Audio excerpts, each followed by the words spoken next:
In previous videos, I have argued against the thesis that the four canonical Gospels were anonymous, and I have argued in favor of the traditional ascriptions of authorship to Matthew, Mark, Luke, and John. I have argued that there are good reasons to believe that these documents and the book of Acts are historically reliable. I have also established the historicity of the persecution of the earliest Christians. Furthermore, I have dispelled philosophical objections to the rationality of belief in miracles. All of the parts are now in place to construct a case for the pivotal event upon which the whole of the Christian faith stands or falls, the resurrection of Jesus Christ.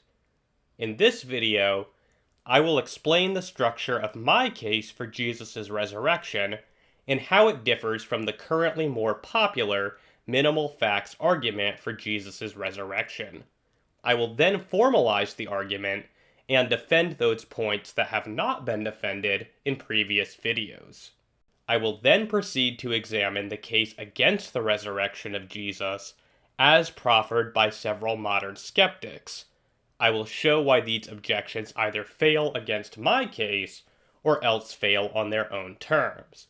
The conclusion will be that the historical evidence strongly supports the reality of the resurrection of Jesus. I apologize in advance if the early portions of this video feel like I am just connecting the dots, glossing over controversial issues, and then referring viewers to my other videos for details. My preceding videos have been deliberately crafted to preemptively support the most critical and controversial premises of my argument for the resurrection, so that I would not have to get bogged down thoroughly defending every point in this video.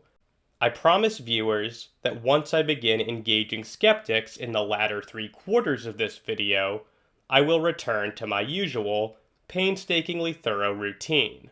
My earlier videos exist so that I can streamline my basic argument for the resurrection here without getting hung up defending each premise. In contemporary Christian apologetics, there are broadly two different ways of defending the resurrection of Jesus, which reflect two different ways in which Christian apologists approach the Gospels.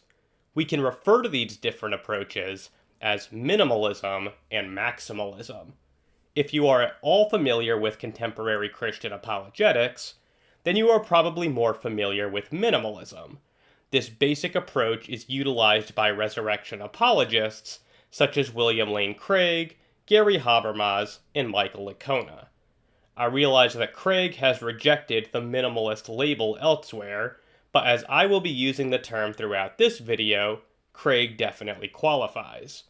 I will explain where Craig differs from the traditional minimal facts approach where appropriate, but in broad strokes, Craig's resurrection argument depends upon the same basic methodology. Minimalism is characterized by two key commitments. The first is a desire to avoid controversial assumptions or premises within an argument for the resurrection. The second is an attitude of deferentialism to experts in the field of New Testament studies.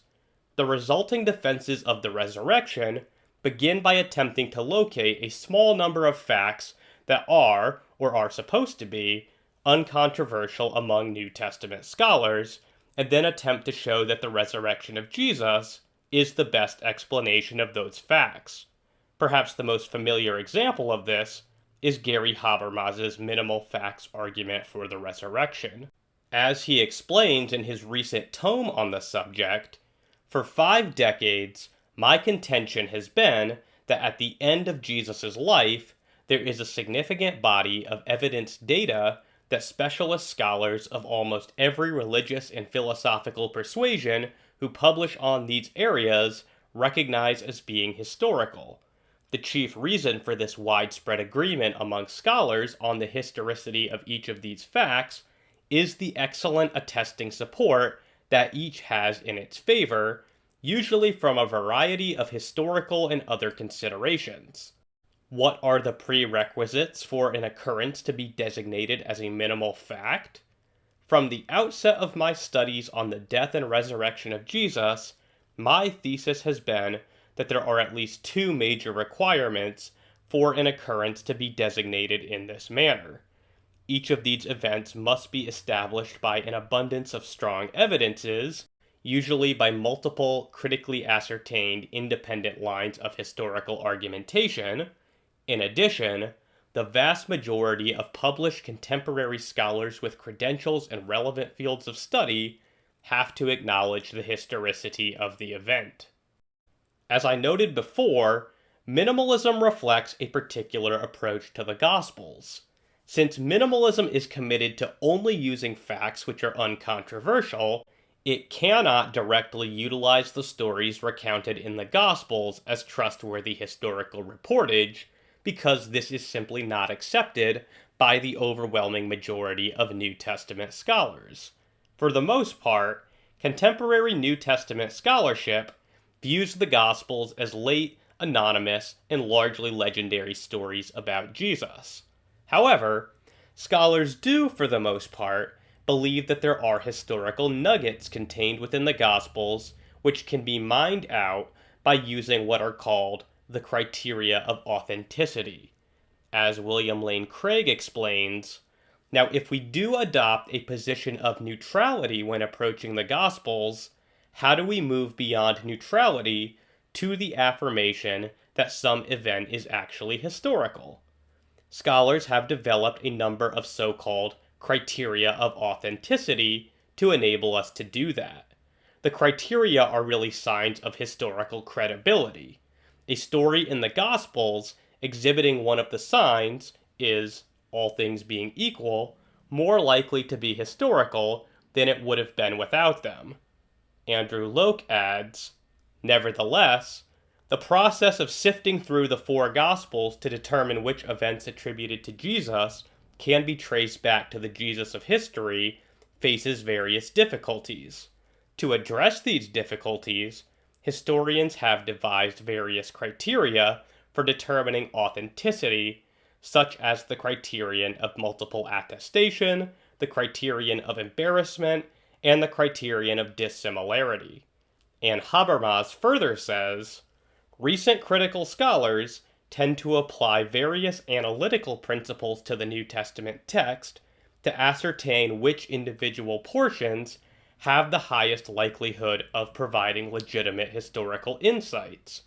Implementing the standards can isolate portions of the text, providing the separate insights. The textual criteria of authenticity are the rules that support the likelihood of particular sayings or events in history, in this case, from the life of Jesus. To be clear, not all minimalists agree that the Gospels actually are a mixture of truth and embellishment.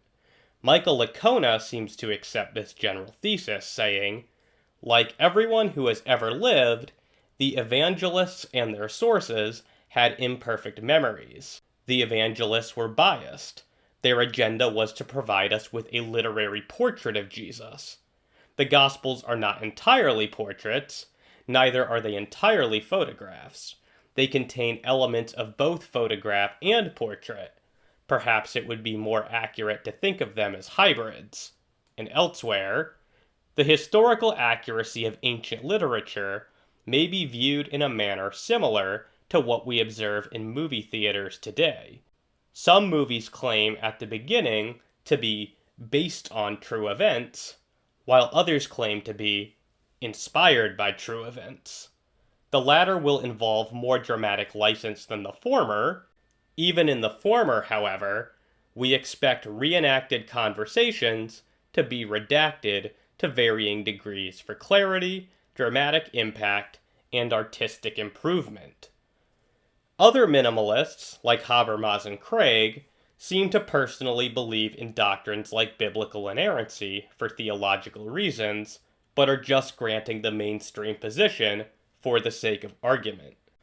Either way, minimalist apologists begin by agreeing to abide by the mainstream playbook, even if they themselves do not necessarily agree that the Gospels are late, anonymous, or contain fabrications. And so by applying the criteria of authenticity, they try to argue that we can show that enough of the details in the Gospels and in Paul are historically factual to make an inference to the resurrection as the best explanation. Which exact facts can be shown to be historical varies depending on who you ask.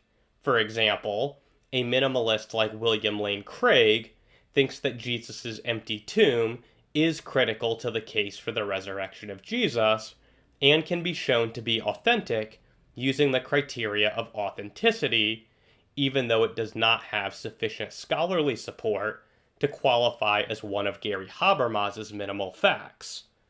On the other hand, minimalists like Mike Licona, at least in some contexts, try to make the case for the resurrection without making any reference to the empty tomb, because, again, the empty tomb doesn't enjoy the wide scholarly support that other facts might have.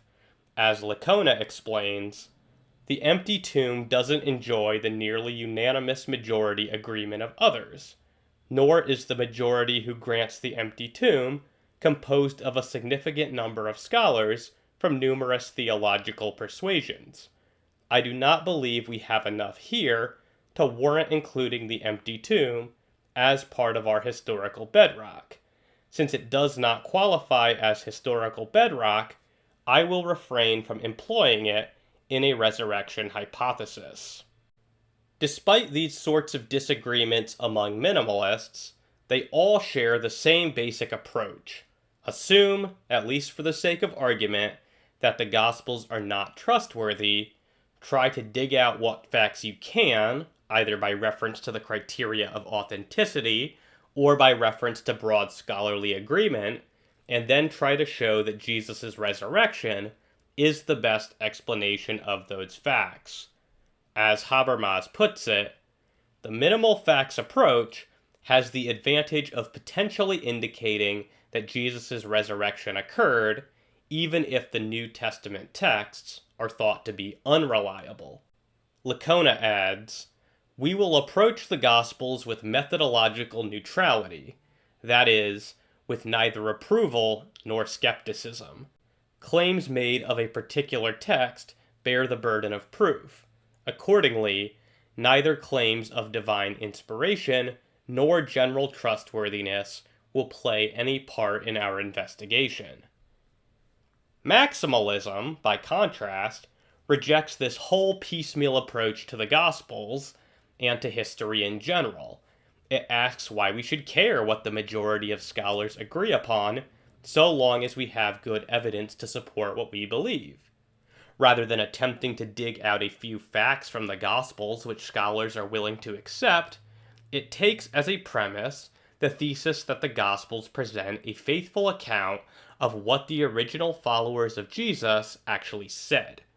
It's important to see that maximalism is not saying that everything which the Gospels say is necessarily true. It's just saying that the Gospels are at least accurate statements of what Jesus' earliest followers actually claimed.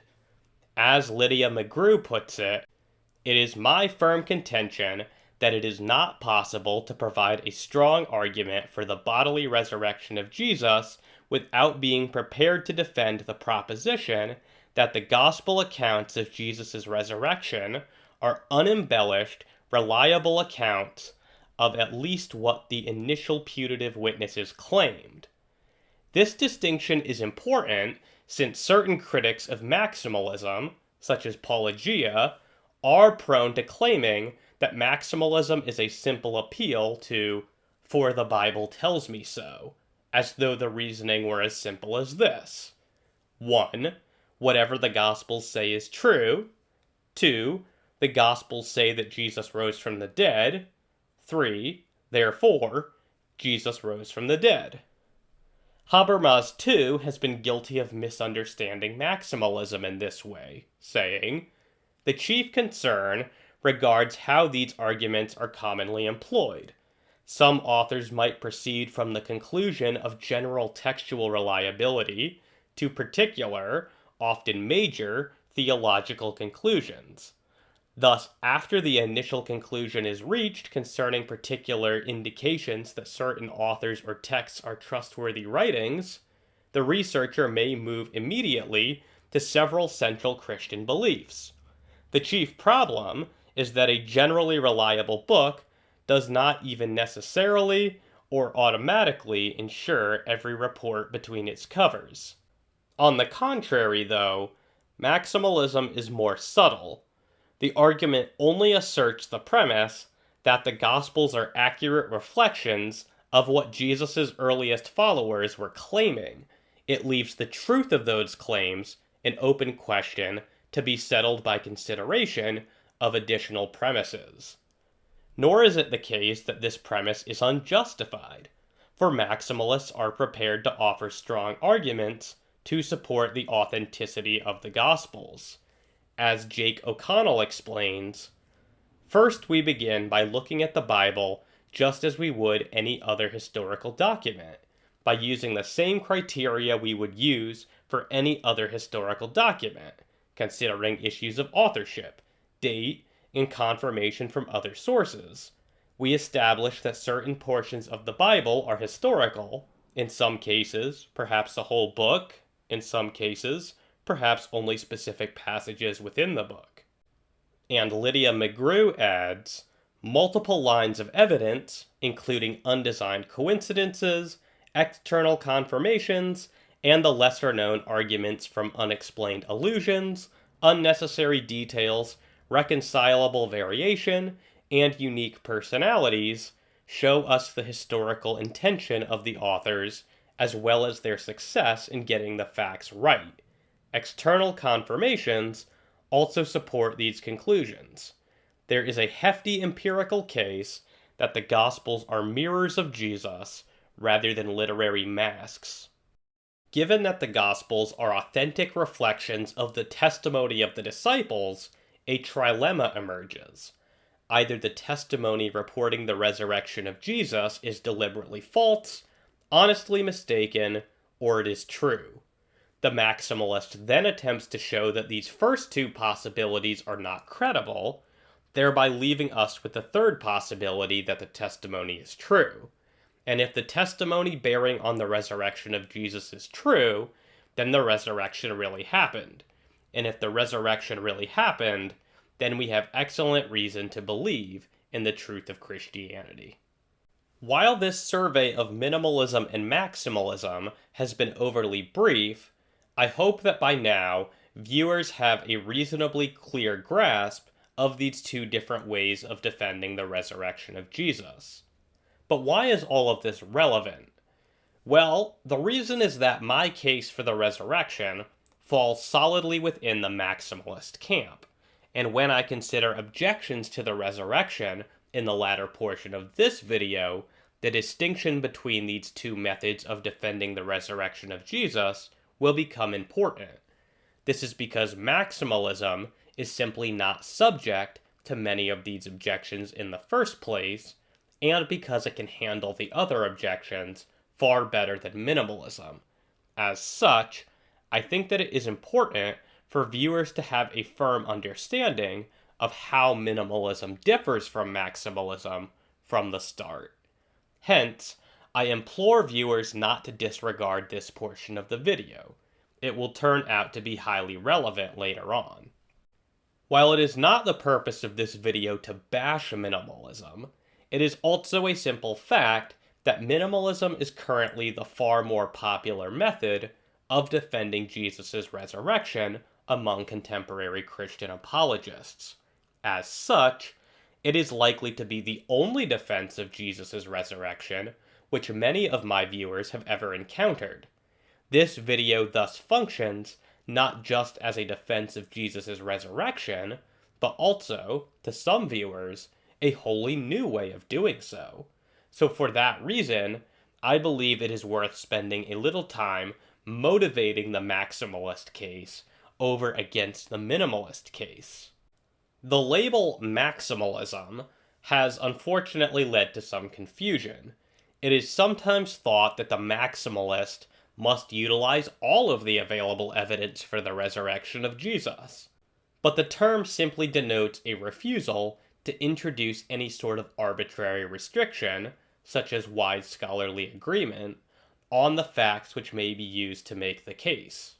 In other words, maximalists are not willing to exclusively tie themselves to a certain body of facts. Any fact, regardless of how widely acknowledged it may be, is allowed. There are several advantages to maximalism over minimalism. Maximalism does not concede valuable ground to the skeptic by allowing the skeptic to assume that the Gospels are unreliable, and it is not vulnerable to the possibility that the tides of contemporary scholarly opinion may change, thereby changing the facts to which one can appeal. Habermas himself, oddly enough, seems to think that his argument could still be made even if the tides of scholarly consensus were to turn against him, saying, "If the case for historicity already has been resolved, this is an independent conclusion that stands regardless of whether any particular headcount of scholars agrees. It is well known that scholarly acclamation frequently changes, and even erudite opinions may be mistaken. In such a case, the minimal facts argument would miss the nearly unanimous agreement on the data by scholars, but it would still have the more crucial factual portion of the argument on its side, assuming the plethora of evidence remains the same." But as a basic definitional matter, Habermas is plainly wrong that in this situation the argument would remain the minimal facts argument.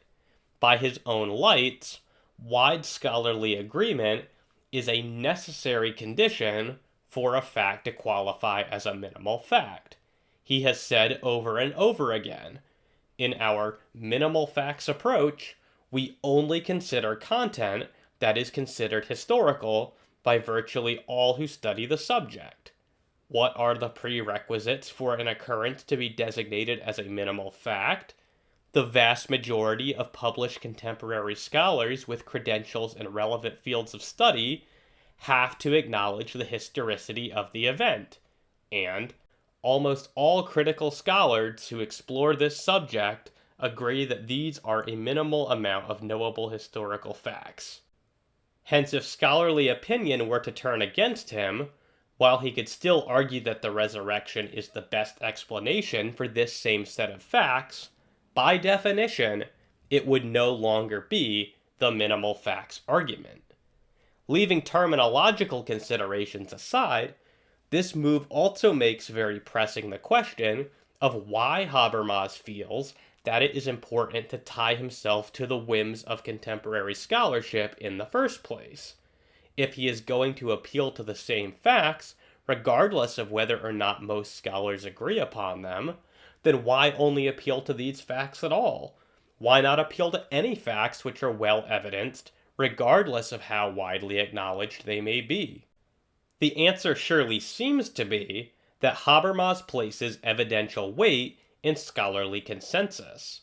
To be sure, he doesn't think that this is the only source of evidence, but in certain passages, he definitely appears to think that scholarly consensus increases the likelihood that a proposition is true or that a fact is real.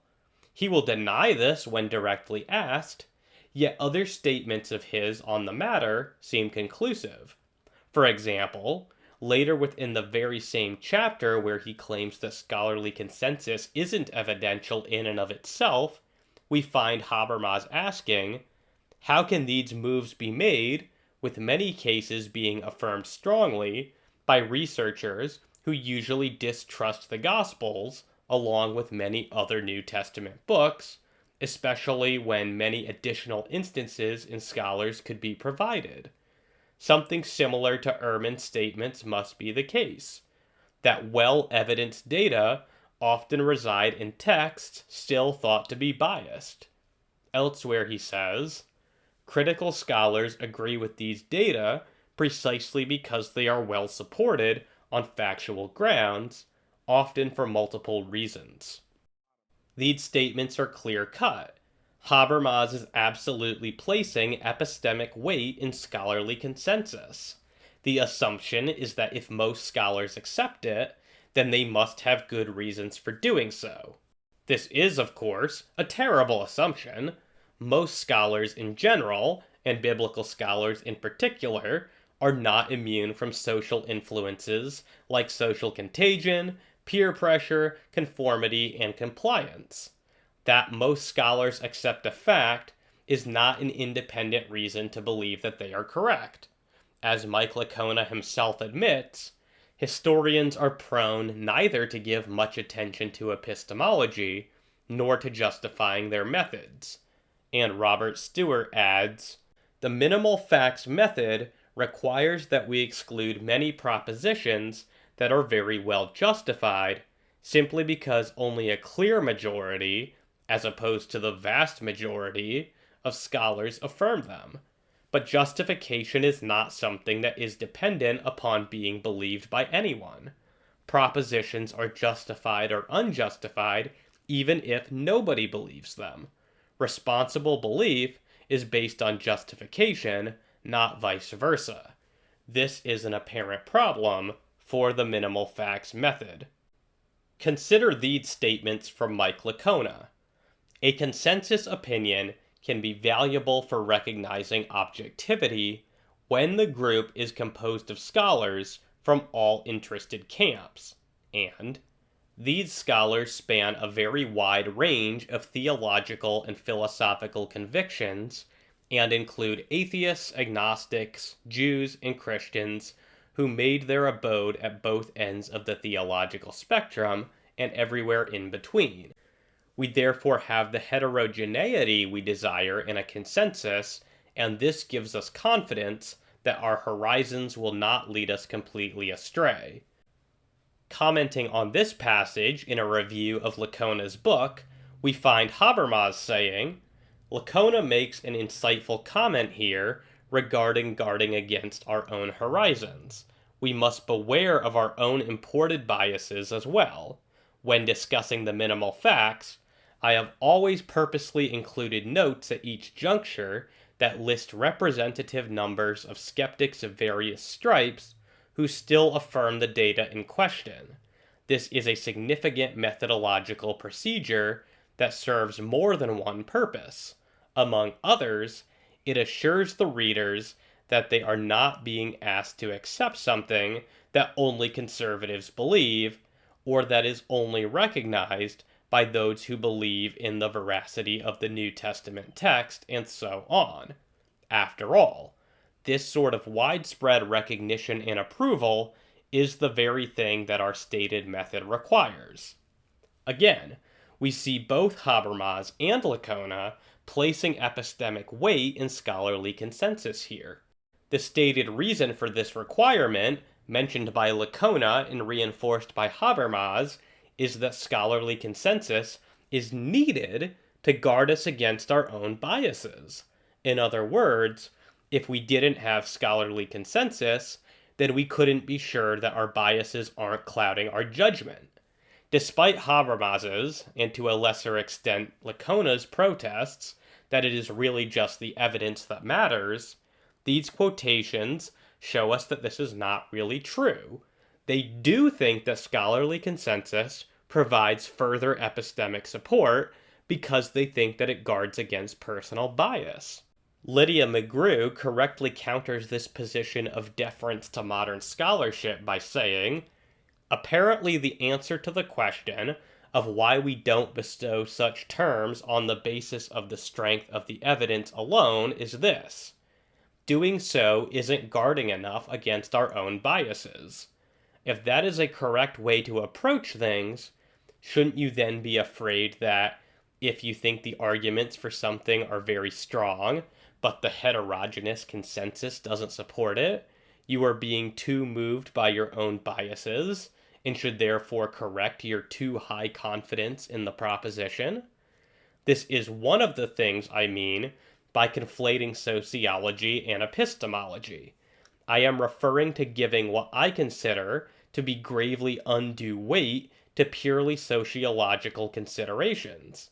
the bestowal of a term of apparent epistemic approbation, such as known historical facts or historical bedrock, is being held hostage to a purely contingent sociological factor, whether or not a certain varied consensus obtains concerning that fact, and that's being done on the grounds that otherwise we'd be too likely to be personally biased. Minimal facts apologists also prioritize the proximity of a source to an event far more than the credibility of the source. This is one reason why they are so fixated upon 1 Corinthians 15 and more dubious about using the Gospels. As Gary Habermas explains, in general, early sources and other evidences are strongly preferred over later data. While greater intervening differences are allowed, especially in ancient history, even the difference of a decade or two can be decisive. With application to the historical Jesus, any material written between AD 30 and 50 would be regarded as being especially exemplary. Reports from such an early time frame would actually predate the written form of the four canonical Gospels, or any other such writings for that matter. A celebrated instance is the early pre-Pauline list of Jesus' resurrection appearances that the Apostle Paul delivers to his readers in 1 Corinthians 15, 3-8.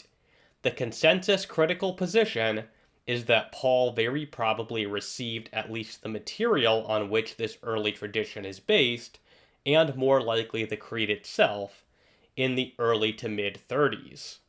Mike Licona adds, Paul could have received the traditions encapsulated in 1 Corinthians 15, 3-7 in Damascus after his conversion experience. He could have received it 3 years later when he spent time with Peter in Jerusalem, or 14 years later when he visited again with the Jerusalem leadership.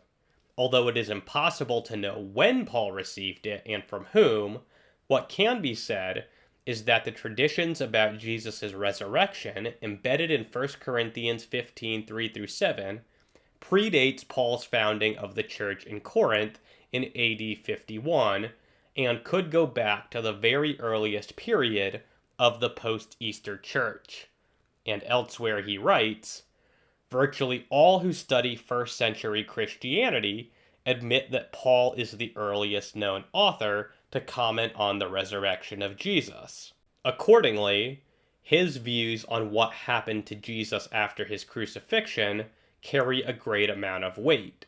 And again, Paul is very important because he is our earliest written source that mentions the resurrection of Jesus. Since the writings of Paul are almost universally agreed to predate the Gospels, proponents of the minimal facts approach assume that they are automatically more valuable. I think that this is a mistake. While I will suggest later in this video that at least some of the Gospels were written far earlier than is commonly supposed, even predating some of Paul's writings, I ultimately care a lot more about who the information is coming from than I do how close it is to the events. Specifically, I care about how well positioned the source is to know the truth of what they are reporting. For that reason, I would prefer a first-hand account written 30 years after an event to an 11th-hand account from the very next day. For the same reason, because I affirm the traditional authorship of the Gospels, I prefer the Gospels, even if they were written decades later, over the creed in 1 Corinthians 15, even though it might date to within months of the resurrection, because I am not at all sure where it comes from. Obviously, these issues are not completely unrelated. The sources need to have been written early enough to have been written by people who were close to the events. But this nevertheless marks a significant difference between my maximalist case for the resurrection and the minimal facts approach. I prioritize the position and knowledgeability of my sources over the date at which they were written. Maximalism is immune to the newer developments in historical Jesus studies, which call into question the usefulness of the criteria of authenticity. As Anthony Ledon puts it in the introduction to an important book criticizing the traditional criteria of authenticity, almost all contemporary Jesus historians who employ the traditional authenticity criteria do so with repeated reservations and qualifications. One can hardly blame historians for establishing rules for the road or aiming towards historiographical rigor. But as the reservations about these traditional criteria become greater, and as the qualifications offered by their adherents become more pronounced, it must be asked whether these traditional methods are poorly founded or perhaps should be abandoned altogether. In this way, the authors of this book think it is time to rethink the traditional quest for authenticity from the ground up. Minimalist resurrection arguments, especially that of William Lane Craig, are critically dependent upon the utility of the traditional criteria of authenticity. As Craig has clearly said, if an apologetic based on the claims of Christ is to work, we must do the requisite spade work of sorting out those claims of Jesus that can be established as authentic and then drawing out their implications. This will involve not only mastering Greek, but also the methods of modern criticism and the criteria of authenticity. But as these criteria become more obsolete, so too do arguments which depend upon them. Such is the risk of tethering one's resurrection argument too closely to the ever-shifting winds of popular opinion within New Testament studies. By contrast, such developments can never challenge a maximalist case for the resurrection, since maximalism does not insist upon a self-imposed limitation according to which the only acceptable facts are the ones which enjoy broad scholarly support. Still more concerning is the fact that the criteria of authenticity work on the assumption that the Gospels are largely mythical. That is why they exist. To use them to make one's case for the resurrection implicitly allows the skeptic to continue understanding the Gospels as mostly untrustworthy sources.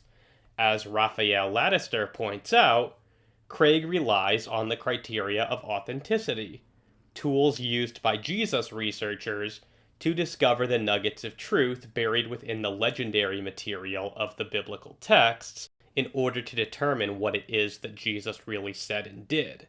This is already something of a counterintuitive development, as these are tools constructed and used by critical scholars who already reject the Christ of faith that Craig believes in, which work on the premise that the New Testament is filled with mythical embellishments.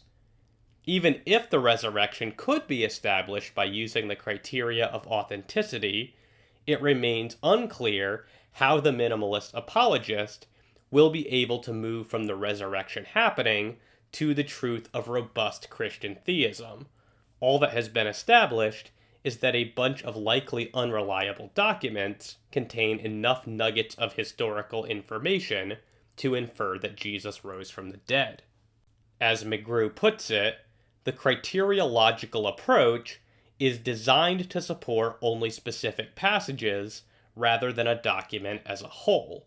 If one uses these criteria as an aid to establishing minimal facts, while explicitly eschewing any intention to argue that the whole documents are reliable and represent authentic apostolic testimony, then something like a question will understandably remain about any segments that have not been individually authenticated. Even more importantly, maximalism allows the apologist the necessary background information to be able to make sense of the resurrection and its meaning. Suppose, for the moment, that the bodily resurrection of Jesus genuinely was the best explanation of the minimal facts, a conclusion which I will call into question presently. Taken with the idea that the Gospels are not generally trustworthy, something which minimalists seem willing to grant, at least for the sake of argument, it's very difficult to see what we should make of the fact that Jesus rose from the dead. Suppose that King Ferdinand II of Aragon were to return to life tomorrow.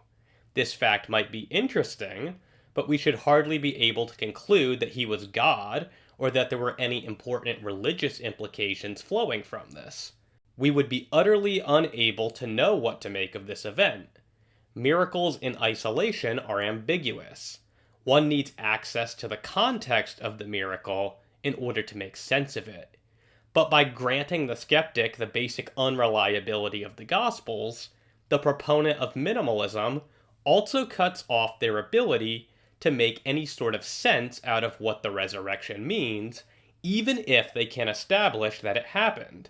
Without the context of Jesus' divine claims and his prediction of his resurrection as a divine vindication of those claims, the resurrection of Jesus is as ambiguous as the hypothetical resurrection of King Ferdinand tomorrow. By using the Gospels as holistic sources of information, maximalism avoids this problem. It makes it very easy to see the theological significance of the resurrection because it allows the Gospels to contextualize this event. Lydia McGrew rightly says, "I do not wish to say that the minimal facts approach is valueless by any means, and its widespread use may be in part a result of the fact that it provides a straightforward template for a debate format. However, I do want to say that it is incomplete and that its heavy promotion and near exclusive use in Christian apologetic circles can, perhaps unintentionally, give an unfortunate misimpression. That misimpression is that we cannot establish the high reliability of the Gospels and or Acts by neutral historical means, and therefore we ought to eschew any argument that involves relying on a premise of reliability. A corollary error is that we cannot neutrally establish that the resurrection accounts in the Gospels and in Acts came from the apostles themselves, rather than being, in whole or in part, later additions by those who are not in a position to know what really happened or what the apostles claimed. But most significantly of all, it is much clearer that a maximalist argument supports the bodily resurrection of Jesus as having actually occurred. Minimalism is vulnerable to the charge that the bodily resurrection of Jesus is not, in fact, the best explanation of the minimal facts, once it is clear how little is truly granted by the vast majority of scholars. In other words, the minimal facts are probably too minimal to get you to the bodily resurrection of Jesus. This becomes especially clear when one grasps how thin a conception of a resurrection appearance most scholars are willing to acknowledge that the disciples experienced. Unfortunately, when apologists like Gary Habermas and Mike Licona state that most scholars believe that there were post-mortem appearances of Jesus, the average churchgoer tends to assume that most scholars are granting that there were appearances of Jesus like those described in the Gospels. This is simply not true, and it is misleading to state this without significant qualifications. Stephen T. Davis asks the right question, saying, "Suppose that the witnesses to the resurrection did, as claimed, see the risen Jesus. What kind of seeing was this? Was it a normal or abnormal seeing? Was the thing that they saw, that is, Jesus' risen body, a material object like a tree or a house or another human body? Were the perceptual processes that were at work in seeing Jesus normal?" I don't think that most enthusiasts about the minimal facts argument realize that most scholars do not, in fact, think that this was a normal visual perception of a physical object. As Gerald O'Collins points out, most New Testament scholars would be reluctant to assert that the risen Christ became present in such a way that neutral or even hostile spectators could have observed him in an ordinary physical fashion. For the most part, when New Testament scholars are saying there were appearances of Jesus, they are talking about something like visions or grief hallucinations. For example, Bart Ehrman says, by vision, I simply mean something that is seen, whether it is really there or not. And so if one is truly going to restrict the resurrection argument to just those facts which are granted by the overwhelming consensus of critical scholars, then one is only entitled to argue from these visionary or hallucinatory appearances of Jesus. But once this point has been firmly grasped, it becomes unclear why the bodily resurrection of Jesus is the best explanation. There is no reason to think that the disciples' belief in the bodily resurrection of Jesus was rational if it was formed in response to these vague sorts of visionary experiences. Recall that the empty tomb is not a minimal fact according to Habermas and Licona.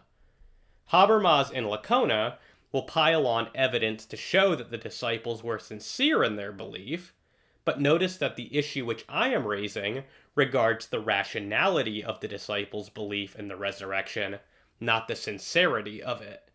All of the evidence in the world for the sincerity of the disciples' belief will do nothing to demonstrate the rationality of their belief. This is the essence of what has been called the bottleneck problem for the minimal facts argument.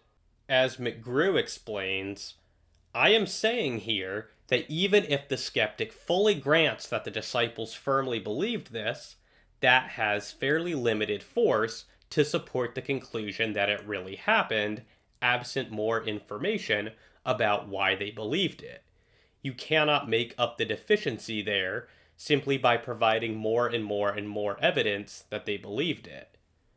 Maximalism, on the other hand, faces no such problem.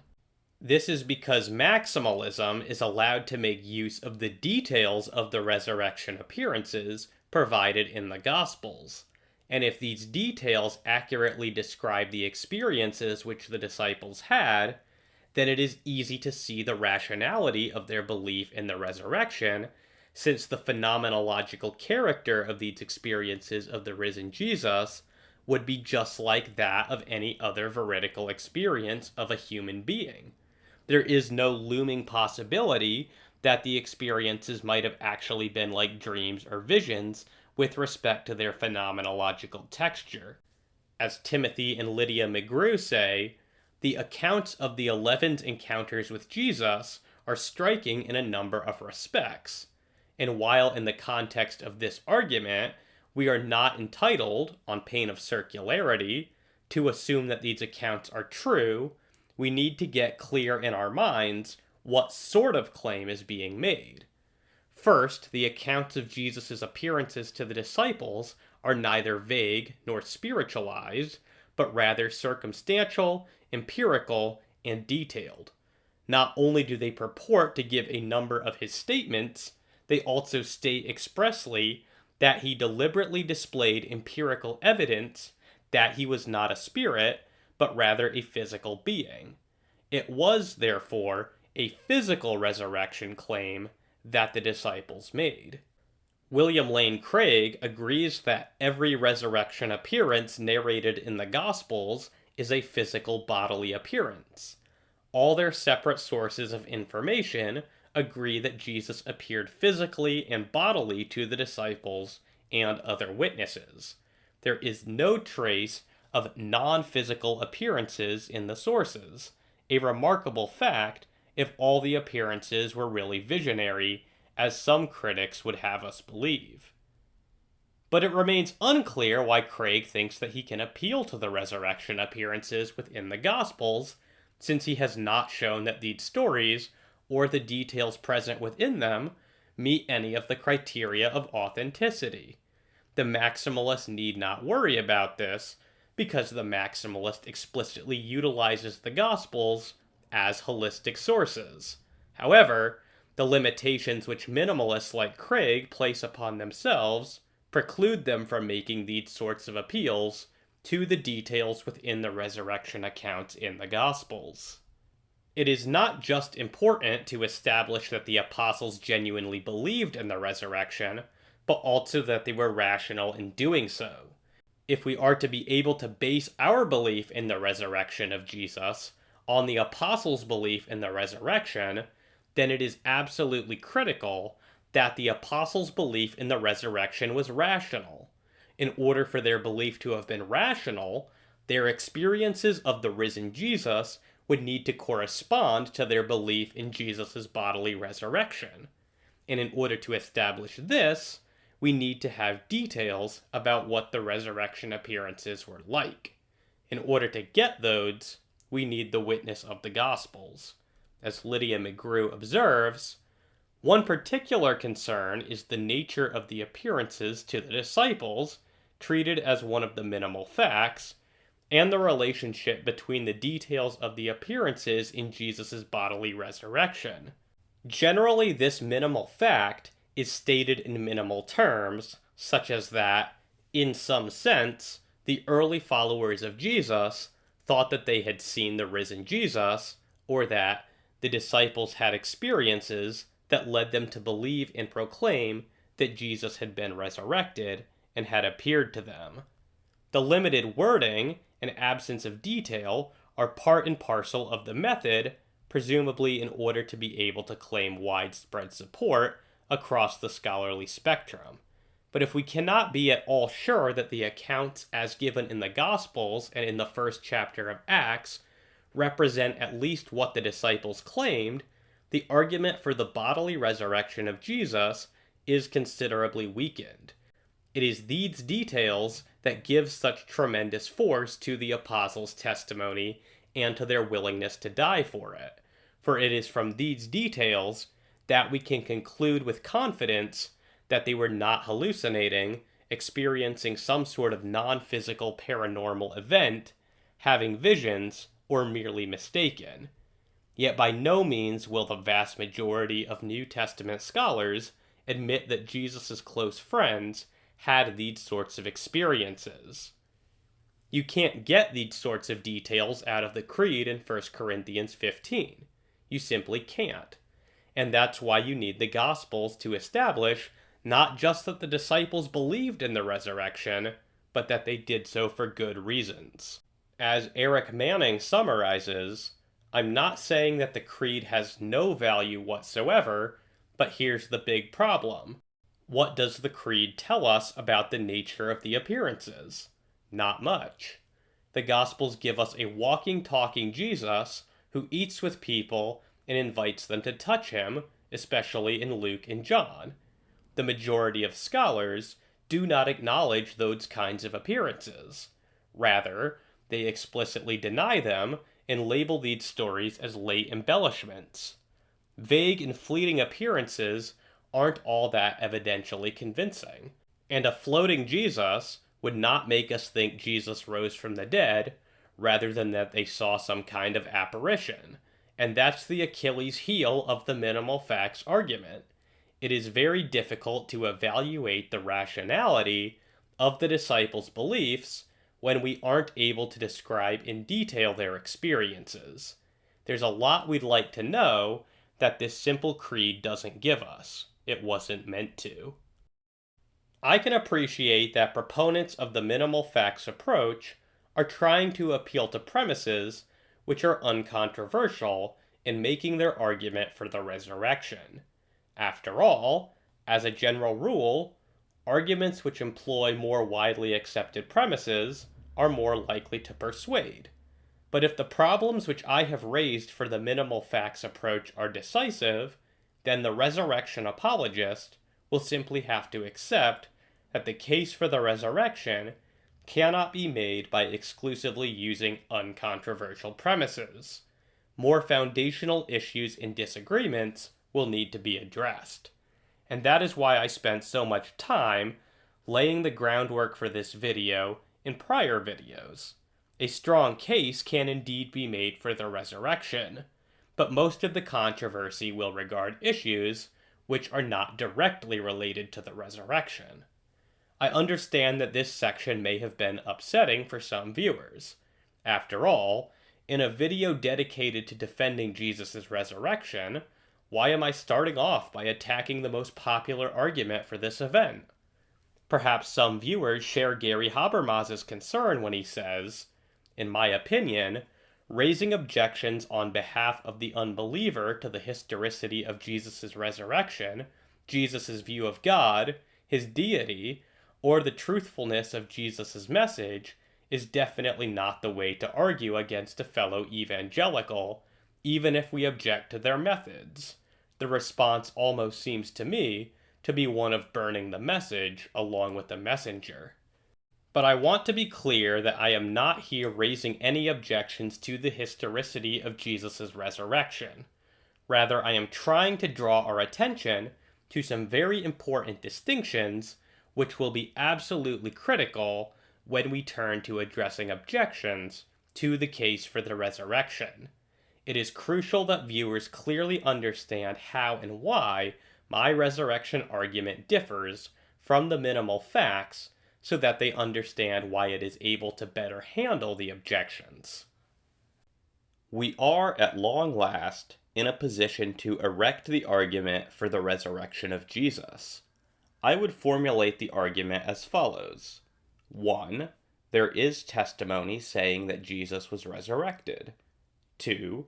This testimony comes from credible sources. 3. There are only 3 logical possibilities with respect to credible testimony. It is true, it is deliberately false, or it is honestly mistaken. 4. The credible testimony for the resurrection of Jesus is not deliberately false. 5. The credible testimony for the resurrection of Jesus is not honestly mistaken. 6. Therefore, the credible testimony for the resurrection of Jesus is true. 7. If the credible testimony for the resurrection of Jesus is true, then Jesus was resurrected. 8. Therefore, Jesus was resurrected. Premise 1 is, or at least should be, the least controversial premise within this argument. Surely no one doubts that the 4 Gospels do claim that Jesus rose from the dead, regardless of how they judge the truth of that claim. Premise 3 should also be fairly uncontroversial. After all, there are only 2 possibilities when it comes to the truth of any proposition. It is either true or false, and if it is false, then it can only be either intentionally false or unintentionally false. Hence the 3rd premise expresses a true trichotomy. Premise 7 is a tautology, and is, therefore, true by definition, and premises 6 and 8 follow deductively from the preceding premises. Hence, the controversial premises are going to be premises 2, 4, and 5. Arguably, premise 2 is the most controversial premise within the entire argument. It asserts that the testimony pertaining to the resurrection of Jesus in the 4 Gospels is credible. By credible here, I mean that the sources of information originate with someone who is in a good position to know if some event happened, such as an eyewitness. The importance of this premise is that it disallows the skeptic from positing that the Gospels represent the end of a long-evolving legendary oral tradition. If the Gospels come directly from eyewitnesses, or their immediate followers, then this forces the skeptic into the trilemma stated in the 3rd premise. As Brant Petrie puts it, contrary to what some claim, 2 of the Gospels that report Jesus' appearances after the resurrection claim to be first-hand eyewitness testimony. The Gospel of Matthew records Jesus' appearance to the 11 disciples, which would of course include Matthew himself. And the Gospel of John records the appearance of Jesus to John the beloved disciple, along with several other apostles, while fishing in the Sea of Galilee. And that is to say nothing of the accounts contained in the Gospel of Luke, who describes the material in his Gospel as also being based on the testimony of eyewitnesses from the beginning, though he does not name them. Of course, none of this means that you have to accept the truth of the accounts of Jesus' appearances. What it does mean is that there is no historical basis for claiming that there are no eyewitness accounts of the appearances of the risen Jesus. You can reject those accounts if you'd like, but you can't say that they don't exist. And Lydia McGrew adds, the Gospels undeniably present themselves as true accounts of the life and teachings of Jesus of Nazareth, without any need for a highly specific genre identification. One can say that the immediate impression one gets is that the evangelists intend to tell what really happened. I say that this is probably the most controversial premise within the argument because the overwhelming majority of New Testament scholars believe that the Gospels are late and anonymous, and certainly were not authored by Matthew, Mark, Luke, and John.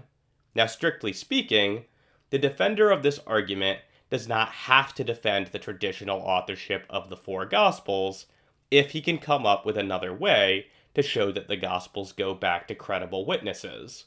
And various defenders of this general line of argument have thought of various ways to do this. However, the most straightforward approach to defending the second premise, and the approach that I prefer, is to simply show that premise 2 is true by demonstrating that the Gospels were actually written by Matthew, Mark, Luke, and John.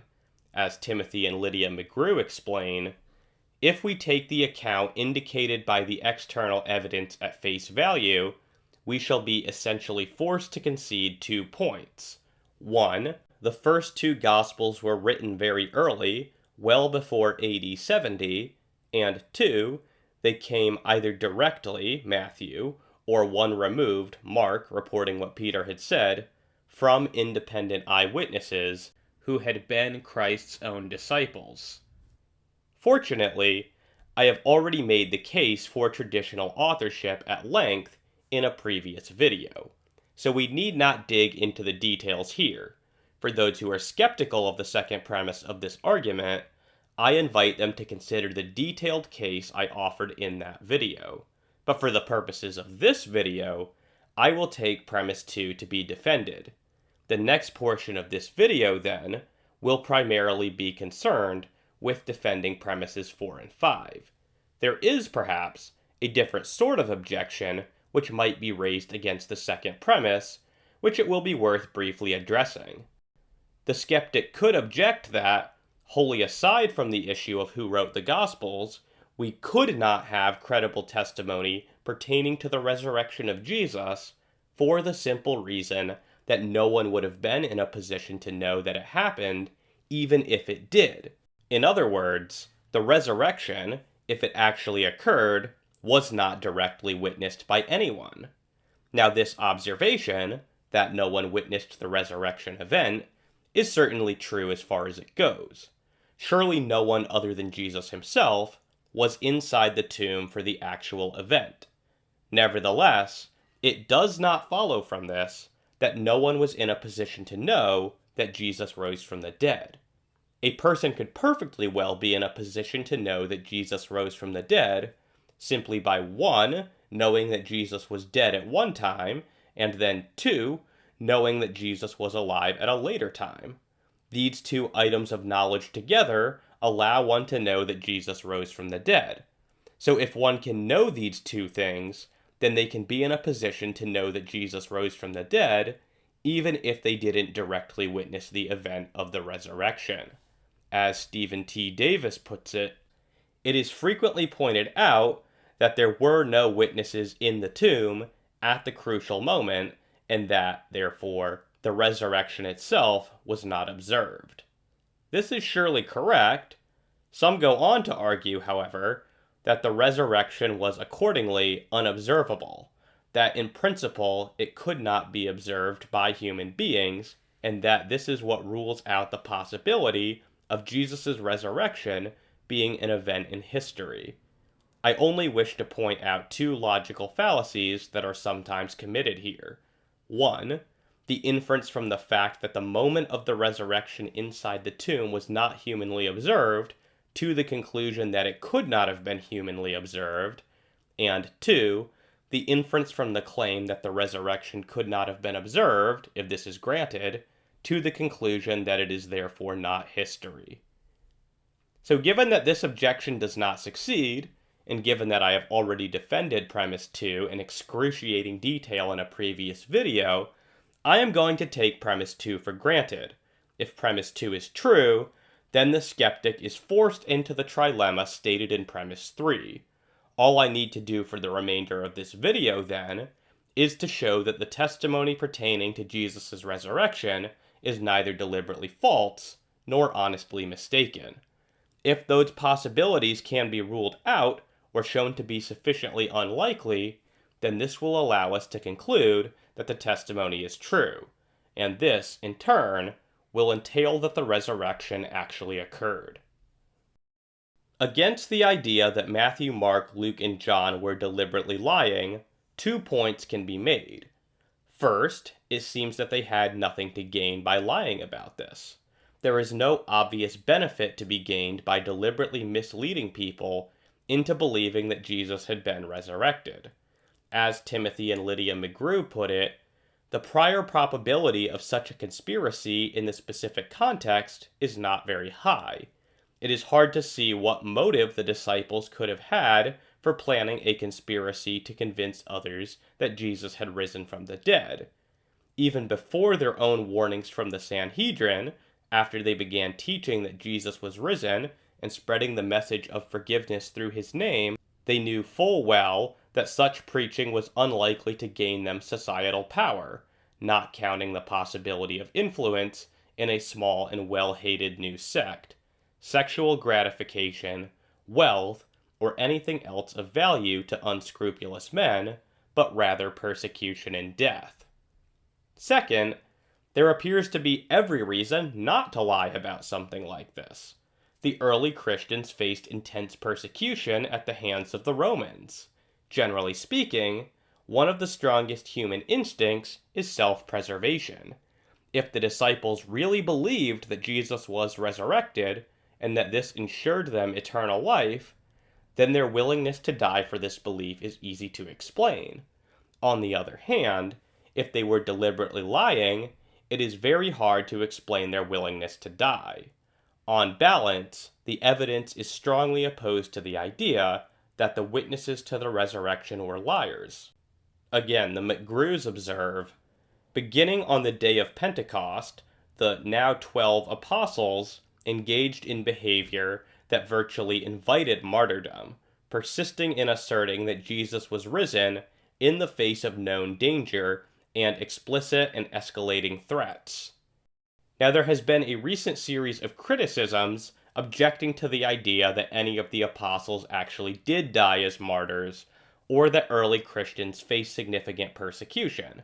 The most well-known critic here is Candida Moss in her book, The Myth of Persecution. However, we need not get bogged down here, since I have already addressed Moss and other skeptics in considerable detail on this point in a previous video. Hence, skeptics of this premise are referred to that video for an extensive defense of the persecution and martyrdom of the apostles against the leading critics. Suffice it for now to say that the persecution of the early Christians is well attested in Acts, the Gospels, the writings of Paul, the writings of the early church, and even in Roman sources like Tacitus and Suetonius. Now, it is common for counter-apologists to respond to this point about persecution and martyrdom by insisting that people can indeed die for lies. A favorite example here is radical Islamic suicide bombers, who likewise demonstrate a willingness to die for their faith. But clearly that doesn't make Islam true. Now, I think that this is a good response to the careless but unfortunately often repeated claim by Christian apologists that no one would ever die for a lie. Plainly, that is not true, but I would make 2 points by way of response.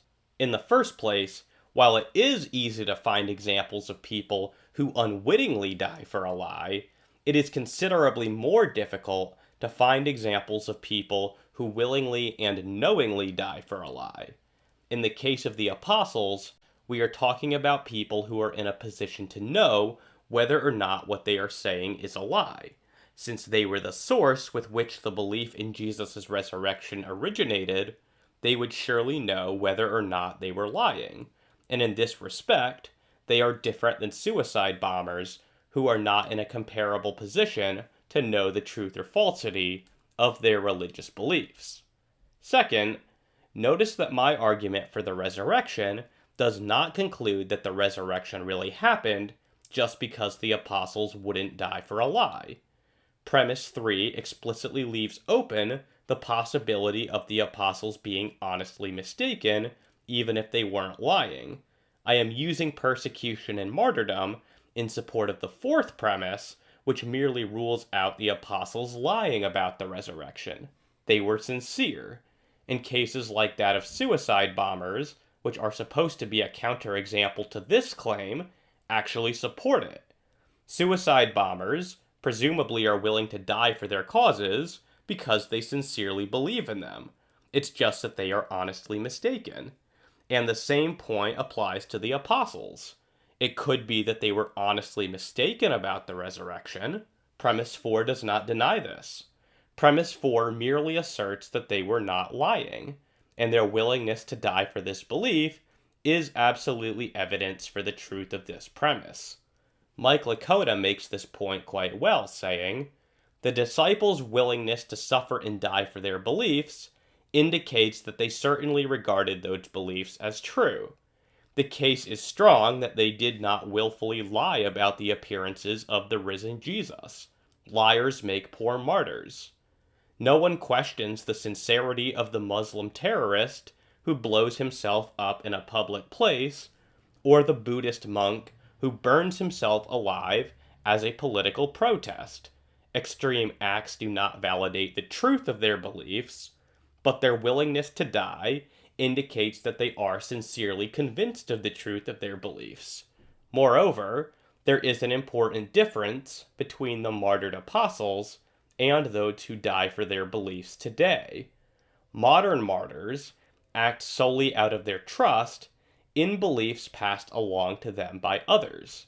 The apostles died for holding to their own testimony that they had personally seen the risen Jesus. Contemporary martyrs die for what they believe to be true.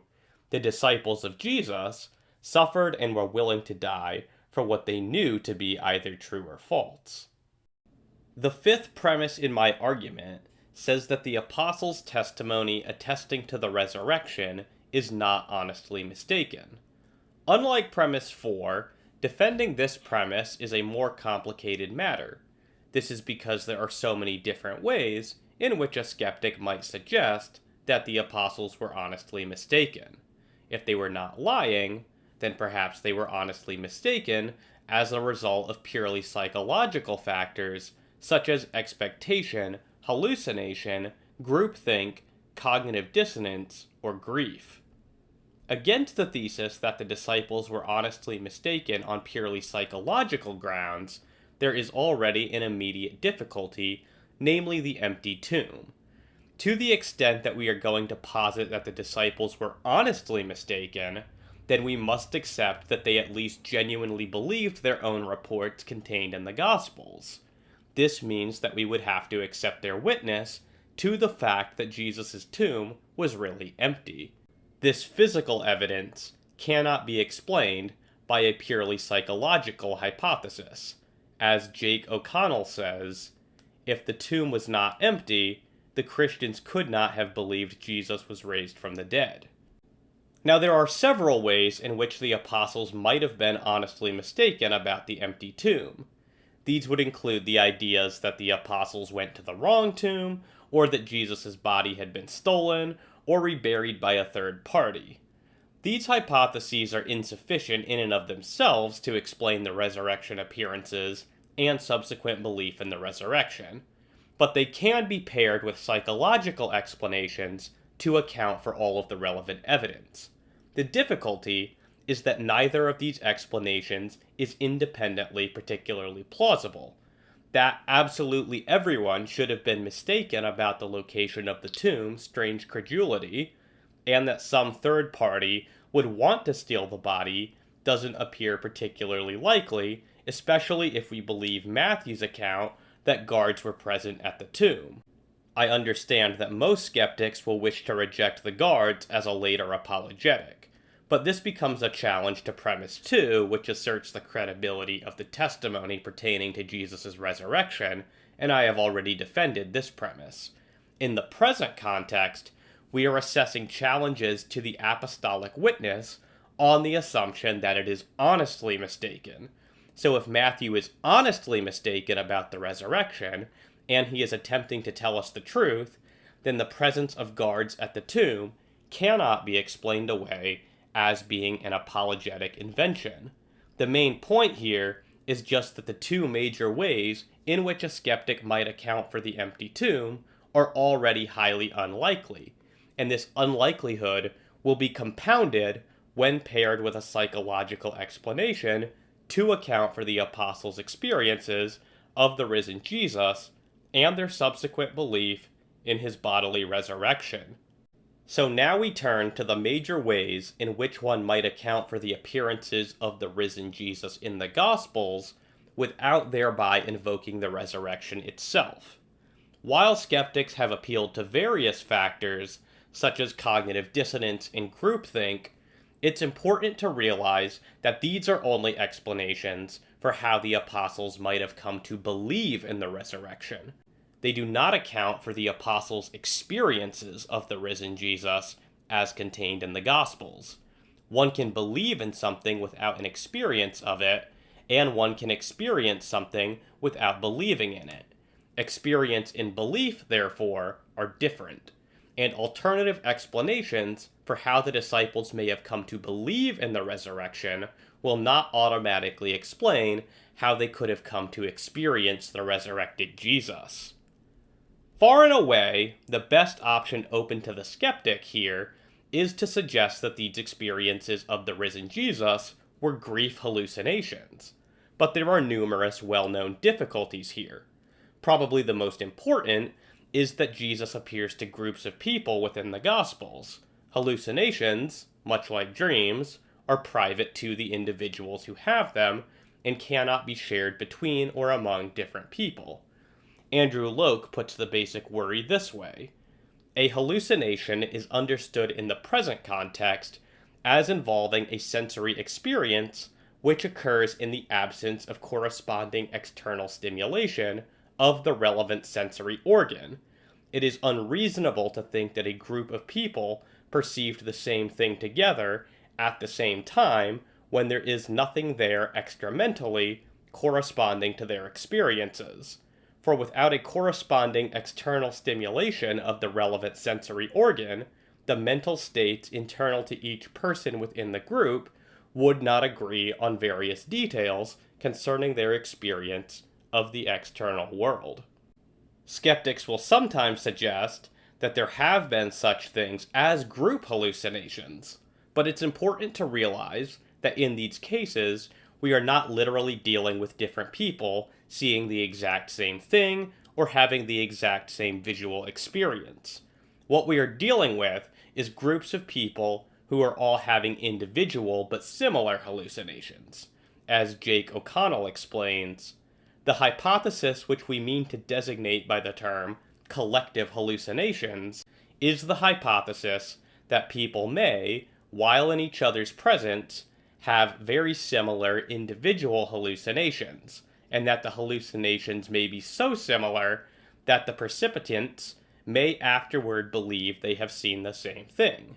The hallucination is not transferred from one person's mind to another's. Each has his own hallucination in his own mind. Of course, the odds of two people just happening to have very similar hallucinations at the same time are astronomical. Can this account for the resurrection appearances in the Gospels? It seems unlikely, since they involve Jesus doing very specific things, like helping the disciples fish, eating with them, or inviting Thomas to touch him. Even if the apostles had group hallucinations of Jesus, it seems unlikely that they would all see him doing these exact things. Furthermore, most actual examples of so-called group hallucinations are actually cases of visual illusions rather than hallucinations. Again, Loke says, cases which have been labeled as group hallucinations may have been cases of illusions, which is a case of misidentification. A recent study by Bergerson and Habermas concludes that collective hallucinations are not found in peer-reviewed medical literature. Moreover, the experiences of the risen Jesus were multisensory. They didn't just involve seeing Jesus. They also involved hearing him, talking to him, eating with him, and touching him. While it is possible to have auditory hallucinations, and probably even some sort of tactile or gustatory hallucinations, that is, hallucinations involving feeling or tasting what isn't there, these sorts of hallucinations are much rarer than visual hallucinations, and the odds against them all coalescing around all of these individuals in exactly the same way are just astronomical. As Andrew Loke and Nick Meter observe, one of the difficulties for the hallucination hypothesis is that multiple Gospels attest that the disciples touched Jesus. If these were hallucinations, they would be exceptions to the rule. For example, Rees found that 2.7% of widows claimed that their dead spouse had touched them. Similarly, Grimby found 6% of spouses experienced tactile hallucinations. Although some studies report slightly higher rates, such as Olson at 13%, median estimates across studies show tactile hallucinations are far less likely than other sensory modalities. Timothy and Lydia McGrew add, a third factor exacerbates this problem. The hallucinations would have to be not only parallel, but also integrated. According to the Gospels, the risen Jesus interacted with his disciples in numerous ways, including eating food they gave him and cooking fish for them. In such contexts, the disciples were interacting not only with Jesus, but with one another, physically and verbally. The suggestion that their parallel polymodal hallucinations were seamlessly integrated is simply a non-starter, an event so improbable in natural terms that it would itself very nearly demand a supernatural explanation. What's more, group hallucinations typically occur among individuals who have some level of expectation or have been primed to have them. While one could argue that Jesus' predictions of his own resurrection caused such an expectation, in fact, the evidence within the Gospels suggests that the apostles expected nothing of the sort. The depictions of them there show them to be despondent and afraid that they will be killed next. What's more, even after Jesus appears to them, many are still said to doubt in Matthew 28:17. And then there is doubting Thomas, someone who most surely was not expecting Jesus to rise from the dead, and who refused to do so until he could physically touch Jesus' wounds. The depictions of the apostles within the Gospels don't portray them as being particularly susceptible to group hallucinations at the time at which their experiences of the risen Jesus occurred. As Loke says, given that hallucinations are caused intramentally, expectation is evidently a relevant factor. One issue is whether all the eyewitnesses already had prior belief that Jesus would rise from the dead. The historical evidence indicates otherwise. The resurrection appearances occurred to Paul and James, both of whom were unbelievers. Moreover, even among the 12, there were those who were initially doubtful. And then we might ask why these group hallucinations occurred abruptly 3 days after the crucifixion, conveniently coinciding with the discovery of the empty tomb, and then ended abruptly 40 days later. This is not typical of bereavement hallucinations, nor of group hallucinations. As Gary Habermas asks, why did the hallucination stop after just 40 days? I understand that skeptics will want to say that these depictions of the apostles may be later and legendary, or that the idea that the appearances ended abruptly after 40 days is legendary. But that returns us to a discussion of objections to premise 2. In the context of defending premise 5, we are assessing the plausibility of the idea that the testimony which the Gospels relay about the resurrection appearances can be honestly mistaken. And from what we know about the nature of hallucinations, even group hallucinations, the resurrection appearances of Jesus in the Gospels do not appear to fit the bill. A further difficulty with the appeal to hallucinations, which has not been appreciated by most skeptics, or even by most apologists, is that the writers of the New Testament demonstrate a clear ability to delineate between veridical experiences and visions. The biblical authors have no problem saying that God spoke to people through visions, yet they don't include the resurrection appearances in this category. Were the disciples to have had hallucinations, they would have much more likely been like visions and interpreted as such. But their experiences of the risen Jesus don't appear to have been like that. As Loke points out, the New Testament authors consistently refer to resurrection appearances as involving an extramental appearing in the real objective world. They distinguish this understanding of resurrection appearance from that of a vision, a term which they refer for subjective mental phenomenon. Now recall that the implausibility of hallucinations as an explanation is going to be exacerbated by the implausibility of the explanations for the empty tomb, with which the hallucination theory must be conjoined in order to adequately explain all of the evidence. The result is that the most promising way to say that the apostles were honestly mistaken is highly improbable right out of the gate. As Craig reminds us, the hallucination hypothesis seeks to account only for part of the evidence, namely the appearances, but it does nothing to account for the empty tomb. In order to explain the empty tomb, one must come up with another theory and join it with the hallucination hypothesis. And Habermas and Licona add, combinations of theories generally lead to higher improbability, not a more probable solution. If a combination theory is to be true, all of its subtheories must be true.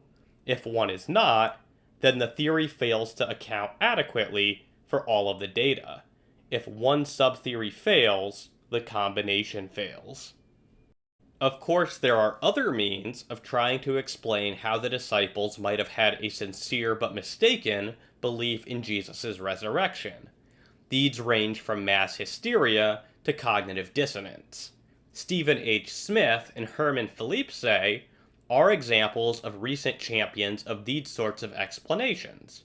However, like the hallucination hypothesis itself, these psychological explanations are typically employed merely to explain the origin of the disciples' belief in the resurrection.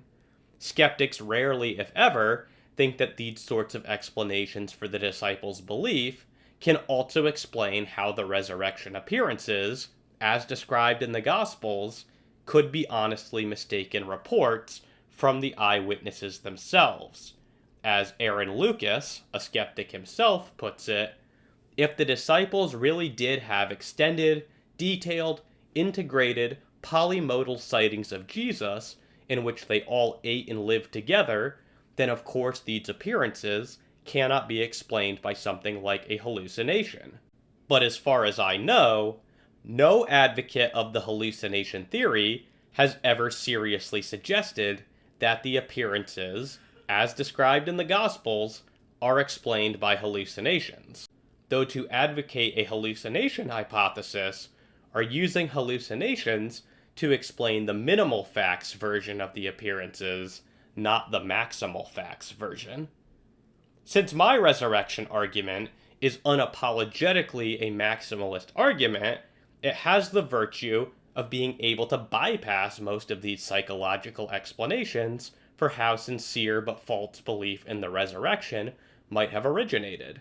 Hallucinations are deeply implausible, and factors like mass hysteria, mass delusion, and cognitive dissonance lack the explanatory adequacy to explain the sorts of experiences which the gospel resurrection narratives describe.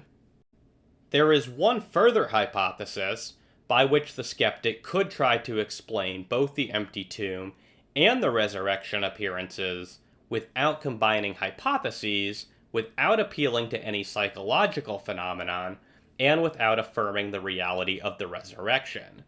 This idea, commonly known as the swoon theory, asserts that Jesus never actually died on the cross. He only fainted or swooned on the cross and was then buried alive. Later, the coolness of the tomb revived him, and when his disciples saw him alive, they mistakenly believed that Jesus had risen from the dead. This hypothesis has few defenders these days due to the sheer number of implausible things which it implies. However, some Muslim apologists do defend it, since the Quran plausibly commits them to it. So for the sake of completeness, it will be worth briefly reviewing the problems with this idea. Right off the bat, it's incredibly difficult to take seriously the suggestion that Jesus did not really die on the cross. Crucifixion was an absolutely brutal form of execution, and there is only one individual known to have survived. The Jewish historian Josephus tells us that after the fall of Jerusalem to the Romans in AD 70, the Roman commander Titus had numerous Jews crucified. 3 of these were friends of Josephus.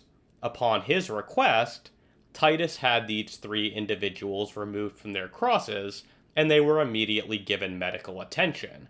Even having undergone only a partial crucifixion, and having been given immediate medical attention, 2 of these men died anyway. Thus it is unthinkable that Jesus, who had undergone a full crucifixion, and then was given no medical attention whatsoever for 3 days, should have survived.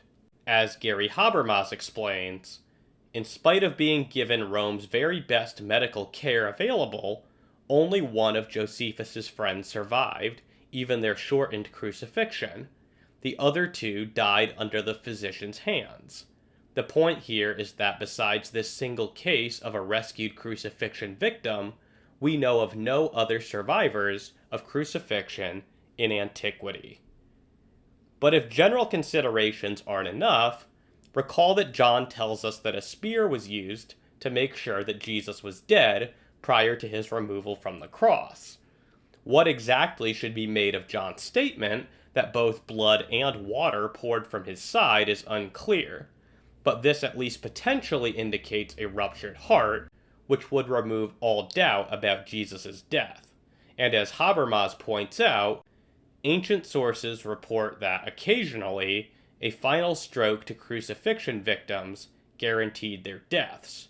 The spear wound to Jesus' side is an example, with medical opinion concluding that the weapon punctured his heart, ensuring his death. Also, if Jesus had been alive, and the spear had pierced his pleural cavity, an obvious sucking sound would have alerted his executioners. And if it is difficult to believe that Jesus didn't really die on the cross, it is even more difficult to believe that if he hadn't, those who buried him wouldn't have noticed. But by far, the biggest weakness in the swoon theory pertains to how Jesus, even if he had survived, should have been able to unwrap himself from the inside, push aside the stone in front of the tomb all by himself with nail-pierced hands, get past the guards unnoticed, walk to wherever his disciples were hiding on nail-pierced feet, and then somehow manage to convince them that he was the risen Lord of life. That this story is utterly unbelievable is the chief reason why almost no one takes this theory seriously. The only exception here would be a handful of Muslim apologists, and their reason for doing so derives from their other religious commitments, rather than the independent plausibility of the swoon theory. While David Strauss's comments on this theory have probably been overused by apologists, they remain effective nonetheless. It is impossible that a being who had stolen half dead out of the sepulchre, who crept about weak and ill and wanting medical treatment, could have given the disciples the impression that he was a conqueror over death and the grave, the Prince of Life, an impression that lay at the bottom of their future ministry. Perhaps the skeptic will agree that none of the explanations for how the apostles might have been honestly mistaken is very probable. However, the improbability of these scenarios is simply dwarfed by the improbability of a miraculous event. So no matter how unlikely or contrived these explanations may seem, they remain better than positing a miracle. As Larry Shapiro says, although what we learn through testimony might suffice to justify some beliefs, when the belief is about something as improbable as a miracle, it faces an especially hard burden. Not an impossible burden, but a burden that, in the case of the miracles reported so far, has not been met. If testimony is to justify your belief in an extremely improbable event, you need very good evidence that there's no better explanation for the testimony. I have addressed arguments of this sort at length in my video defending the rationality of belief in miracles. There I showed why David Hume's version of this objection fails, and so do modern iterations thereof. Skeptics wishing to object on these grounds are referred to that video, but for the time being, suffice it to say that there is no good argument for assigning an infinitesimally small prior probability to the occurrence of a miracle. If a miracle explains a body of evidence far more easily than the most promising naturalistic hypotheses, then there is no reason whatsoever to refrain from inferring a miracle as the best explanation. Some skeptics might suggest more extravagant naturalistic explanations to account for Jesus rising from the dead. Perhaps aliens did it with unknown technology. Or perhaps people do very rarely come back to life naturalistically. Or perhaps there is some other unknown but naturalistic explanation. In this way, we can account for Jesus rising from the dead without thereby inferring that a miracle has occurred. Again, Larry Shapiro suggests such a move, saying, "I'm simply granting for now that Jesus really did die and then rose to life again. Into the hypothesis box goes God. But why stop with just this one hypothesis? Perhaps 17 gods work together to bring Jesus back to life. Or maybe a nearly omnipotent being, not quite as powerful as the Christian God, but darn close, brought Jesus back from the dead. Could aliens have restored Jesus' life? That's no worse a hypothesis than God. We might also consider the possibility that, on very rare occasions, very, very rare, dead people simply come back to life as the result of natural causes. Why is God the best candidate and not 17 gods or aliens or unknown natural causes? Similarly, Raphael Lattister suggests Jesus could have risen naturally by some unknown biological mechanism. After all, we do not yet have a complete understanding of the laws of nature.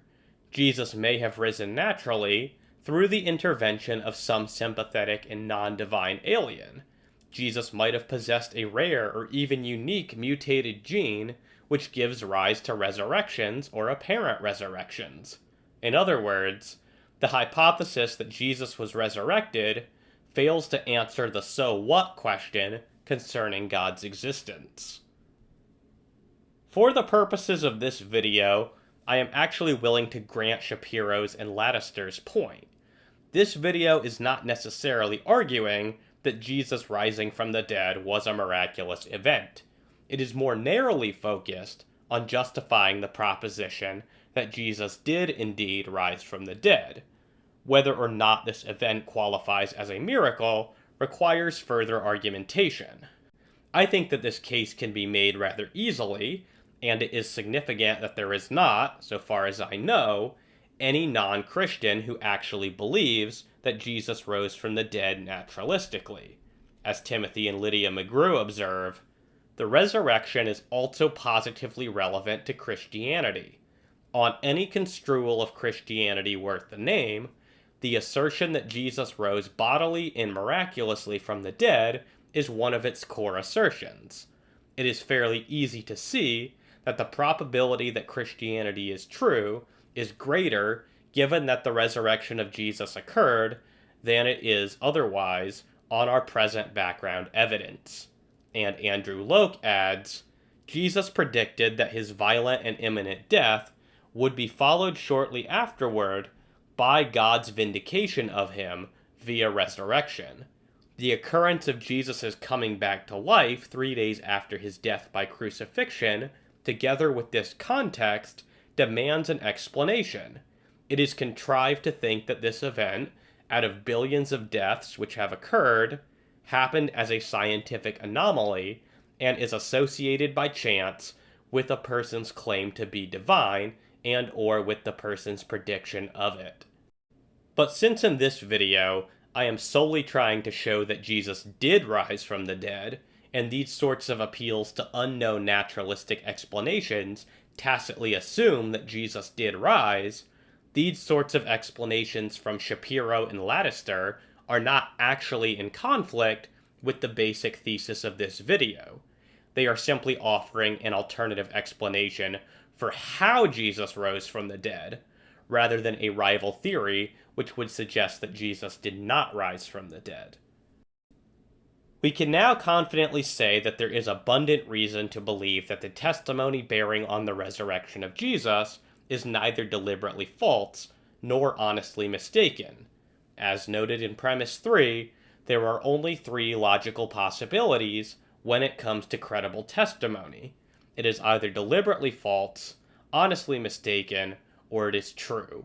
And if those first 2 options have been eliminated, then that leaves us with the third, namely that the testimony declaring the reality of Jesus' resurrection is true. And this means that the resurrection really occurred.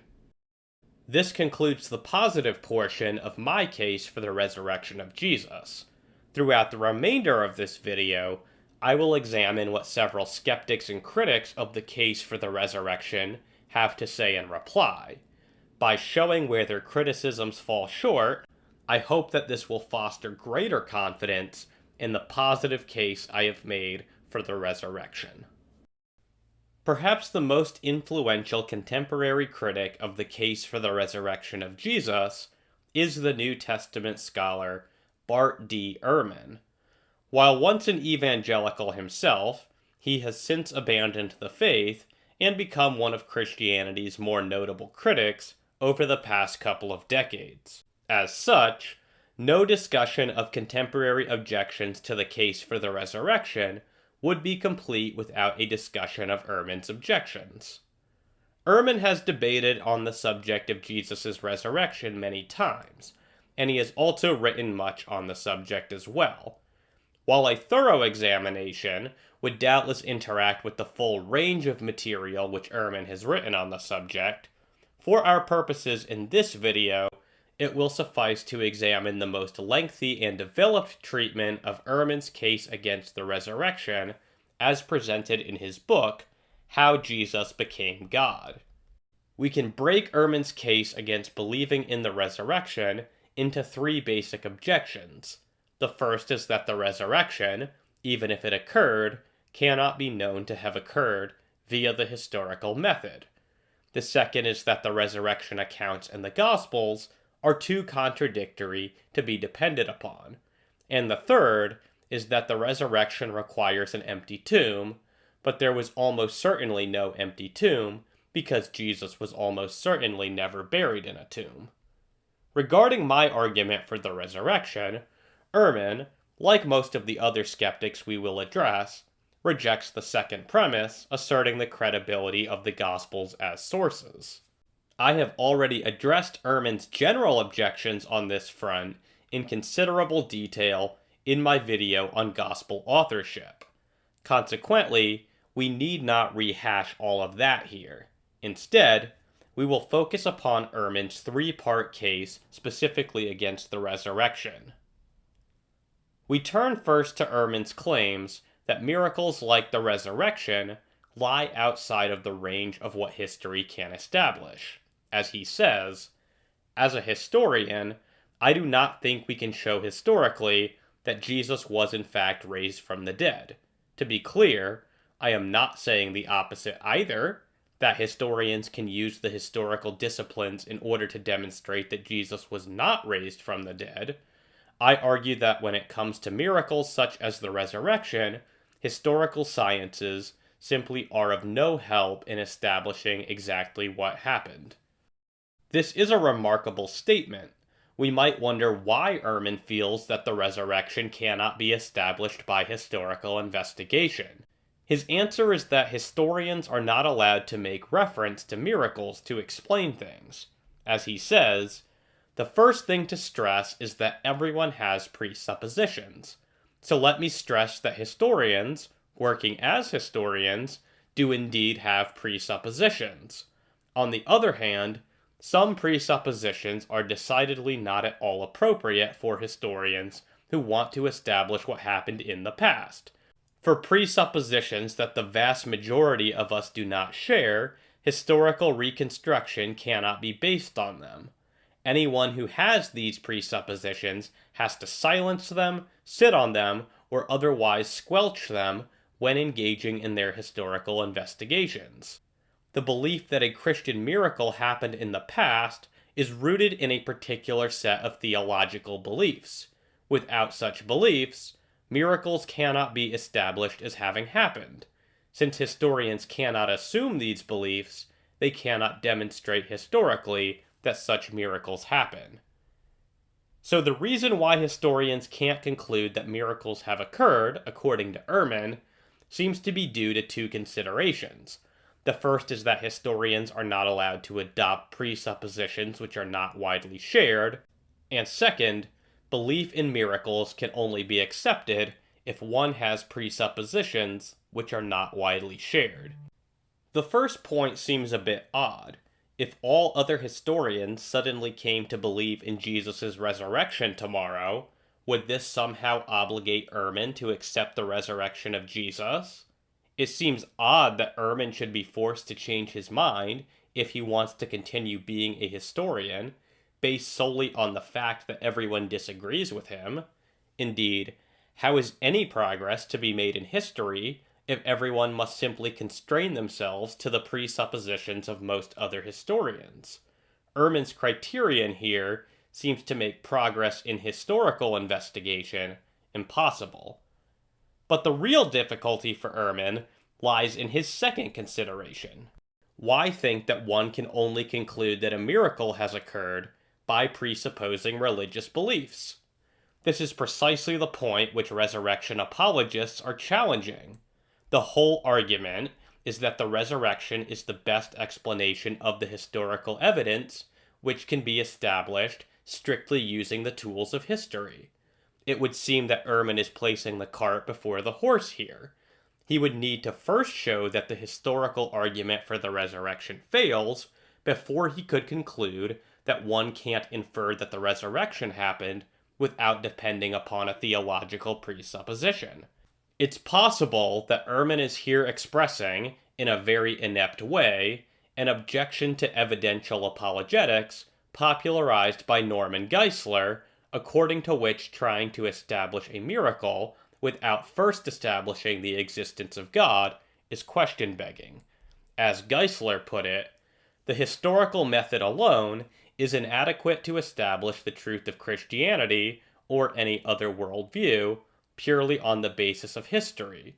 For example, one cannot justifiably argue that the resuscitation of the corpse of Jesus of Nazareth, even if it could be established by historical evidence, is sufficient a ground on which to build the entire Christian worldview.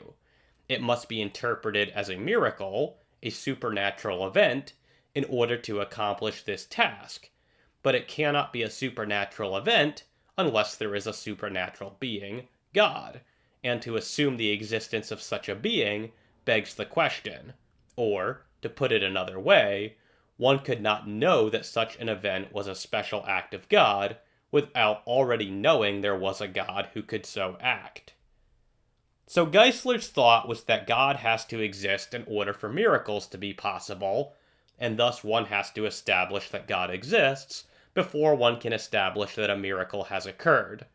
If Ehrman has adopted this perspective, then it's easy to see why he would think that one has to hold a theological presupposition in order to infer that a miracle has occurred. Unfortunately for Ehrman, if this is his intended point, Geisler was simply wrong about one having to establish God's existence in order to establish a miracle. Geisler confused the order of being with the order of knowing. It is surely true that God has to exist in order for miracles to be possible, but this does not imply that we have to know that God exists in order to know that miracles are possible. Rather, as long as we know that God's existence is possible, it follows that miracles are also possible. The epistemic possibility of miracles must be considered so long as God's existence has not been conclusively disproven. If God might exist, then he might perform miracles. And if he did, then there is absolutely no reason whatsoever why we couldn't infer God as having been the cause of an event if that's the best explanation for it. Moreover, we can do so without presupposing that God exists. So Ehrman is just clearly and obviously wrong about this.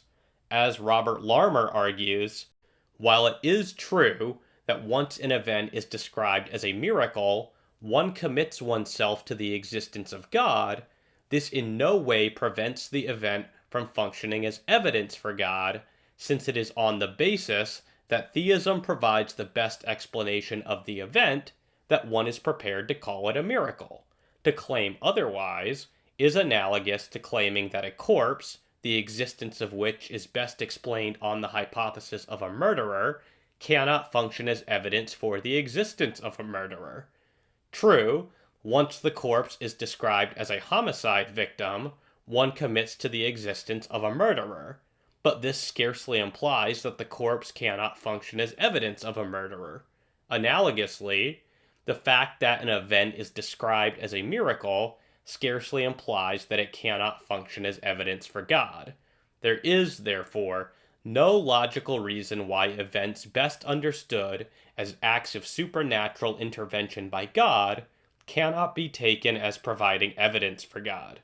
And Mike Licona adds, Ehrman confuses historical conclusions with their theological implications.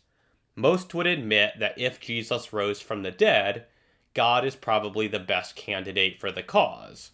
Thus, for Ehrman, since God is a subject for theologians rather than historians, the entire exercise of investigating the historicity of Jesus' resurrection is illegitimate. But this is to do history backwards. Historians should approach their data neither presupposing nor a priori excluding the possibility of God's acting in raising Jesus. But suppose that we allow Ehrman to stipulate that historians, by definition, cannot make reference to the miraculous, at least not insofar as they are doing historical investigation. Even if we arbitrarily restrict the scope of history to exclude investigations of the miraculous, that doesn't mean that we can't make a philosophical argument for the resurrection, which utilizes historical evidence to support the premises. So even granting Ehrman that miracles lie outside of the purview of the historian, this doesn't actually tell us anything about the knowability, justifiability, or probability that the resurrection occurred. The whole debate over whether or not historians are allowed to investigate miracles is kind of a red herring. For whether such examinations constitute the practice of studying history is merely a semantic question. However one decides to draw those lines, we can still investigate the miraculous, whether or not we choose to stipulate that this investigation lies within the purview of doing history. Philip Goff made this point quite nicely in his review of one of Bart Ehrman's debates with Mike Licona. Rather than disputing the history, a lot of time was taken up arguing about whether it is possible for a historian, as a historian, to argue for a miracle. This seems to me a very silly thing to argue about. We could define the word historian however we wish. Surely the interesting question is what we have reason to believe. Lastly, we can leave aside the question of whether or not the resurrection was a miracle entirely. we can surely establish that Jesus came back to life using the tools of historical inquiry. And this holds regardless of whether or not historians can identify the event as a miracle. As Licona puts it, historians must often leave the cause of an event unanswered, but this does not prohibit them from drawing historical conclusions. Historians are certain that Carloman died in AD 771, although they are uncertain whether his brother Charlemagne had him murdered or he died of natural causes. In a similar way, historians could conclude that Jesus rose from the dead without deciding on a cause for this event. They can answer the what happened, without answering the how it happened, or why it happened. Ehrman himself actually even admits this, saying, "It is in theory possible even to say that Jesus was crucified and buried, and then he was seen alive bodily afterward. A historian could, in theory, argue this point without appealing to divine causality, that is, without saying that God raised Jesus from the dead." Turning now to Ehrman's second objection to believing in the resurrection, he contends that the resurrection narratives in the Gospels are hopelessly contradictory, which, for Ehrman, cast doubt upon all of them. As he says, "We have already seen why the Gospels are so problematic for historians who want to know what really happened. This is especially true for the Gospel accounts of Jesus' resurrection. Are these the sorts of sources that historians would look for when examining a past event? Even apart from the fact that they were written 40 to 65 years after the facts by people who were not there to see these things happen, who are living in different parts of the world at different times and speaking different languages, apart from all this, they are filled with discrepancies, some of which cannot be reconciled. In fact, the Gospels disagree on nearly every detail in their resurrection narratives." Now, before we critically examine Ehrman's putative examples of contradictions between the narratives, I must make a preliminary methodological point, that being that contradictions between accounts in peripheral details support their independence, which actually should increase our confidence in the truth of the events upon which they demonstrate agreement. As Mark Pearson reminds us, before we see if attempts at harmonization require as much fudging as Ehrman imagines, an important point regarding historiography needs to be made. The veracity of the core events in historical reports is not jeopardized when inconsistencies exist involving peripheral details that are of little significance. In other words, to think that apparent conflicts regarding relatively minor points of a narrative disprove the central facts is bad historiography. This is especially the case when the sources have been shown to contain generally reliable data. 4 brief examples from history help illustrate this point. First, the ancient Greek historian Thucydides was bothered by the fact that not all written accounts of the Peloponnesian War were in agreement. Since he had served as a general during the war, however, these incongruities should not dissuade him from knowing whether the war occurred or who won. Second, the Great Fire of Rome in the 1st century was recounted by 3 primary sources, which differ on some intriguing details. Despite the varied answers found in our sources, no serious historian would doubt that Rome actually burned. Third, survivors of the Titanic contradicted each other about whether the ship broke in two or remained intact.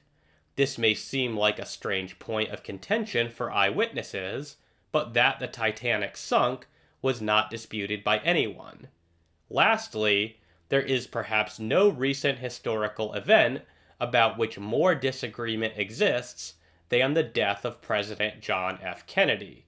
And yet, the chief event of Kennedy's assassination in Dallas via gunfire remains an accepted fact.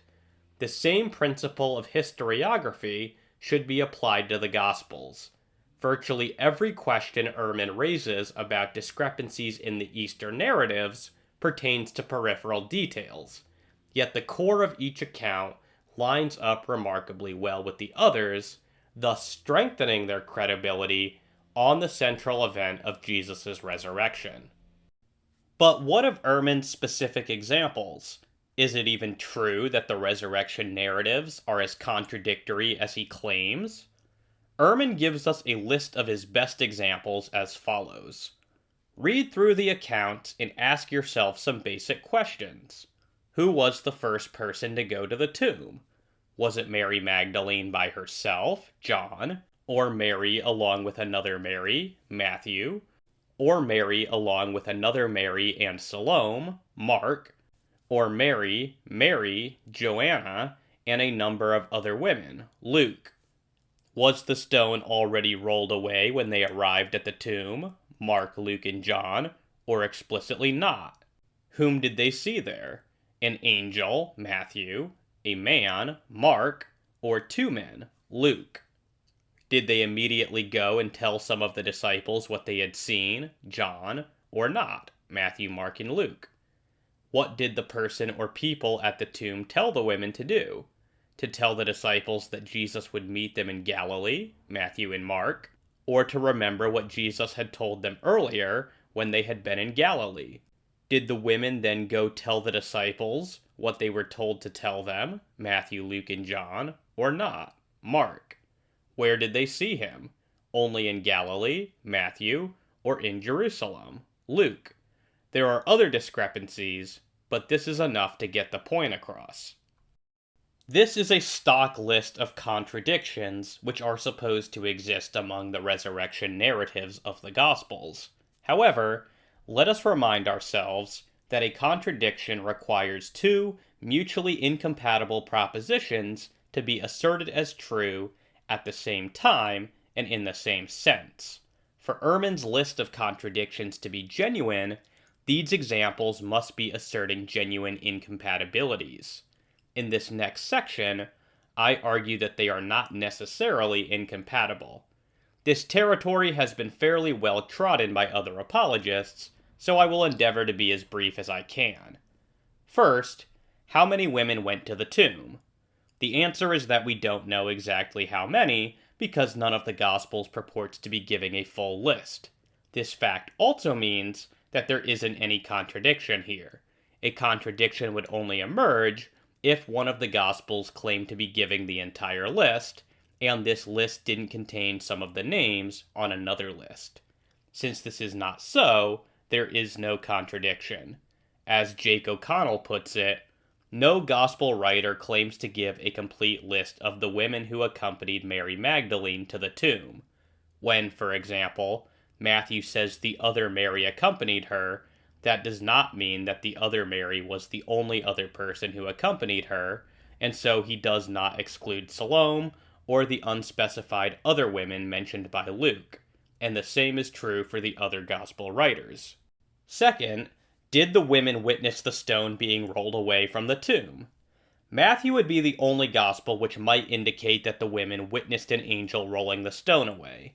In Matthew 28, 1-2, we read, "In the end of the Sabbath, as it began to dawn, toward the first day of the week, came Mary Magdalene and the other Mary to see the sepulchre.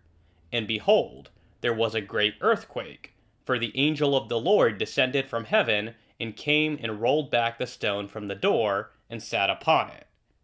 So given this translation, it definitely looks like the rolling away of the stone took place as the women were arriving at the tomb.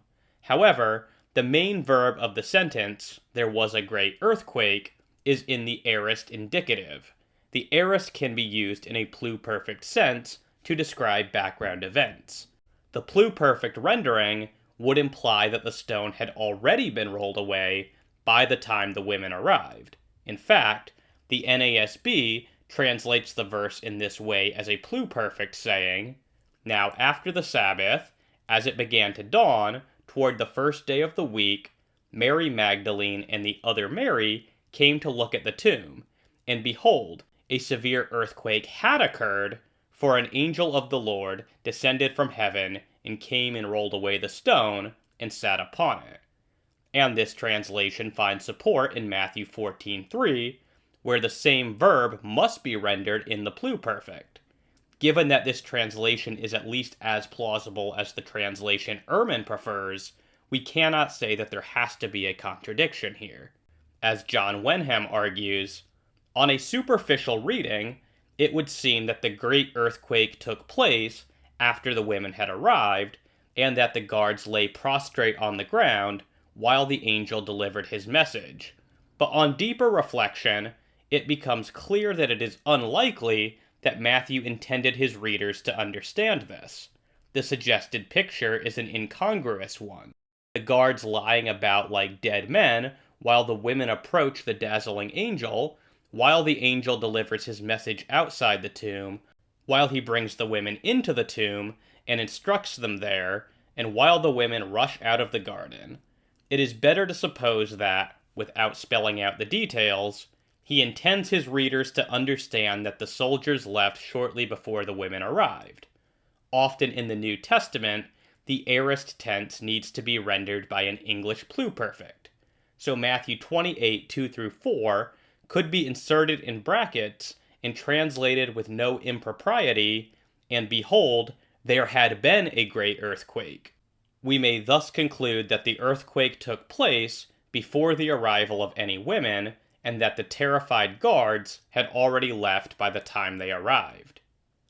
Third, how many men or angels did the women see at the tomb? Once again, none of the Gospels purports to give an entire list.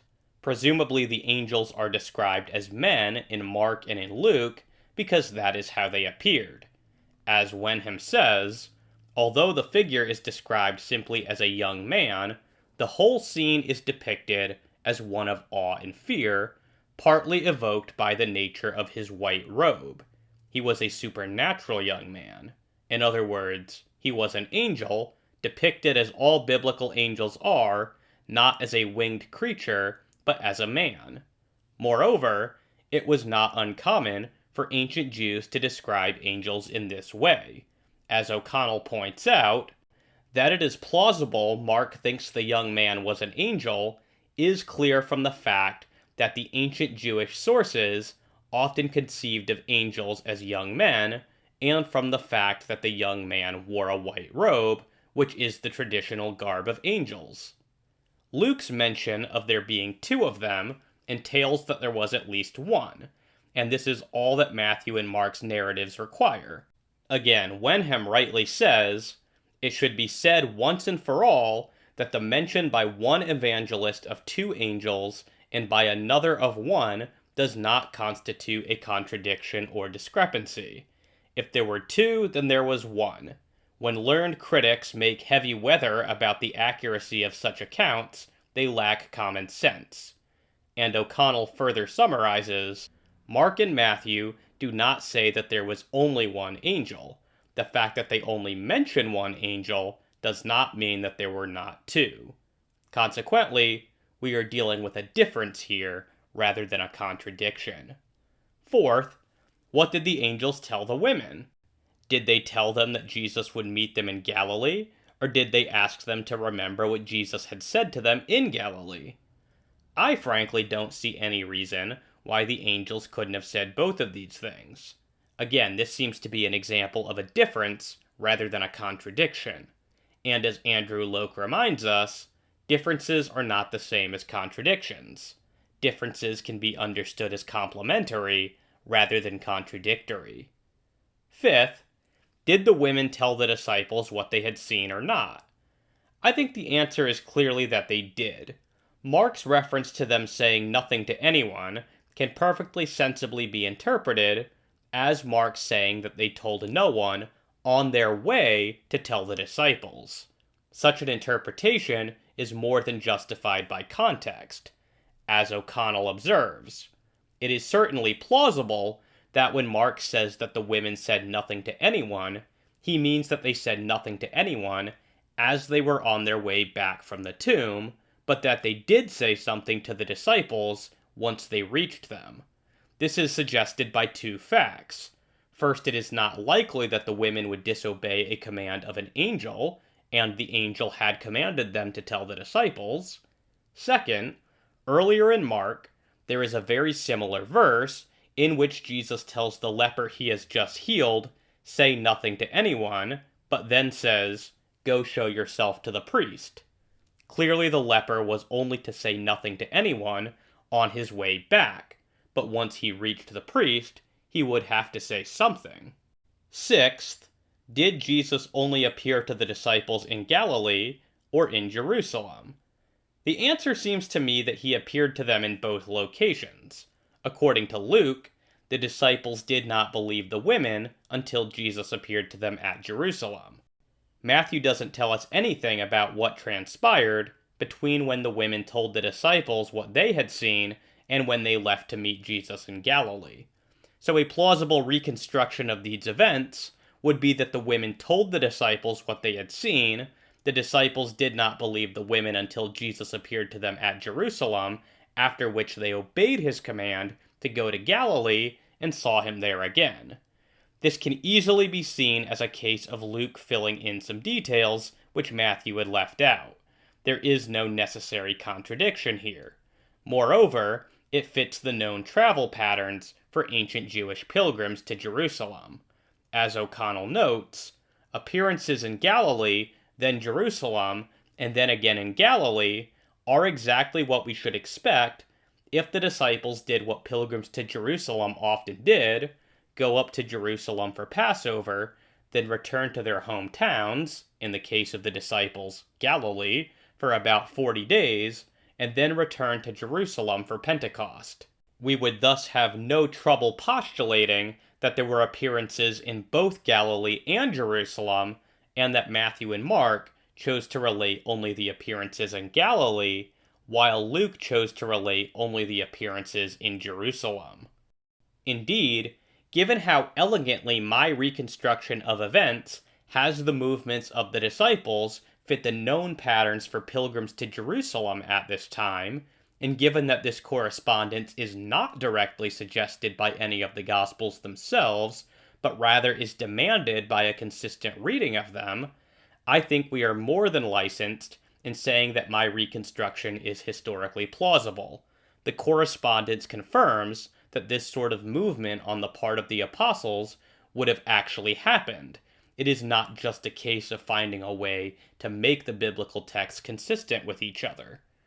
Ehrman does anticipate this move, but says that it is impossible because in Luke, Jesus commands the disciples to stay in Jerusalem until they receive the Holy Spirit, which they don't receive until Acts 2. This would straightforwardly preclude them from leaving Jerusalem to meet him in Galilee. However, that command is issued in the context of Jesus telling his disciples to preach the gospel to all nations. The command to tarry in Jerusalem until they receive the Holy Spirit means that they are not to begin spreading the gospel to all of the nations from Jerusalem until they receive the Holy Spirit. The command doesn't mean that they couldn't briefly leave Jerusalem for any reason, and this can be clearly seen in Luke's own narrative, since in the very next verse, we see that Jesus did indeed take his disciples out of Jerusalem and into Bethany for his ascension.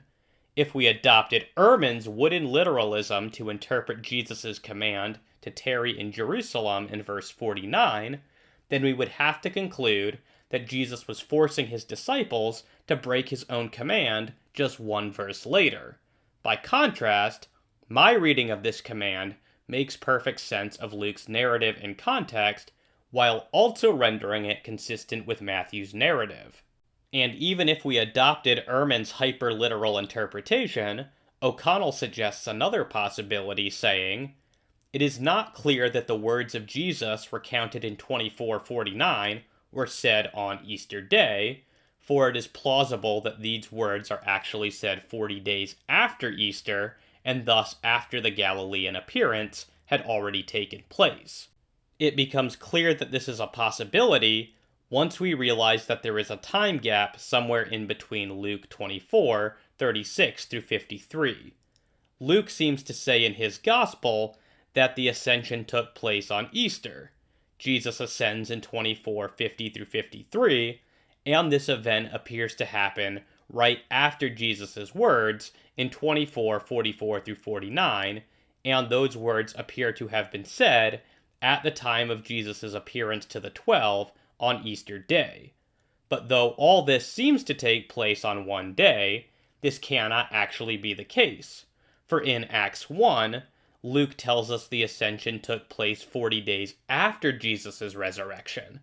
Thus, unless Luke blatantly contradicted himself, the events of 24:36 through 53 could not all have taken place on Easter Day, since that would require that the ascension took place on Easter Day instead of 40 days later. Therefore, there must be a time gap somewhere in these verses. I have had to be brief in my discussion of these supposed contradictions. I hope that I have at least shown that the narratives do not have to be in conflict with one another. There is a reasonable way to read them such that they complement one another. As Pearson concludes, while not everyone will be satisfied with these proposed solutions, they are enough to show that the apparent conflicts are nowhere near as impossible to reconcile as Ehrman makes them seem. They are merely differences, not contradictions, each of which involves minor points of secondary importance. Ehrman's theory is that the disciples had visionary experiences of the risen Jesus, which convinced them that Jesus had risen from the dead. He denies that there was an empty tomb because he doesn't believe that Jesus was ever buried in a tomb. As he explains, I should stress that it was visions and nothing else that led the first disciples to believe in the resurrection.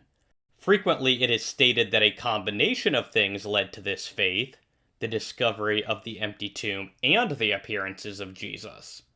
My view is that an empty tomb had nothing to do with it. Ehrman objects to the reality of the empty tomb on the basis of this not being the norm for victims of crucifixion. Typically, victims of crucifixion were either left on their crosses to be eaten by animals or else thrown into a mass grave, and so the same thing probably happened to Jesus. For this reason, Ehrman deems the empty tomb to be improbable, as he explains. My view is now that we do not know and cannot know what actually happened to Jesus' body, but it is absolutely true that, as far as we can tell from all the surviving evidence, what normally happened to a criminal's body is that it was left to decompose and serve as food for scavenging animals. Crucifixion was meant to be a public disincentive to engage in politically subversive activities, and the disincentive did not end with the pain and death. It continued on, and the ravages worked on the corpse afterward. My second reason for doubting that Jesus received a decent burial is that at the time, criminals of all sorts were, as a rule, tossed into common graves. It's possible that Jesus was an exception, but our evidence that this might have been the case must be judged to be rather thin. People who are crucified were usually left on their crosses as food for scavengers, and part of the punishment for ignominious crimes was being tossed into a common grave, where very soon, one decomposed body could not be distinguished from another. My third reason for doubting the burial tradition has to do with the Roman rule of Judea at the time. Pilate was not a beneficent prefect who kindly listened to the protests of the people he governed. Was Pilate the sort of ruler who would break with tradition and policy when kindly asked by a member of the Jewish council to provide a decent burial for a crucified victim? Not from what we can tell. I suppose that the most that can be said in favor of Ehrman's argument is that, if he is correct, then this does provide some level of inductive evidence against the empty tomb. Some scholars have responded that Ehrman is overstating his case here. For example, Craig Evans suggests that we don't actually know what typically happened to the corpses of crucifixion victims, saying, in fact, we are not sure how normal leaving the corpse on the cross unburied was in the Roman Empire. That it often happened is not in dispute, but the evidence is more variegated than Ehrman and others have assumed. Ehrman also overlooks the fact that there is actually no evidence whatsoever that the throwing of people into mass graves was ever practiced in Israel.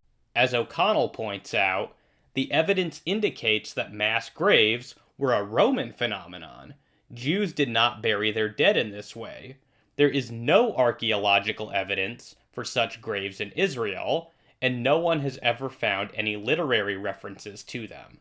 It is not surprising that this form of burial was not practiced in Israel, given the importance which Jews ascribed to burial.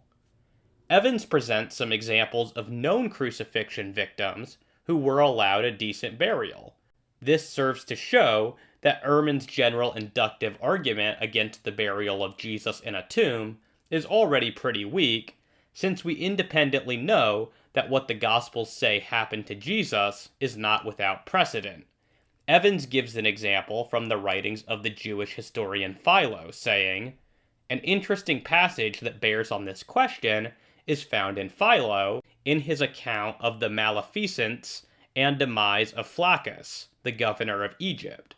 Philo complains of the insults visited on the recently appointed Agrippa I when he visited Alexandria, the desecration of synagogues, the looting of Jewish homes, and the flogging and crucifixion of some of the Jewish counselors on the day of the emperor's birthday, no less. The fact that these poor men were crucified and then denied burial on a day when normally mercy is shown only underscores the brutality and callousness of the governor's behavior." Ehrman thinks this passage offers no support for the New Testament Gospel's report that Pilate permitted the body of Jesus to be taken down from the cross and be properly buried. Had Jesus been crucified in Alexandria, Ehrman's point would be well taken, but Jesus was crucified in Jerusalem, in the land of Israel, where very different political and religious factors were in play. What is important in the Flaccus passage for the matter at hand is that this sorry incident demonstrates that it was, in fact, Roman practice, under various circumstances, to permit bodies of the crucified to be taken down and be buried. If there was no such Roman practice, this part of Philo's complaint loses all force. Evans also gives an example from Josephus, saying, "It is simply erroneous to assert that the Romans did not permit the burial of the executed, including the crucified. Bodies were, in fact, released to those who requested them. Josephus himself makes this request of Titus, son of Vespasian, and Titus granted it. Of course, Roman authorities often did not permit burial, request or no request, especially in cases of high treason. But crucifixion, especially during peacetime, just outside the walls of Jerusalem, was another matter. Given Jewish sensitivities and customs, burial would have been expected, even demanded." Evans argues that Josephus indicates that crucifixion victims were regularly buried in Judea prior to the Jewish uprising in 66 AD, based upon a passage in the Jewish War 317. As Evans explains, in his account of the Jewish rebellion against Rome, Josephus vents against the Idumean rebels who murdered some of the ruling priests and then did not see to the proper burial of their bodies. The actions of the rebels is not of interest in the present discussion, rather it is what Josephus says about the expectations of burial. The statement that the Jews are so careful about funeral rites that even malefactors who have been sentenced to crucifixion are taken down and buried before sunset is in reference to peacetime, before the Jewish rebellion erupted in AD 66. However people died, whether by execution, misadventure, or natural causes, the Jewish people buried the dead, Jewish or Gentile, saint or sinner. Even if crucified by the authority of Rome, the dead were buried. And from these observations he concludes, in short, there is nothing irregular about the Gospel's report that a member of the Sanhedrin requested permission to take down the body of Jesus and give it proper burial, in keeping with Jewish burial practices as they related to the executed. It is entirely in keeping with all that we know from the literature and from archaeology. But the evidence is not restricted to testimonial evidence. There is also archaeological evidence that victims of crucifixion were sometimes allowed respectful burials in tombs. The most striking example of this would be an ossuary containing the bones of one Jehonahanan, son of Hagkol, discovered in 1968 by the archaeologist Vasilios Zafiris. This discovery was notable because the heel bone was pierced by an iron nail, showing that Jehohanan had both been a victim of crucifixion and also that he had been allowed a proper burial. So the idea that this would have been allowed for Jesus as well is not without precedent. Furthermore, the bones were dated to the time of Pilate's governorship, which calls into question Ehrman's claim that this is something which Pilate never would have allowed. Mark Pearson puts this point sharply but accurately when he says, "In 1968, the bones of an ancient Jewish male were found inside of an ossuary, a container for skeletal remains, with an iron spike still protruding from his right heel bone and a piece of wood adhering to the spike. Clearly he had died on a cross. Since ossuaries were used to gather up the bones of someone whose flesh had decayed after being buried, this specimen provides tangible evidence that burial was permitted at times for victims of crucifixion. Furthermore, the ossuary and its contents date to the late AD 20s, which is when Pilate himself was governor. Pilate then, having condemned this individual to a cross like he did Jesus, must also have granted permission for the internment. Ehrman is aware of this archaeological evidence, but conveniently omits it when arguing that Jesus would not have been entombed. Based on this and other glaring oversights, his conjecture about the early creed, and his unconvincing case against the Gospels as reliable sources, Ehrman's dismissal of Jesus' burial flies in the face of the historical record. But even granting Ehrman's claim that victims of crucifixion were typically left on the cross or tossed into a mass grave, very general inductive arguments like this one are pretty easy to override when there is specific evidence supporting the reality of something unusual or atypical. And when it comes to the burial of Jesus, this is absolutely the situation we are in. Since Jesus was far from typical, even by Ehrman's skeptical lights, it shouldn't be terribly surprising that his burial was not typical. The specific testimonial evidence that Jesus was buried in a tomb is just overwhelmingly clear. All of the Gospels agree on this much. And given that Ehrman takes the supposed disagreements among the resurrection narratives to be such strong evidence against their trustworthiness when it comes to the resurrection of Jesus, he should, presumably, take their complete agreement on Jesus' burial by Joseph of Arimathea to indicate their trustworthiness on this point.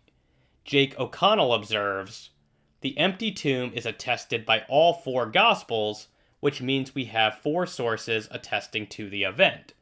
It might be objected that the four sources are not independent of each other. However, Matthew, Luke, and John all have information concerning the empty tomb, which is not found in Mark, and thus they must have had other sources for the empty tomb. Hence we do have four different sources." Even Paul directly says that Jesus was buried in 1 Corinthians 15. Hence, even granting some weight to Ehrman's broad inductive argument against the burial of Jesus, all of the specific evidence points in the other direction and simply overrides the inductive case against Jesus' burial. Much has been made of the fact that women are reported as being the first to discover the empty tomb in the Gospels. William Lane Craig, for example, has argued that the testimony of women was not considered trustworthy by ancient Jews, and so it is unlikely that women would be invented as the first witnesses to the empty tomb. As he says, the women are used as witnesses of the crucifixion, burial, and empty tomb. Unless they actually were the witnesses, it seems inexplicable why they should be used and not the disciples themselves. Given the low status of women in Jewish society and their lack of qualification to serve as legal witnesses, the most plausible explanation, in light of the Gospel's conviction that the disciples were in Jerusalem over the weekend, why women and not the male disciples were made discoverers of the empty tomb, is that the women were, in fact, the ones who made this discovery. This conclusion receives confirmation from the fact that there seems to be no reason why the later Christian church should wish to humiliate its leaders by having them hiding in cowardice in Jerusalem, while the women boldly carry out their last devotions to Jesus' body, unless this were in fact the truth. I myself tend to think that Craig and most other apologists have made far too much of this fact, chiefly because the Gospels are not presenting the testimony of these women as evidence for the reality of the empty tomb. There is nothing in the text to suggest that we, the readers, are supposed to believe in the empty tomb based upon the witness of these women. They are simply included as part of the narrative. As Ehrman replies, the first thing to point out is that we are not talking about a Jewish court of law in which witnesses are being called to testify. We're talking about oral traditions about the man Jesus. Still, even if some apologists overplay their hand on this front, it doesn't follow that there is no evidential significance in this fact. While we can't say that it is absolutely unthinkable that anyone should have ever invented women as the first to discover the empty tomb, they are also not the sort of people we would have expected to be invented for this role. So the presence of women does provide some evidence favoring the historicity of the empty tomb, even if their inclusion is not a slam dunk. As Timothy and Lydia McGrew conclude, the point should not be overstated, for there are disagreements reported in the Talmud regarding the degree of credibility to be granted to the testimony of women. Nevertheless, it would plainly be better from the standpoint of enhancing the credibility of a contrived story to put a group of respectable males at the tomb, and as the first to see the risen Christ, than a group of women. So to sum all of that up then, since the idea that victims of crucifixion were allowed to be buried is not without precedent, and all of the sources which specifically discuss this claim that this happened to Jesus' body, I conclude that whatever force Ehrman's general inductive argument against this may have is simply overcome by counter-evidence in favor of Jesus' burial in a tomb. In conclusion, this section has examined Bart Ehrman's three-point case against believing in the resurrection on the basis of historical evidence. We have seen that Ehrman's claim that historians cannot make appeals to miracles is both unmotivated and, for the purposes of this video, irrelevant. I have endeavored to show that Ehrman has grossly overstated the degree to which the resurrection narratives conflict with one another. In each case, it has been seen that there is a plausible harmonization. And finally, we have seen that Ehrman's case against the historicity of the empty tomb is not very strong, and overlooks several pertinent pieces of evidence. One of the most popular critics of resurrection apologetics, at least within the online sphere, is Richard Carrier. I feel compelled here to mention that Carrier has a PhD, since his fans will whine and complain about it in the comments if I don't. Carrier's approach to arguing against the resurrection is, in some respects, similar to Bart Ehrman's, and is, in other respects, quite different. Carrier's article, The Spiritual Body of Christ and the Legend of the Empty Tomb, is well over 100 pages long, and represents his basic approach to dismissing the significance of the New Testament evidence for the resurrection of Jesus. In short, Carrier's hypothesis involves the idea that Paul is our earliest source for the resurrection of Jesus. For Carrier, Paul had some type of hallucination, which, in conjunction with his own questionable readings of the Hebrew Scriptures, convinced him that Jesus had risen from the dead. As he explains, I believe the best explanation, consistent with both scientific findings and the surviving evidence, is that the first Christians experienced hallucinations of the risen Christ of one form or another. However, Carrier does not believe that Paul thought of this as a resurrection of the same body which Jesus inhabited on earth. The body remained in the tomb and decomposed there. Rather, for Carrier, Paul thought of Jesus' soul as receiving a spiritual or non-physical body in heaven. The Gospels, then, represent an evolving legend where certain Christians began interpreting the resurrection body as a physical body, and the empty tomb was an idea which naturally grew out of this general trend of development. As he explains, the evidence suggests that the first Christians, at least up to and including Paul, thought Christ's soul was taken up to heaven and clothed in a new body, after leaving his old body in the grave forever. The subsequent story, that Jesus actually walked out of the grave with the same body that went into it, leaving an empty tomb to astonish all, was probably a legend that developed over the course of the first century, beginning with a metaphorical empty tomb in the Gospel of Mark, most likely written after Paul's death. Most of the discussion surrounding Carrier's hypothesis has centered on the idea that Paul thought of Jesus' resurrected body as being non-physical. In particular, there is much debate regarding the merits of his reading of Paul's statement that the resurrection body is a spiritual body in 1 Corinthians 15:44. The question regards whether or not Paul means to say that the resurrected body is not physical when he describes it as spiritual. Does his contrast between a natural body and a spiritual body contrast the metaphysical composition of these bodies? The answer is probably negative. James P. Ware summarizes the basic difficulties with this reading as follows. 1. There is no evidence in Paul's letters that the notion of spirit matter had any place in his thought, and such a notion has no connections to Paul's thought elsewhere. 2. The notion that verse 44 introduces the concept of a new body, distinct in substance from the body sown in death, misunderstands the structure of Paul's syntax in this verse. The implied grammatical subject of the verbs in verse 44 is the mortal fleshly body that is sown in decay, but thereafter raised to immortal life, and thus describes two contrasting modes of existence of this same body, one prior to the resurrection and the other following the resurrection. 3.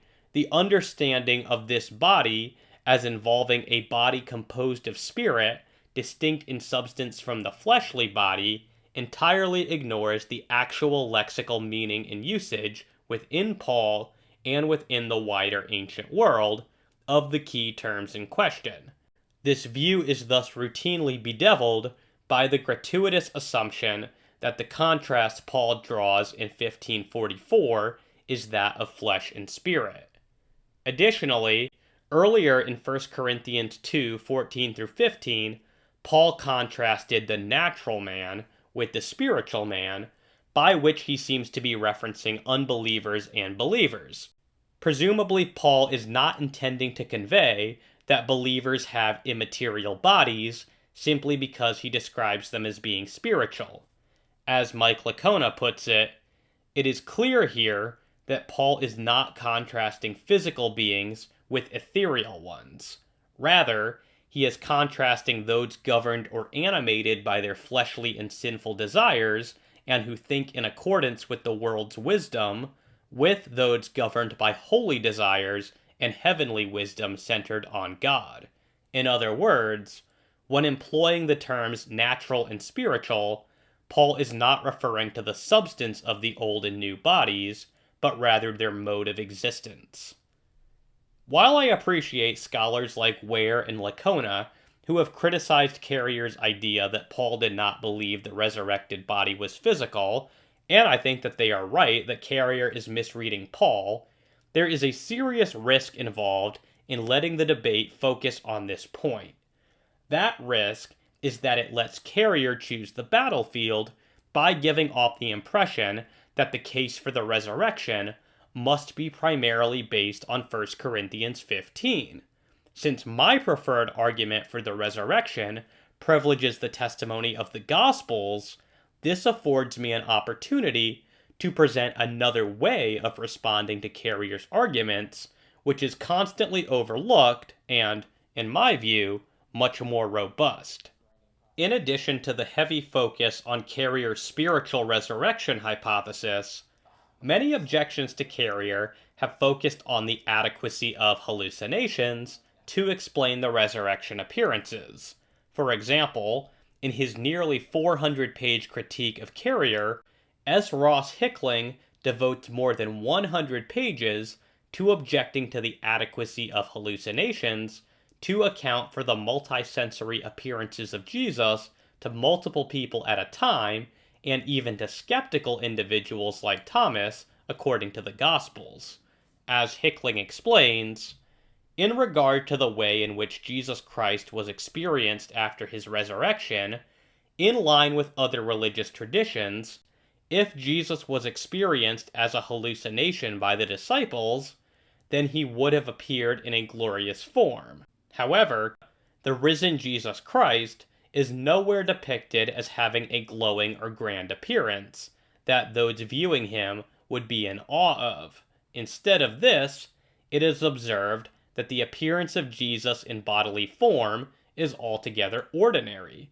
The disciple Thomas, who did not believe that Jesus Christ had arisen from the dead, was convinced that it was Jesus after he encountered him. This is relevant to Carrier's discussion regarding hallucinating disciples, as Thomas did not even believe that Jesus Christ had arisen from the dead.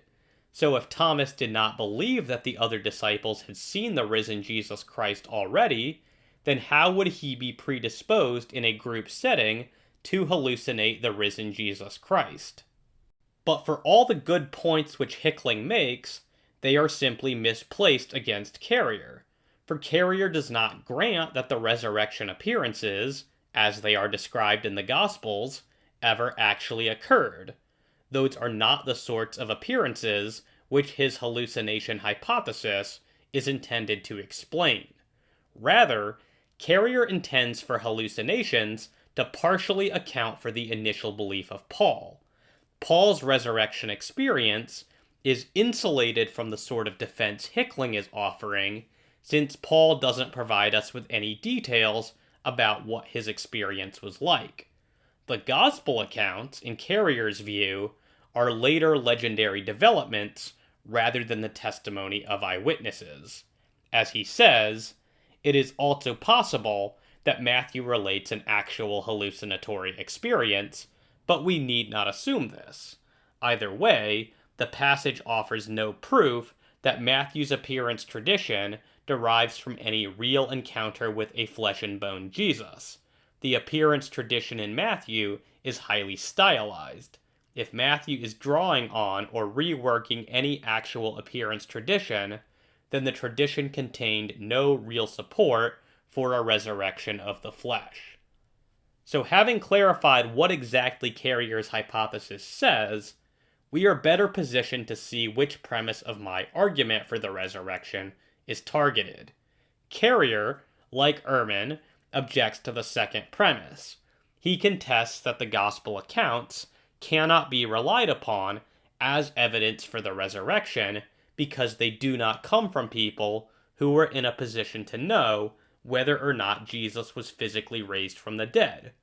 Carrier's objection to the use of the Gospels depends critically on the assumption that they are late and legendary. Without that, he cannot legitimately limit the scope of the discussion to the writings of Paul. So rather than following in the long line of scholars who have critiqued Carrier on the grounds that Paul did not believe in a spiritual resurrection, I will instead focus on Carrier's case for the Gospels being late and unreliable.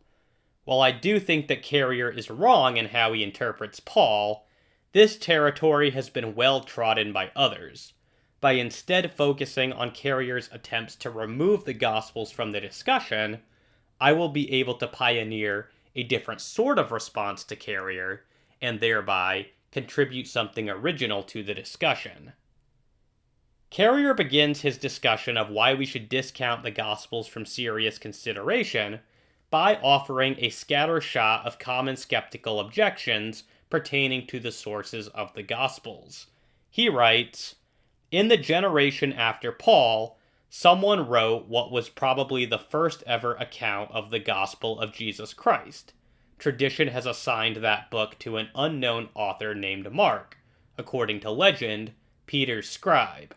It is not known when the book was written. Most scholars believe it was sometime around 70 CE, give or take a decade, but it is clear that Paul knew nothing of the work, so we can be fairly certain it was not circulating when he was alive. Yet this gospel contains the first known appearance of an empty tomb story. All other accounts rely on it, and basically just embellish it or modify it to suit each author's own narrative and ideological agenda. As nearly all scholars agree, Matthew and Luke clearly used Mark as their source, repeating the same elements in the same order and often using identical vocabulary and word order, not only for this story, but for the whole gospel. And though John does not directly use Mark as a source, it is probable his account ultimately derives from it. Beyond mere conjecture, there is no indication any of them had any other source of information for the changes and additions they make. So I count 4 distinct objections here. First, the gospel authors are unknown. Second, the gospels must be late because Paul never cites any of them. Third, Matthew, Luke, and John are just embellishments of Mark. And fourth, the gospel authors had no sources of information beyond Mark. Let's consider each one. First, in my video, Who Wrote the Gospels? The Case for Matthew, Mark, Luke, and John, I offered a detailed case against Carrier's claim that the authors of the Gospels are unknown. All Carrier has to say in defense of this is that the attribution of Mark as being Peter's scribe is legendary. But the earliest source for this is Papias of Hierapolis, who was writing, as I argued in my video on the historical reliability of Acts, as early as the 90s AD. Since Carrier dates Mark to around 70 AD, we are dealing with a period of only 20 to 30 years. Moreover, I have argued that Papias knew the apostles themselves. Hence we have no reason whatsoever to conclude that the attribution of the second gospel to Mark is legendary, and the same is true of the other gospels. Second, Carrier suggests that the gospels must be late because Paul never cites Mark, and he assumes that the other gospels are later than Mark. So if Mark was written after the writings of the apostle Paul, then so are the other gospels. But even if we granted this point in its entirety, nothing particularly significant follows from it. Recall that Paul would have likely died sometime in between 64 and 68 AD. So even if all of the Gospels are written after this, that doesn't automatically place them outside of the lives of their purported authors. In other words, it doesn't automatically make them too late to be trusted as sources. Furthermore, it can be disputed that Paul does not cite any of the Gospels. For example, in 1 Corinthians 11, 23-25, Paul says, "For I received from the Lord that which I also delivered to you, that the Lord Jesus, on the night when he was betrayed, took bread, and, when he had given thanks, he broke it and said, 'This is my body which is for you. Do this in remembrance of me.' In the same way, he also took the cup after supper, saying, 'This cup is the new covenant in my blood. Do this, as often as you drink it, in remembrance of me." These words closely match Jesus' words as recorded in Luke 22:18-20. It is not impossible to suppose that Paul is directly quoting from Luke's Gospel. He does claim, after all, to have received this information from somewhere prior to teaching it to the Corinthian church. As Greg Boyd and Paul Eddy observe, no one disputes that Paul's words here strongly parallel the account of the Last Supper found in all four Gospels, especially Luke's. The text itself suggests Paul is relying on traditional material. He introduces his material with standard Jewish terminology for receiving and handing over sacred tradition. This suggests that Paul was passing on material that had been passed on to him by others. In this light, when Paul says he received from the Lord this teaching, it seems most natural to take him to be referring to his conviction that this traditional material goes back to the Lord's own words and actions. Through the tradition now being mediated through Paul, the Corinthians were receiving from the Lord the teaching about the Last Supper. This conclusion is confirmed by the fact that Paul's words betray a wholly fixed verbal form, as is seen when compared with Luke 22:19-20. This is all the more plausible if, as some scholars have suggested, Paul is referring to the Gospel of Luke when he uses the phrase, "according to my gospel," throughout his epistles.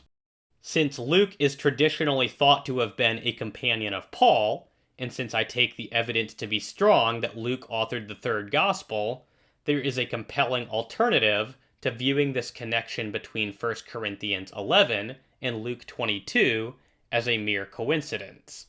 Additionally, some scholars have thought that Paul's eschatological statements in 1st and 2nd Thessalonians may show dependence upon Matthew 24.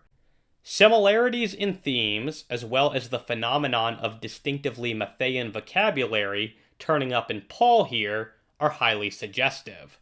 As Bernard Orchard argues, prescinding from attaching any specific dates to any of the Gospels, but being open to the possibility of early dating, the evidence will be outlined here for Paul's use of the literary tradition as found in our Greek Matthew. The case of 1st and 2nd Thessalonians offer the best and clearest example of Paul's adaptation of the eschatological teaching found chiefly in Matthew. In Matthew 23-25, and in the eschatological section of both letters, we find the same teaching, the same metaphors and similes, and the same key words, some exceedingly rare. Paul is seen to utilize the same key words and the same illustrations that Matthew uniquely uses with regard to the suddenness of the coming of the Lord, like a thief in the night, like the sudden birth pangs, like the sudden arrival of the bridegroom, like the sudden coming of the flood while life was going on normally, a coming in power and glory with the angels and with the sound of a great trumpet. Other powerful supporting reminiscences of Matthew are found in Galatians and 1 Corinthians. Of course, it is certain that Paul made full use of Old Testament eschatological imagery, but some extra details that he himself adds are found together only in Matthew and argue strongly for his first-hand knowledge of it. And in his excellent book, The Sayings of Jesus and the Churches of Paul, David Dungan argues extensively that Matthean and Lucan themes can be found throughout the Pauline corpus. He suggests that the evidence here is just as strong as for supposing that various New Testament books influenced many of the patristic writers. As he explains, although a Tertullian and an Irenaeus may have succeeded most of the time in keeping their citations explicit and unscrambled, the same thing cannot be said for Justin Martyr, or 2nd Clement, or 1st Clement. In them, however, the degree of explicitness is clearly on the rise. But if we go back farther to someone like Polycarp or Ignatius or the Apostolic Fathers, we can see much less explicit citation of traditional material. The argument that Paul knew only a few sayings because he only mentions a few openly falls to the ground, and the numerous verbal correspondences between his text and those of the Synoptic Gospels, as well as other more distantly related parallels in ethical exhortation, show that Paul actually used or cited a considerable number of Jesus' teachings. Now, of course, Carrier can try to argue that the dependence goes in the other direction. He might try to suggest that Matthew and Luke are drawing this information from Paul rather than the other way around. I'm not interested in pursuing that question right now. The point is just that Carrier cannot be too confident that Paul does not demonstrate knowledge of the Gospels. This is far from a foregone conclusion. Moving on to Carrier's third objection, he suggests that when we look at the resurrection narratives side by side in chronological order, we can actually see the story evolving by getting more fantastic with each new entry. As he says, it cannot reasonably be doubted that the Gospels exhibit legendary embellishments upon the basic story of Mark. However much you might quibble about which elements were invented, it is clear at least some were. Mark tells a simple story about a Sanhedrinist burying Jesus, women going to the tomb and finding it open, meeting a single boy in white, then running off. But by the time we get to Matthew, Joseph has become a disciple of Jesus who buried Jesus in his own new tomb, the boy has become an angel descending from heaven, the women experience a massive earthquake and watch the angel descend and open the tomb, and guards have been added to the story. There can be no doubt that we are looking at extensive legendary embellishment. We can see the same trend in the other two Gospels. Luke, unaware of Matthew, and less prone to the fabulous, also embellished the story received from Mark, though less excitingly. John borrowed some of the embellishments of Luke, but makes the story entirely his own. Now, quite obviously, Carrier's objection here is entirely dependent upon his preferred synoptic theory. In particular, it depends upon the thesis of Markan priority. Regular viewers of this channel will know that I am quite skeptical of Markan priority. I have dedicated several videos to arguing for the thesis that Matthew was, in fact, the first gospel written, and that Mark was actually the last of the synoptics to have been written. Clearly, if this sort of synoptic theory is correct, then there is not a clear evolution of the resurrection narrative. Instead, the level of detail in each narrative simply varies without any discernible evolutionary trajectory. This would increase the plausibility of the idea that the level of detail in each resurrection narrative is simply reflecting the preferences of the respective authors rather than a growing legend. But even granting Markan priority, we still don't have as clear a case of an evolving legend as Carrier would have you believe. Of all the Gospels, it is Matthew who has the most elaborate resurrection narrative, complete with an angel descending from heaven and an earthquake. Yet even by Carrier's own reckoning, Matthew is only the second Gospel to have been written. This already begins to shake up the smooth progression from less fantastic to more fantastic, which Carrier would like you to believe exists among the resurrection narratives. As David Wood points out, in John, we find an impressive amount of fish in the net, and Jesus appears in a locked room.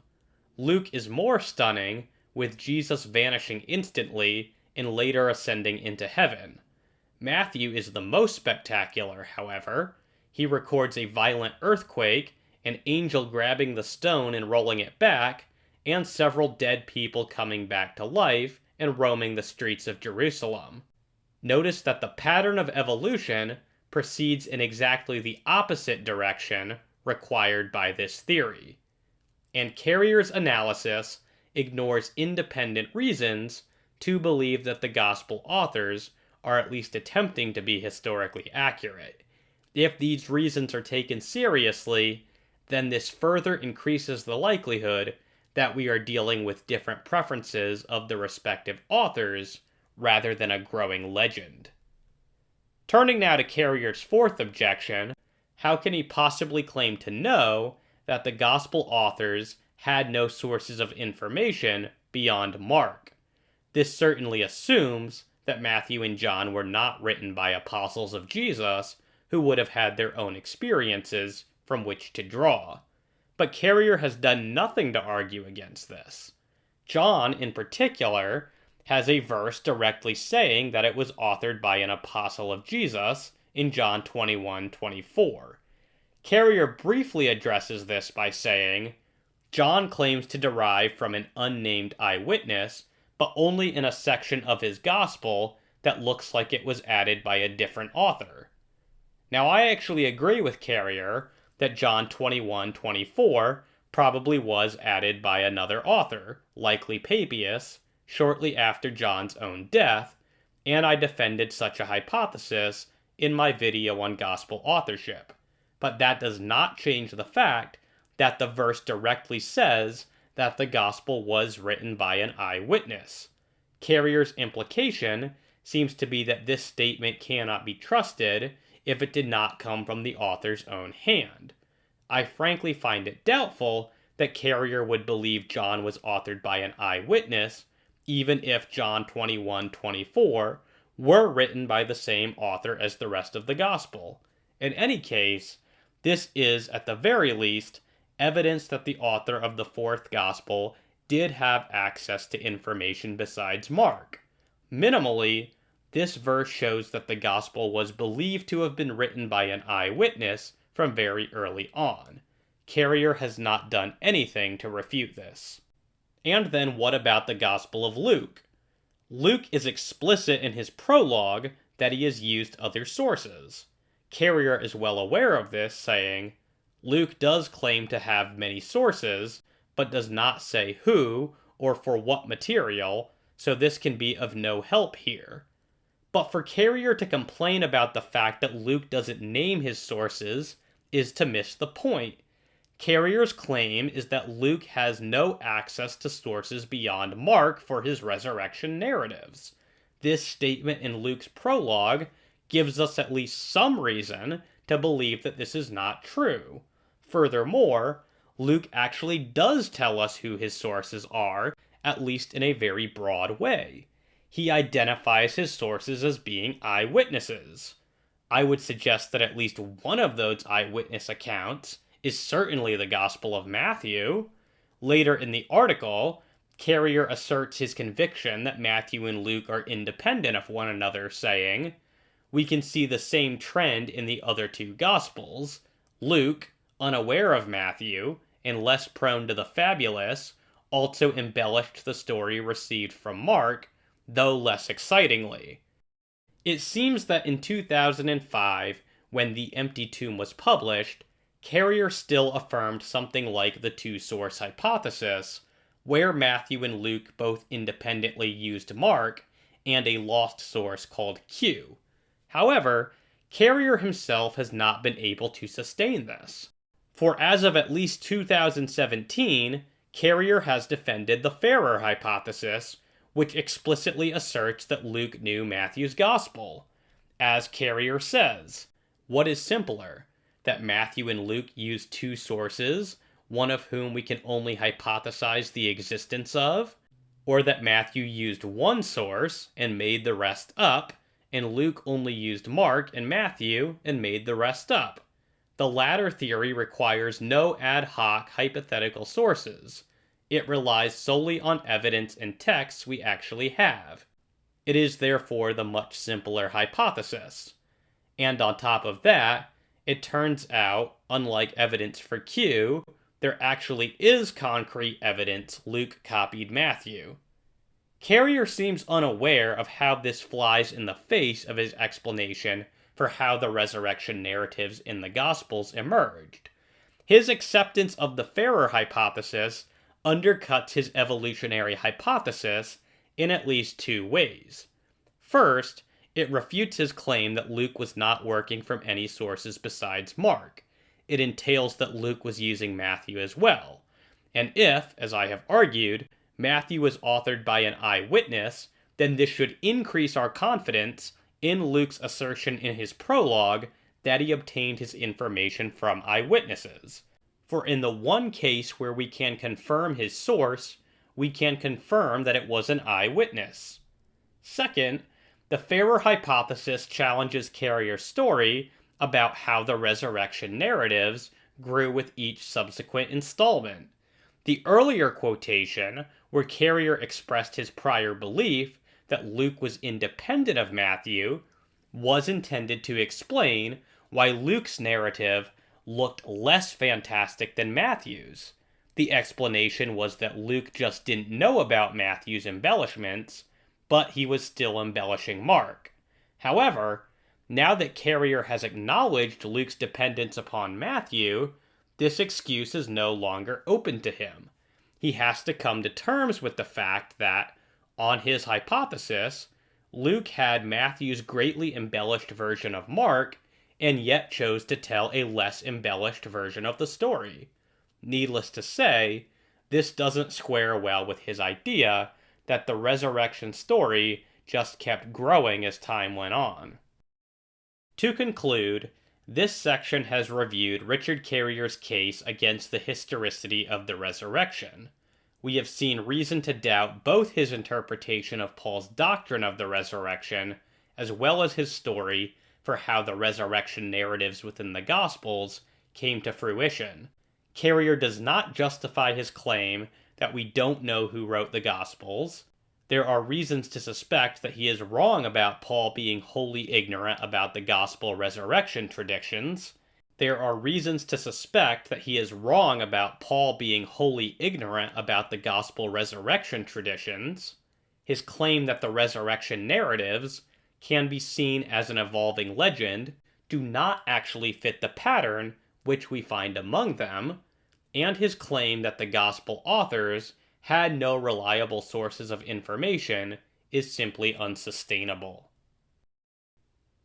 Michael Alter is a Jewish author who, despite having no formal degrees in relevant fields so far as I can tell, has made contributions to the resurrection debate that have been considered by many to be noteworthy. Alter is interesting because, given his Jewish beliefs, he does not harbor any sort of bias against theistic explanations or against miracles, which makes him very different from a lot of other skeptics. As he explains, this text will accept as a premise several basic ideas or tenets. 1. God exists. 2. The Hebrew Bible is God's revealed word. 3. Miracles, or supernatural events, can and definitely do occur. Alter has written a few books responding to Christian apologetics. 2 of these offer direct interaction with arguments for the resurrection. By far, his most significant contribution to the debate is a 1,000-page tome titled The Resurrection, A Critical Inquiry. This volume has been hailed by many counter-apologists as a devastating bombshell on Christian apologetics. I have to confess that my opinion of Alter's work is considerably more negative.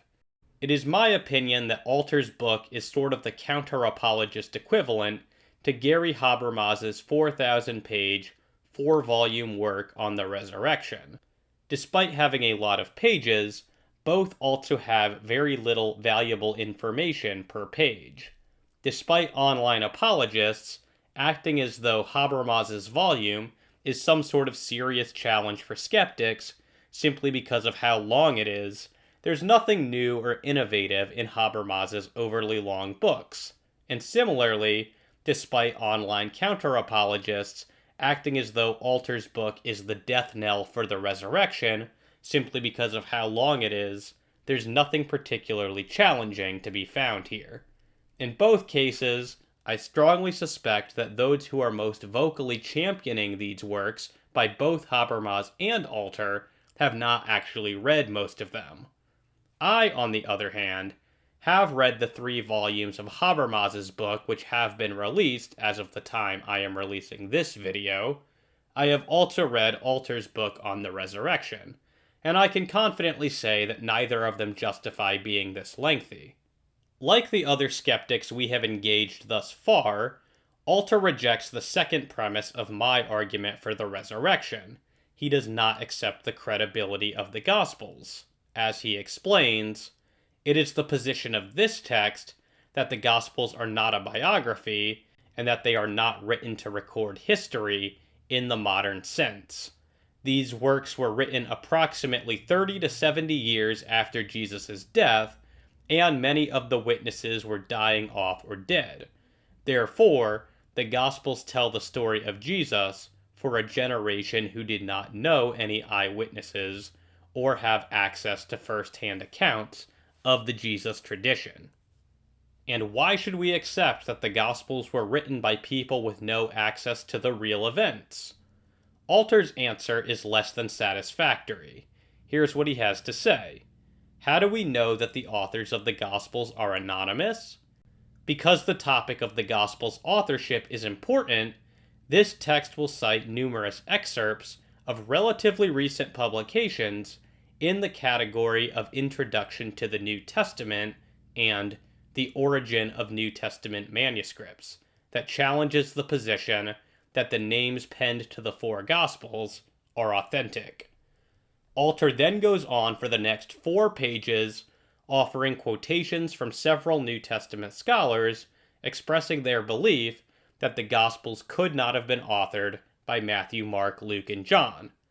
Were Alter merely trying to establish the uncontroversial thesis that most New Testament scholars do not affirm the traditional ascriptions of authorship, then this would be fine. But he is explicitly offering these quotations in answer to the question of how we supposedly know that the Gospels are anonymous. And here, it simply will not do to appeal to what most scholars believe without defending the adequacy of their reasons for holding this belief. This is a simple appeal to popularity fallacy.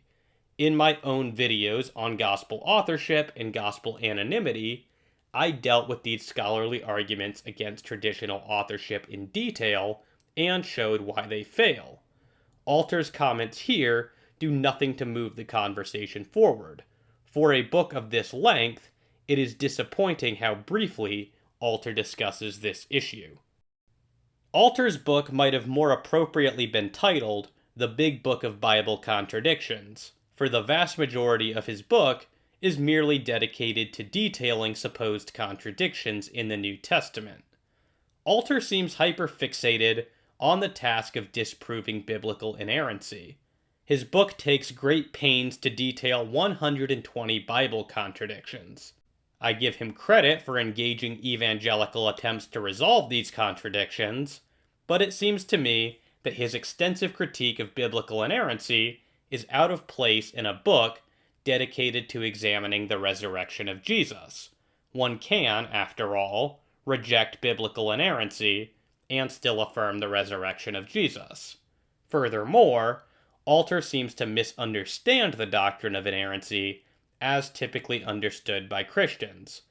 He argues for 3 full pages that the many variations among the New Testament manuscripts refutes the doctrine of biblical inerrancy. But the doctrine of inerrancy has never maintained that all copies of Scripture are or always will be inerrant.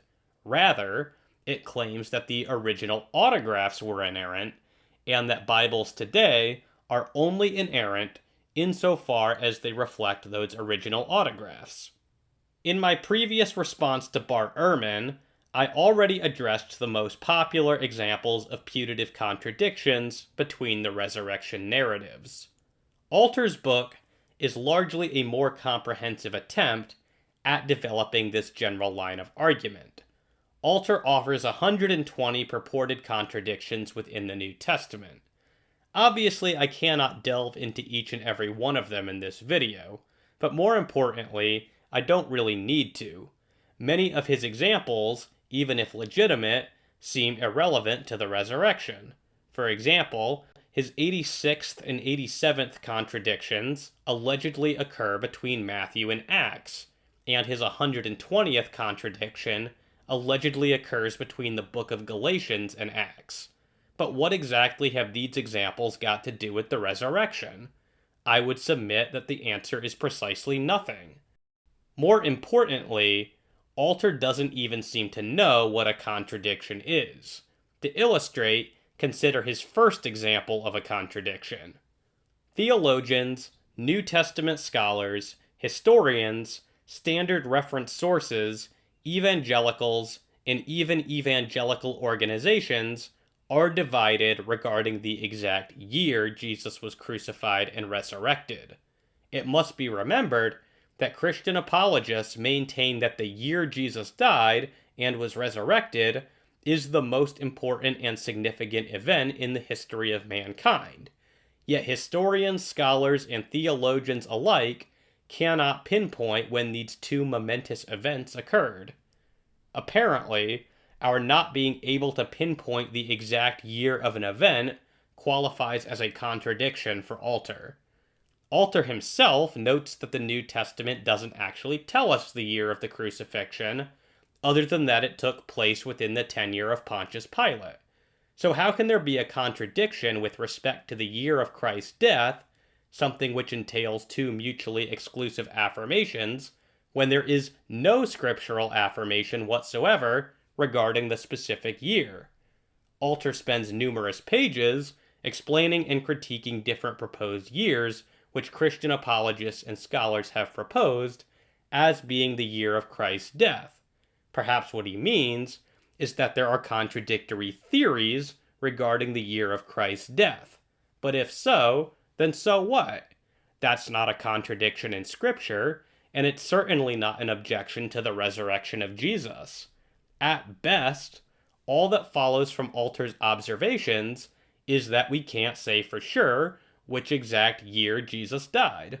But so what? Who has said that we can have certainty on that matter? Why would we need to know the exact year in order to know that the resurrection occurred?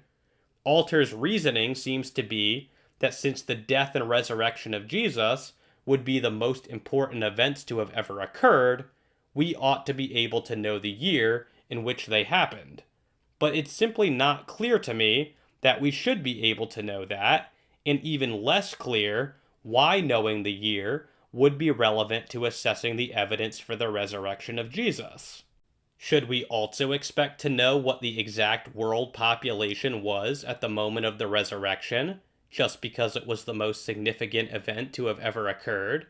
Should we expect to be able to determine the exact number of seashells on the face of the earth at the moment of the resurrection, just because it was the most important event of all time?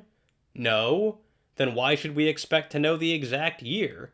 The significance of an event does not necessarily correlate with the amount of information which we can expect to have about it.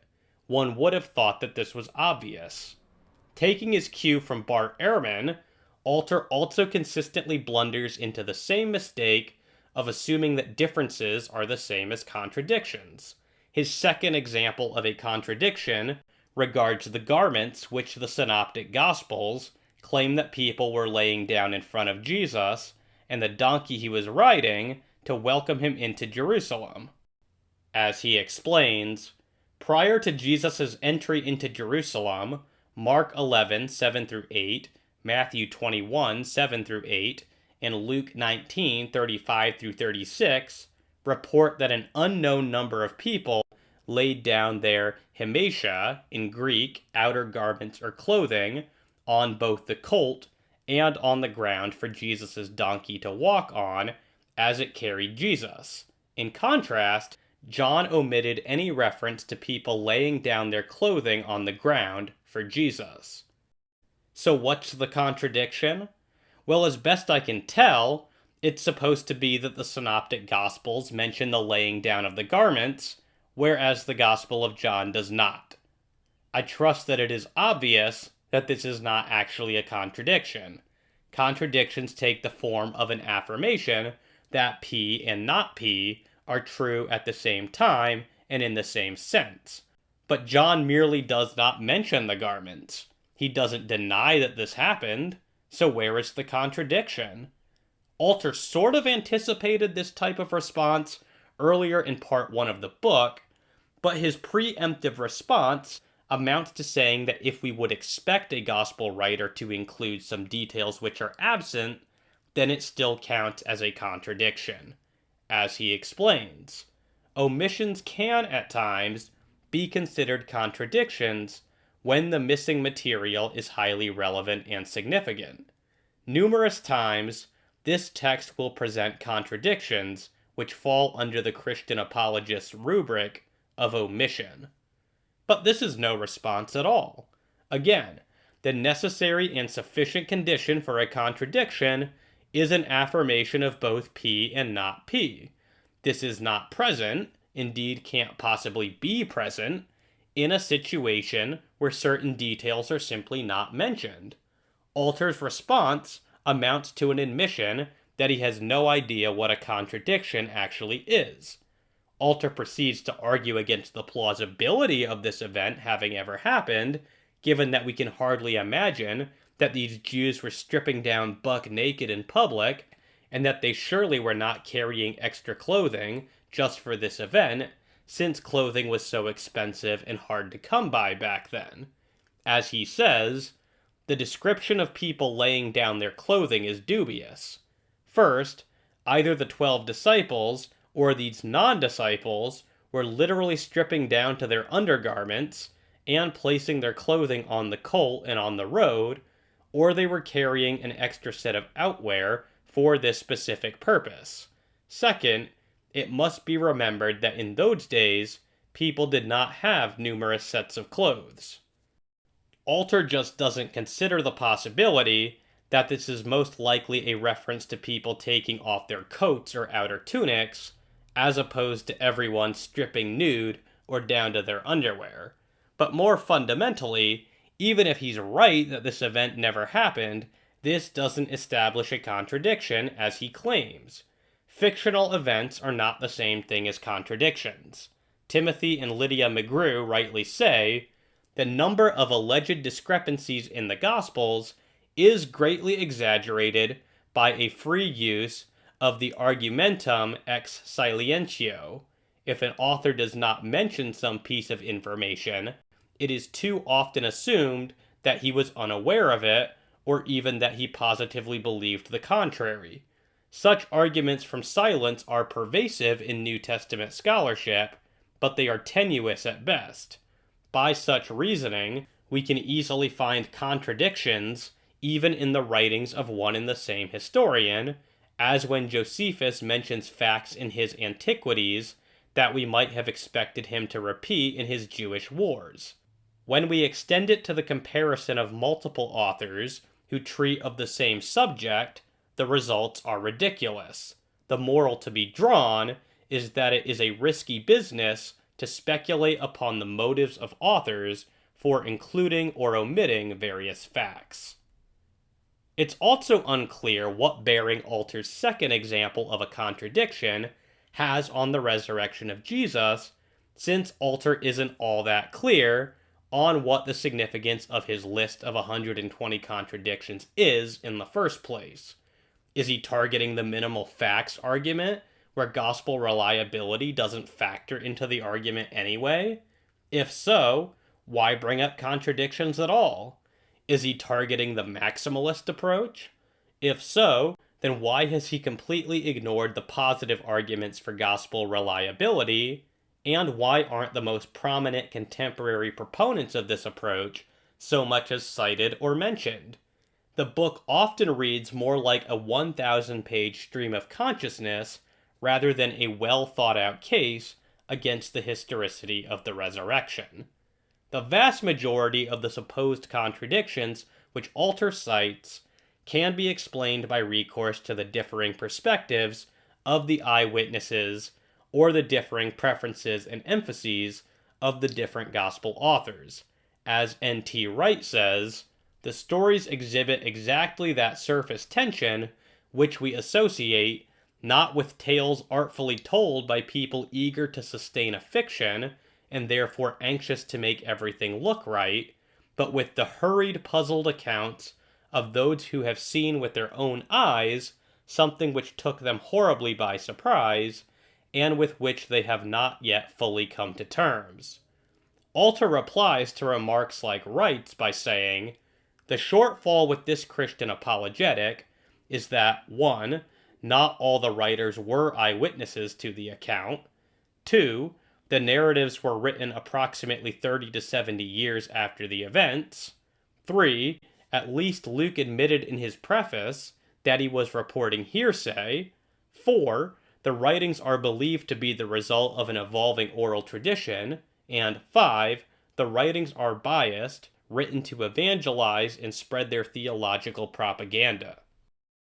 But to the extent that these are problems at all, they are problems of Alter's own making. I don't agree with him that none of the Gospels were written by eyewitnesses. I don't date the Gospels as late as he does. And even if I did, it remains unclear what that has to do with the plausibility that the Gospels often reflect different perspectives. Luke says that he got his information from eyewitnesses. He does not claim that it is hearsay. I do not believe that the Gospels are the result of an evolving oral tradition, and I don't think the evangelistic purposes of the authors does anything to undercut the idea that they sometimes reflect different perspectives. These are only problems if one accepts Alter's views on what the Gospels are, but the defender of the resurrection has been given no reason to think that Alter is right about these points. As I said, I simply cannot go through each and every example of a purported contradiction which Alter puts forward in this video, but I think that what I have said here is sufficient to show that his list is artificially bloated to the point that skeptics cannot unproblematically appeal to Alter's book as some sort of definitive knockout punch to the case for Jesus' resurrection. So to summarize, Alter's book is high in terms of page count and low in terms of substance. It really is just the skeptical equivalent of Gary Habermas's 4 1,000-page volumes on the resurrection. Despite its inordinate length, critical matters like the authorship of the Gospels are treated only briefly. Furthermore, most of it is dedicated to detailing contradictions within the Gospels and other parts of the New Testament. Alter demonstrates from very early on that he has no idea what a contradiction is, and fails to account for the fact that most of the differences which he highlights can be explained as variations of eyewitness testimony. I conclude that it doesn't pose anything in the way of a serious challenge to resurrection apologetics. One of the significant recent contributions to the debate over Jesus' resurrection comes to us from the acclaimed New Testament scholar Allison through his book, The Resurrection of Jesus, Apologetics, Polemics, and History. My inclusion of Allison in a discussion of skeptics may seem anomalous, inasmuch as Allison describes himself as a Protestant Christian. Allison's orthodoxy has been the subject of considerable disagreement among other Christians, with some accepting him as such and others denying this. But my purpose in this video is not to weigh in on that debate.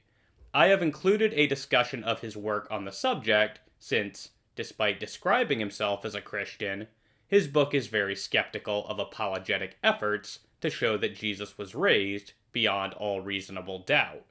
And while he also criticizes skeptics who think that the resurrection can be shown to have not occurred, his book has been hailed by many of them as one of the best refutations of apologetic arguments for the resurrection.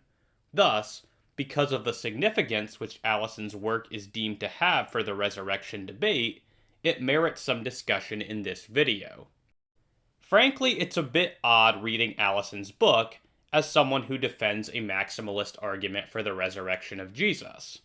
I noted near the beginning of this video how there are broadly two approaches to defending the resurrection, minimalism and maximalism, which correspond to two different ways of approaching the Gospels.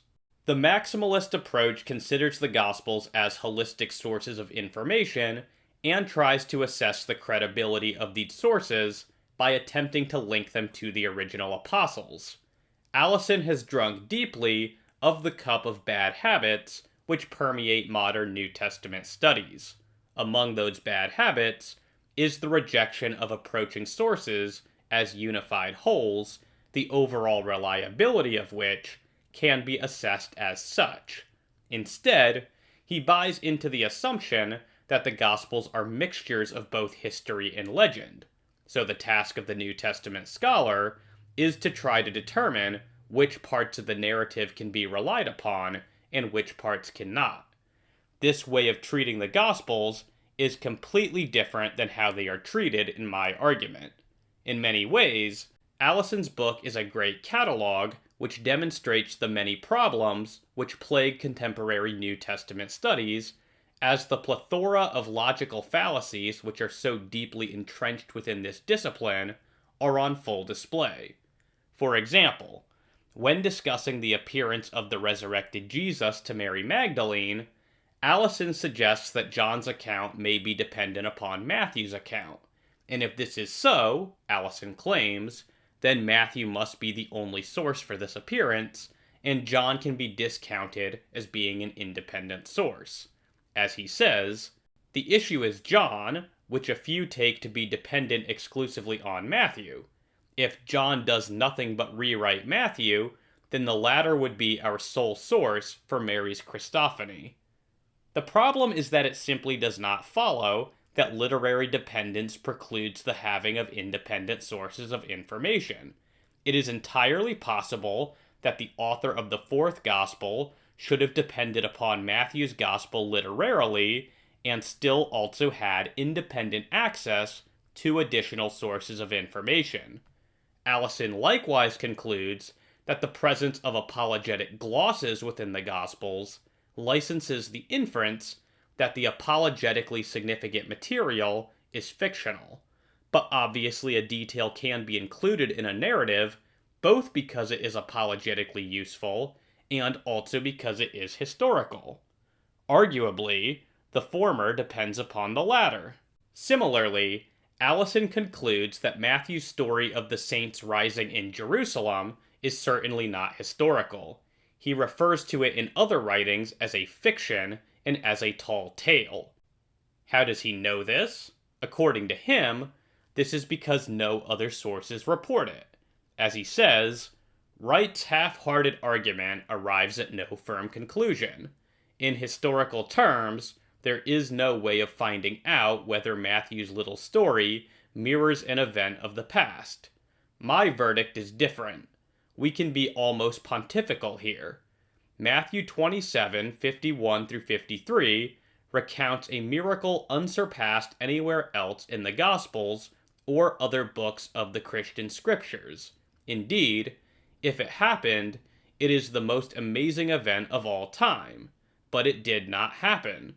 The astounding series of prodigies has left no trace in the other Gospels, Acts, Paul, Josephus, or, for that matter, any other pre-Matthean source.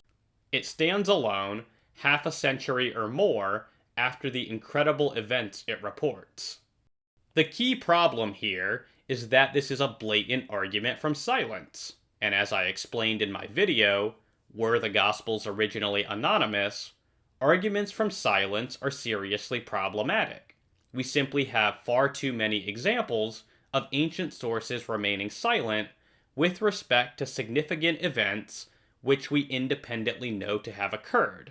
At the very least, this should cause us to be wary about concluding with any confidence that an event did not occur simply because there is silence about it. Allison is aware that he is making an argument from silence, but he protests that some arguments from silence are nevertheless valid. He asserts, while this is, to be sure, an argument from silence, some arguments from silence have force. Allison is correct that not all arguments from silence are equal. Some carry more force than others.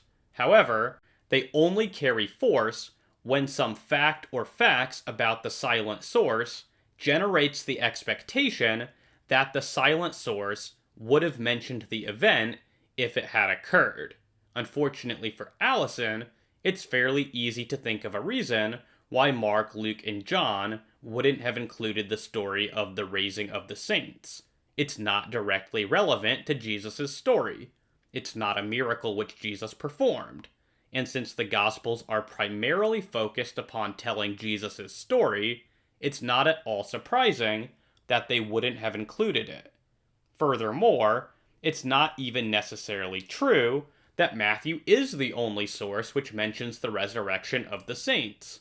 The Odes of Solomon certainly appears to describe such an event. This work shows no signs of dependence upon the Synoptic Gospels, and it does not connect the resurrection of the saints with any of the other events to which Matthew relates it, such as an earthquake and the tearing of the temple veil. The work is also typically dated to the later 1st or early 2nd century, which makes it a possible candidate for an early and independent source testifying to the resurrection of the saints. As Jake O'Connell observes, hence, although the Odes do not actually mention appearances of the resurrected saints, they do at least attest to the fact that people were raised from the dead around the time of Jesus' death. But in any case, it's not clear why Allison thinks that we would have so much additional evidence for the resurrection of the saints. He seems to think that this event involved hundreds of individuals returning to life and publicly presenting themselves to the whole of Jerusalem. But nothing within Matthew's Gospel suggests that it was anything like this. He leaves the entire matter quite vague. For all we know, it only involved half a dozen saints appearing to people who were already believers. Indeed, the number of saints would have had to have been relatively small. Matthew says that they emerged from their tombs. But we must remember that when a Jewish person died, they were not laid in a tomb permanently. They were only left in the tomb until their flesh decomposed, at which time they were moved to an ossuary. So the total number of saints in tombs at this time would have had to have been fairly small. Again, O'Connell is correct when he says, "This objection loses its force once we realize that the event was not as spectacular as it initially seems. There is no evidence that the appearances were public appearances. The assumption of scholars such as Allison seems to be that the resurrected saints appeared to huge crowds, which included neutral and hostile witnesses, such as Pilate and Caiaphas. If this was the case, one would certainly expect the event to be widely attested. But in fact, there is nothing in the text which indicates the appearances were like this. We are only told that the resurrected saints appeared to many, and it may be that these appearances, like the resurrection appearances, occurred primarily to those who were already followers of Jesus. In this case, the appearances would have no more apologetic value than the resurrection appearances themselves. I highlight these points to illustrate why it's somewhat difficult for me as a maximalist to engage with Allison on the resurrection of Jesus. We are simply approaching the matter in two very different ways. Allison's methodology presupposes that my way of approaching the Gospels is incorrect. But because this is a presupposition, he does not directly argue against my way of approaching the Gospels. As such, the vast majority of his 400-page book is simply not applicable to my argument for the resurrection.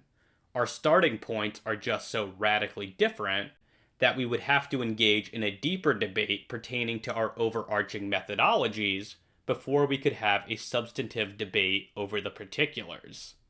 With all that being said, Allison does offer some very brief comments on the resurrection arguments of Timothy and Lydia McGrew, as well as of Jake O'Connell. Since my argument for the resurrection is broadly within the same family, I will take some space to consider Allison's criticisms of the McGrews and O'Connell.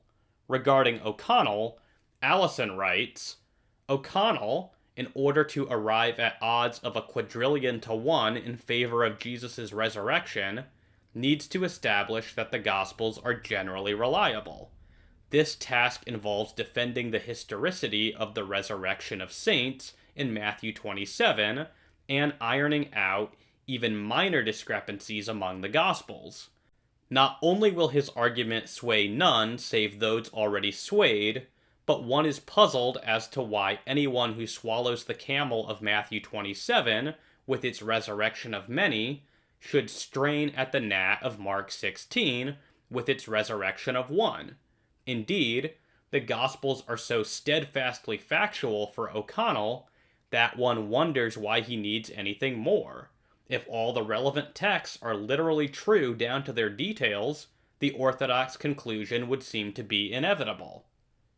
There are 2 points of clarification which need to be made here. The first is that Allison seems to have misunderstood O'Connell. The maximalist argument asserts that the Gospels faithfully represent what the eyewitnesses claim to have seen. It does not, as Allison seems to think, assert that the Gospels are factual in every respect. I have made this point extremely clear in the third premise of my argument, where I explicitly say that it is possible that the testimony is deliberately false or honestly mistaken. By leaving open those possibilities, I do not presuppose the factuality of the testimony.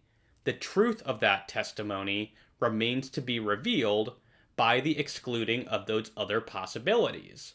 This distinction is critical because it is in virtue of this that maximalist arguments for the resurrection are not question-begging, as Allison implies. The second point is that Allison seems to have misunderstood O'Connell's purpose in defending the plausibility of the rising of the saints in Matthew. The point is not to establish that this actually happened.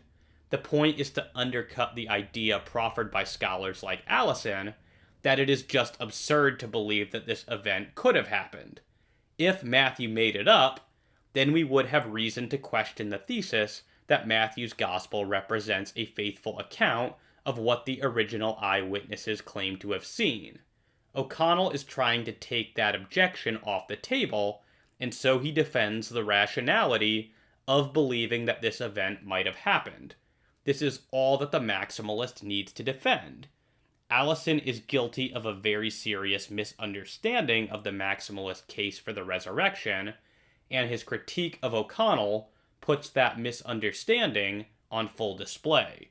Regarding the McGrews, Allison writes, "As for the McGrews, they presume the detailed facticity of Luke 24:36-43, where the risen Jesus eats fish, and John 20:24-29, where Jesus shows himself to doubting Thomas, narratives whose historicity many, including everyone who disbelieves in the resurrection of Jesus, query.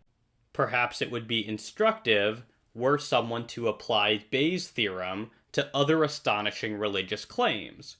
What would happen were a Tibetan Buddhist to run the numbers for this or that master achieving rainbow body? I cannot begin to guess what such exercises might yield, or even how they might be conducted. But the lack of a comparative yardstick arguments my hesitation regarding the efficacy of Bayesian analyses of Jesus' resurrection.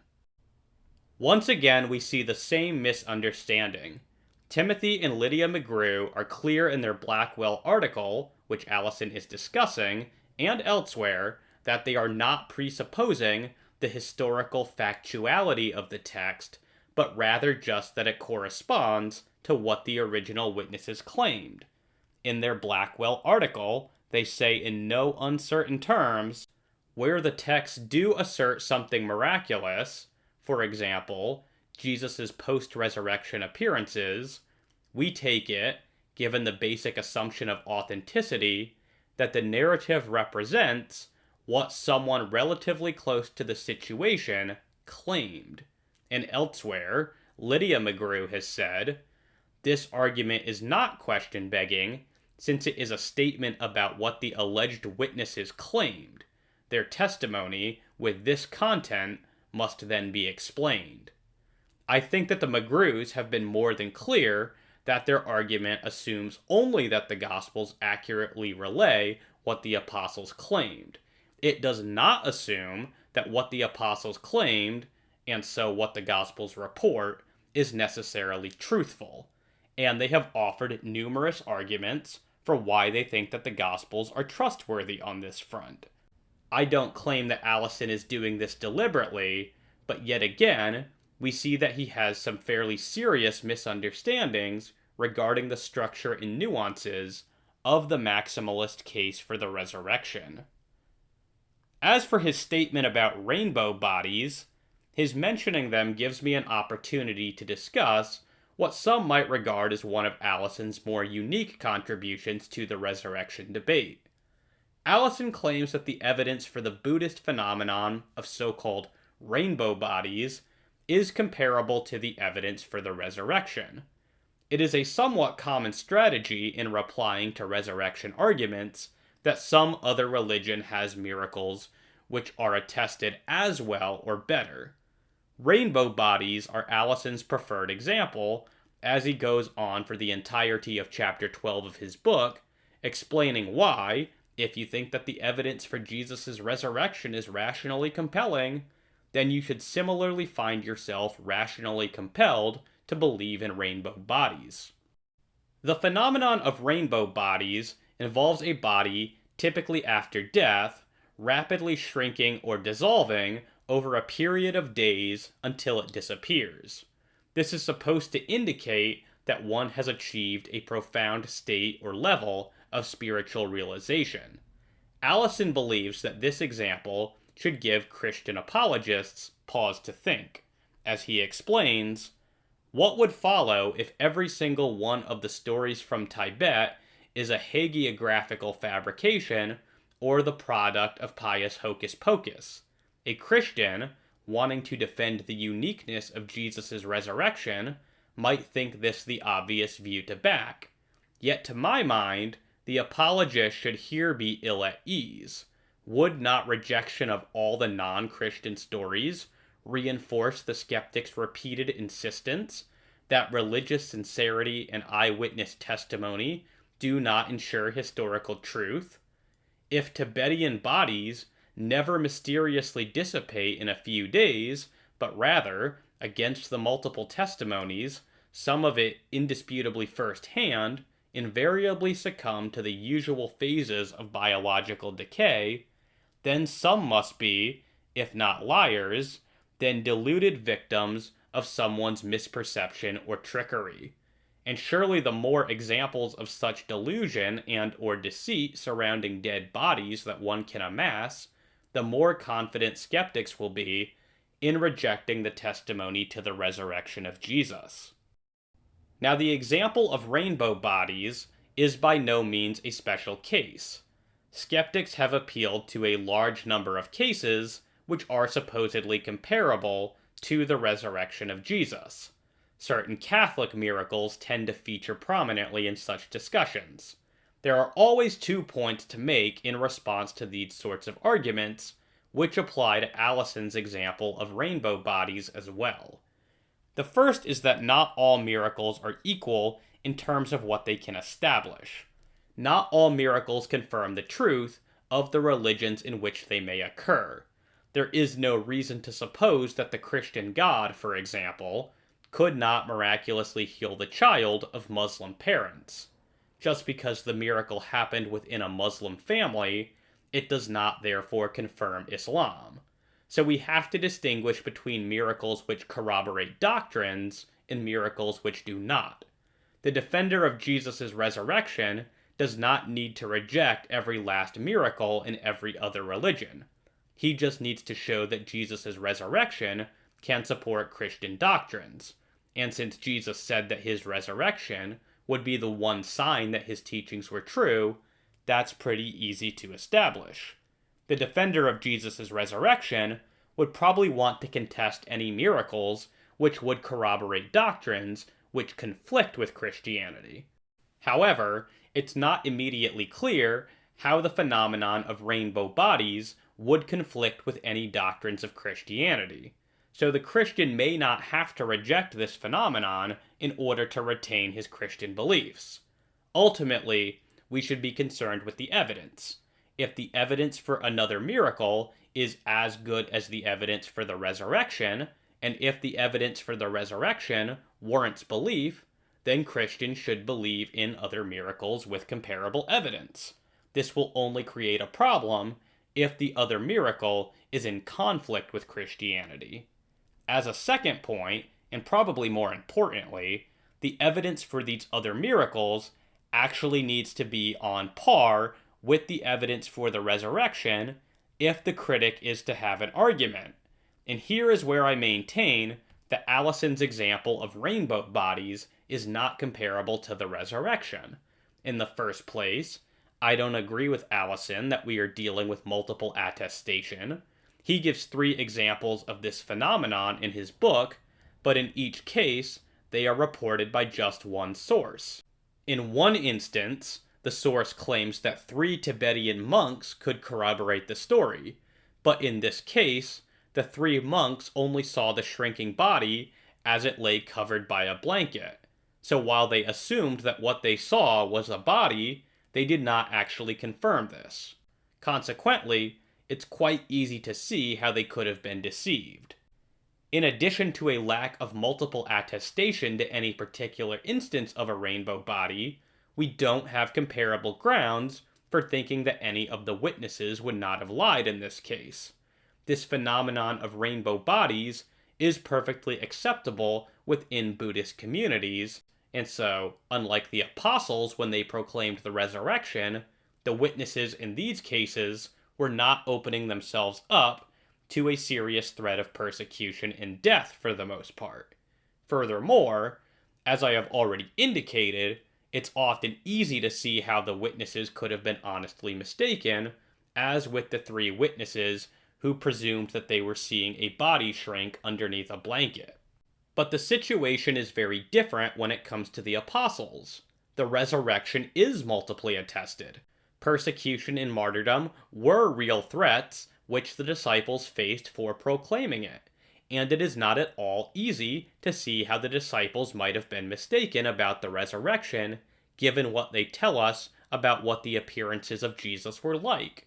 So the Christian need feel no guilt over being inconsistent when simply rejecting reports about rainbow bodies as cases of lies or as cases of being honestly mistaken, because these reports are not comparable to the reports about the resurrection, as Lydia McGrew explains. They're not comparable. They're not similar. That's the question, is whether they're comparable or similar.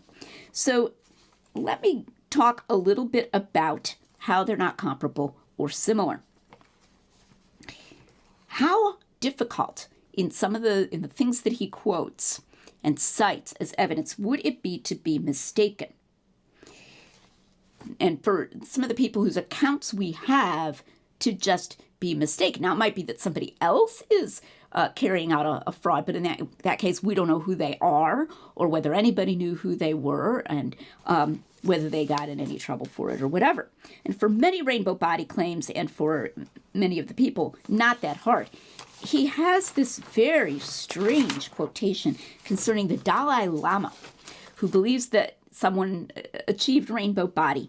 He is the Dalai Lama. He furthermore knows firsthand some of the witnesses involved, witnesses who handed him physical evidence related to the alleged event. You want to know what the physical evidence is?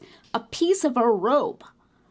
Okay, so the Dalai Lama talked to a couple disciples of one of the Buddhists who supposedly achieved rainbow body. They appear not to have gotten into trouble for doing this, and they meet the Dalai Lama and they say, yeah, our master achieved rainbow body, and they hand him a piece of cloth.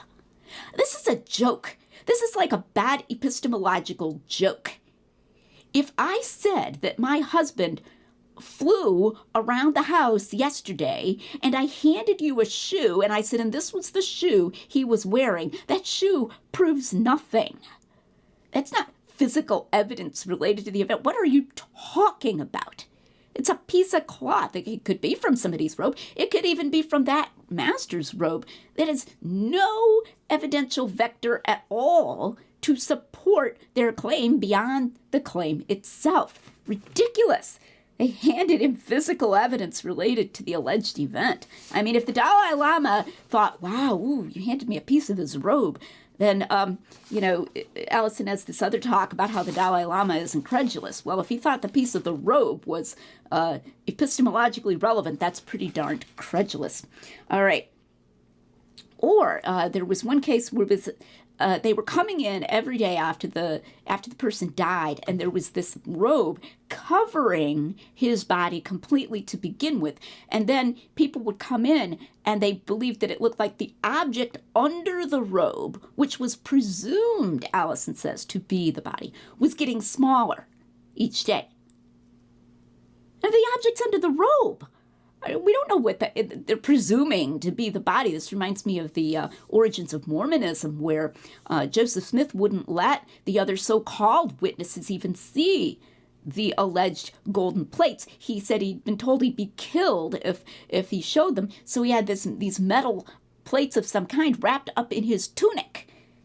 And they said they saw them with the eyes of the spirit. So it's like object under a robe. Okay. Or to come in and say that the body was gone later. So they would open the room after 7 days and the body was gone. Okay, so maybe the body was gone. But to be mistaken about whether it turned into a rainbow, that's very easy. There was even a relative of one of these whose uncle had died. And he thought that his uncle's body was getting smaller. So he's like sitting by the corpse and he's like, it looks smaller to me. Now, we don't know how much smaller or what. And this guy actually did suffer persecution. He contacted the newspapers and he wanted the journalists to come and he wanted measurements to be made of his uncle's body. The communists weren't happy about this. He was thrown in prison. I don't know for how long. But then the body was burned, was cremated. So this nephew's already in a religious tradition where they believe that bodies disappear and turn into rainbows. Again, this is not establishing a whole new idea like the disciples of Jesus were. And there's one of those older apologists that shrewdly says that it's much easier to support an existing religion by allegations of miracles within that religious context than it is to establish a new set of religious ideas by within a hostile context by an allegation of a miracle. And it's completely true. So this guy already believes that they turn into rainbows, and he thinks that his uncle may be achieving the rainbow body because the body looks somewhat smaller. Well, I mean, it's very subjective. And then, it was never carried out. So he could have been sincere. Okay. And then there's one where there are some guards. They've thrown the living Buddhist master himself into prison, and he's there. I think they guarded him for like a year, and then eventually they come in to the room and they find nothing. Well, first of all, the claim is they came into the room and they found his body shrunk to the size of he was dead, and his body shrunk to the size of a child. Like, was it just curled up? Or did someone else add that to the story? There can be religious embellishments of stories, okay? I don't deny that there are religious embellishments of stories. I just argue that that's not happening in the case of the resurrection claims, and I'm prepared to argue for that. And then later they come in, and there's just a robe and some hair and some nails. I might add that as far as I know, no one did DNA testing to see if they were that guy's hair and nails, and even if they were, you could take them off the corpse and you could leave them there with the rope. So, who knows, what happened to that body, but I don't think it turned into a rainbow. Sorry if you just think that's a theological prejudice, but the point is that this would be, if the guards were impressed, this would be something they could easily be mistaken about, that it really turned into a rainbow. Okay, so a lot of that is interpretation. And sometimes even the alleged data itself is something that someone could just be mistaken about, like, my uncle's body looks like it's something smaller. Okay, And then I've sort of anticipated this a little bit, but the question of faking. If all we had, in the case of Jesus, were the empty tomb, we'd have a much weaker case. It would still have, some evidential force, but it would be a much weaker case. Not something you would go out and, I think, reasonably die for, commit your life for. Not something I would commit my life for if all we had was, his body disappeared. In the case of the disciples, I contend that what we have is that these people are saying, we were with him, we met with him, we ate with him, we were able to touch him after he rose from the dead, after he had been dead, and then he met with us in a group. That's not the kind of thing you can be mistaken about. Allison is not even presenting that. Okay, these are claims that people could have interpreted as somebody turning into a rainbow that was just the body being missing, or that people who faked don't seem to have suffered a serious fate. Okay, and that would actually be, not all that hard to fake, put some object under a robe, and then you put a smaller object under the robe the next day and so forth. Pretty easy to fake. Or going and meeting the Dalai Lama and handing him a piece of cloth. I mean, that's not impressive. It's just astonishing to me that Allison makes a big deal about these things. Now, he also makes a big deal about how recent it is. He seems to think that the fact that something happened in the, or allegedly happened in the 20th century, or was alleged in the 20th century, or even the early 21st century, should be extremely exciting. Not in and of itself. I mean, I imagine there are people out there credulously believing miracles today. So I hope this has given you some idea of the nature of the differences between the cases.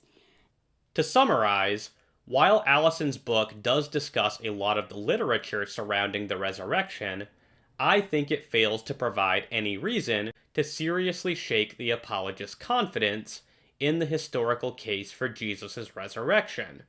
Allison's approach is hampered by the problematic way in which he approaches the Gospels. He has, unfortunately, and seemingly uncritically, accepted most of the assumptions and methods inherent within contemporary New Testament studies, but nowhere offers a defense of those assumptions or methods. We have seen that Allison's criticism of the maximalist approach to the resurrection pretty flagrantly misunderstands it. And lastly, I have argued that his favorite counterexample to the case for the resurrection, namely rainbow bodies, are not analogous to the resurrection with respect to the quality of evidence which supports them. Allison has become something of a darling of both several apologists and counter-apologists. He is praised by many on both sides as a refreshing beacon of honesty. The reason for this, I suspect, is that Allison comes to very middle-of-the-road conclusions. He defends aspects of both the apologetic and skeptical approaches to the resurrection. But I would suggest that there is a very important distinction between being moderate and being honest. It seems to me that many people on both sides have mistaken Allison's moderation for a sign of honesty. This is not to suggest that I think that Allison is dishonest or anything like that, but it is to suggest that Allison is subject to the exact same biases and methodological blunders as anyone else. And while his book certainly deserves to be widely read, it also deserves as much criticism and critique as any other book on this subject. Mike Licona reminds us, even humility can be employed immoderately, resulting in agnosticism that forfeits itself against mounting evidence that threatens it. There is a newer line of response to the historical argument for the resurrection of Jesus, spearheaded by Matthew McCormick, which is based upon a comparison between the evidence for Jesus' resurrection and the evidence for the Salem witch trials. A certain segment of online counter-apologists, notably my friend Ben Watkins from Real Atheology, have been impressed with McCormick's argument. John Loftus has also indicated to me that he would endorse McCormick's basic approach to the case for the resurrection. As such, it merits some attention here. Like most of the skeptics I have engaged, McCormick rejects the second premise of my argument, asserting the credibility of the New Testament witness to the resurrection of Jesus. As he explains, up until a few hundred years ago, the traditional view was that all of the Gospels were written by the followers of Jesus for whom the books are named. But the view now, on the basis of modern work in history and Bible scholarship, is that none of the Gospels were written by the apostle to whom it is attributed. Their authors are unknown. Furthermore, it is widely agreed that none of the authors were eyewitnesses to the events themselves. They heard the stories from others and recorded them many years after the alleged events transpired. All McCormick offers by way of a defense for rejecting the traditional ascriptions of authorship is to appeal to the fact that this is widely agreed upon by contemporary biblical scholars. While this is true, it is worth asking if contemporary biblical scholars have good reasons for this agreement, and in my videos on gospel authorship and gospel anonymity, I already assessed their reasons and found them to be wanting. Furthermore, I found that they have underappreciated the positive case for the traditional authorship of the Gospels. As such, McCormick doesn't offer anything new to the conversation on this front. Indeed, he doesn't even seem to be familiar with it. He appears to have just uncritically accepted the opinions of mainstream biblical scholarship on this matter. But even if traditional authorship is granted, McCormick thinks that there is a further reason not to trust the gospel authors, namely that they were uneducated and biased. As he says, we have good reasons to doubt that the record is impartial and objective, and the people who recorded and transmitted the Jesus miracles did not have the conceptual tools, investigative methods, principles of good evidence, or background knowledge that would be necessary to adequately evaluate and represent the phenomena. There are two key points to raise in reply to McCormick here. The first is that being impartial or unbiased is not a necessary prerequisite for being honest or for being trustworthy. Clearly, McCormick himself is quite biased towards the testimony of modern, educated, scientifically literate people, but this doesn't mean that we have to therefore reject everything that McCormick says. Angus Menuge notes the irony, saying, McCormick argues that the biblical reports of the resurrection are not credible because they reflected believers' enthusiasm, desire, and ideological commitments, and because their low levels of scientific knowledge, education, and literacy would have given them a low level of skepticism for what we would identify as supernatural, miraculous, or paranormal claims. However, both of the charges commit a genetic fallacy and hint of red herrings too, and reveal a serious modernist bias in McCormick's own approach.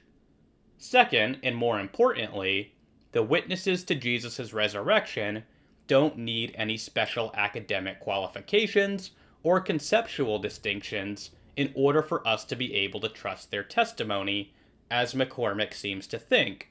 They simply need the common ability to tell the difference between a person's being alive and being dead. Again, Menuge makes this point well.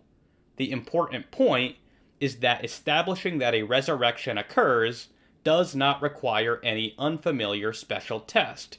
We do not have to confirm some bizarre theory of how a resurrection happens, but simply apply the normal tests for telling if someone is alive or dead. The only difference in the case of the resurrection is that the tests are applied in reverse of the normal order, death preceding life instead of life preceding death. McCormick does offer some other fairly standard objections to the trustworthiness of the Gospels, and later in his book, he defends the plausibility of bereavement hallucinations to account for the resurrection appearances.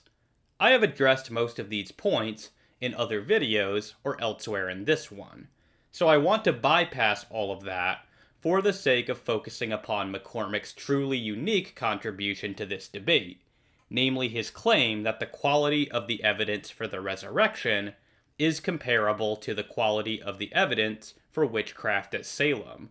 Hence, if one rejects the idea that witchcraft transpired at Salem, then they should also reject the reality of the resurrection. McCormick presents this argument in Chapter 3 of his book, Atheism and the Case Against Christ. As he puts it, does our evidence justify concluding that there was real magic at Salem? Much can be said for the supernatural explanation. First, hundreds of people were involved in concluding that some of the accused were witches. Eyewitnesses testified in court, signed sworn affidavits, and demonstrated their utter conviction that those on trial were witches. Furthermore, the accusers came from diverse backgrounds and social strata, including magistrates, judges, the governor of Massachusetts, respected members of the community, husbands of the accused, and so on. They all became passionately convinced that the charges were true on the basis of what they had seen. The witnesses, accusers, and investigators had a great deal to lose by being correct. Men would lose their wives, children would lose their mothers, community members would lose friends they cared about. It seems very unlikely that such accusers could have ulterior motives, leading them to such a dramatic and profound conclusion. Accusing a friend or a wife of being a witch very likely would have the horrible outcome of getting her executed. And he goes on to drive his point home saying, "Of course, I am not making a serious case for real witchcraft at Salem. I do not think you should conclude that the accused were really witches. The point is that they were not witches, and you probably do not believe that they were, based on this substantial body of historical evidence. If we take seriously the attempts to prove the resurrection of Jesus on historical grounds, then, in order to be consistent, we must also accept that the Salem witches actually performed acts of black magic." So right off the bat, there are some real problems here. In the first place, there is a critical difference between the context in which the witchcraft and the resurrection are supposed to have occurred. The Salem witch trials occurred within a staunchly Puritan colony where fear of witchcraft was already acknowledged as an abiding threat. As such, it is not surprising that this might have been a readily acknowledged possibility for all sorts of phenomena. As Emerson Baker observes in his scholarly study of the Salem witch trials, Salem offered a perfect storm, a unique convergence of conditions and events that produced what was, by far, the largest and most lethal witchcraft episode in American history. Salem was a small part of a much larger pattern. Although England and her colonies saw fewer cases of witchcraft accusations than on the continent, they were still common and long-standing. Between 1645 and 1647, at the height of the English Civil Wars, more than 250 people were accused of witchcraft in East Anglia, and more than 100 were executed, 15 in one day. In Salem, a total of 25 people lost their lives. Indeed, so paranoid were the residents of Salem about witches that they thought that even unusual behavior from animals counted as evidence for witchcraft. Again, Baker says, "Witches were also believed to be able to assume the shape of animals. Thus, unusual behavior in an animal, especially a strange one, might suggest the presence of a witch," and goes on to suggest, "The step from affliction to accusation was a short one. Today we attribute mass psychogenic illness to global concerns about toxic waste and terrorism, but in 1692, the omnipresent threat was witchcraft. In 1692, Everyone believed in the existence of witches in league with the devil, who had been created by God as a challenge to man. During the Salem witch trials, there was no dispute over the existence of witches. All ministers and learned people knew that witches were real and that they had the power to harm. The debate was over how one detected witchcraft and whether the victims were truly victims or were just faking their ailments. The point, again, is just that the Salem witch trials occurred within a context where people were already primed to appeal to witchcraft as an explanation for certain events. By contrast, the proclamation of Jesus' resurrection occurred in the context of Second Temple Judaism, where there was no expectation at all that a resurrection would occur in the middle of history.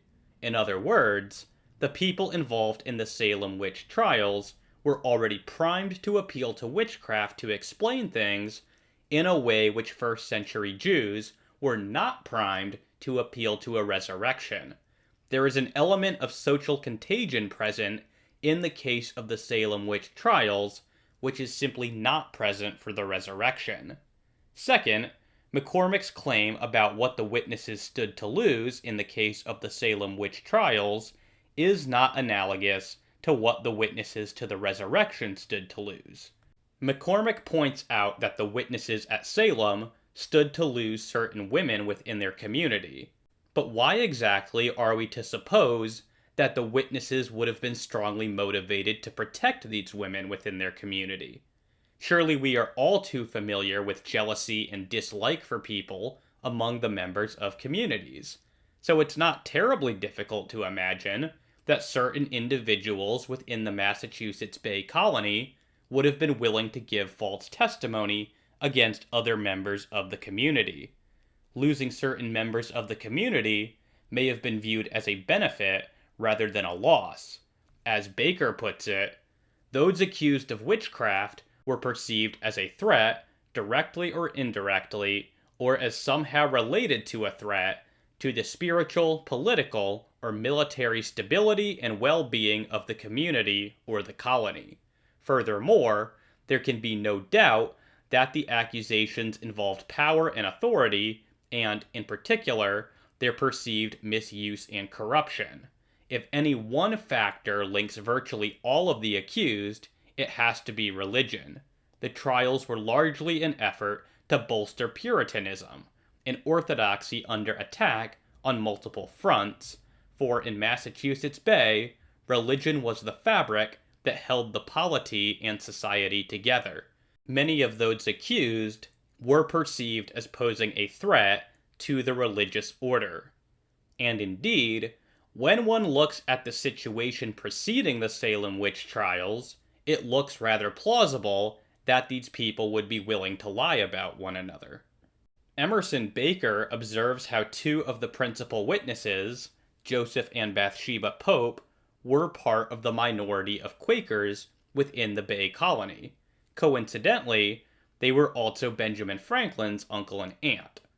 These two had previously been persecuted by several members of the dominant Puritan community.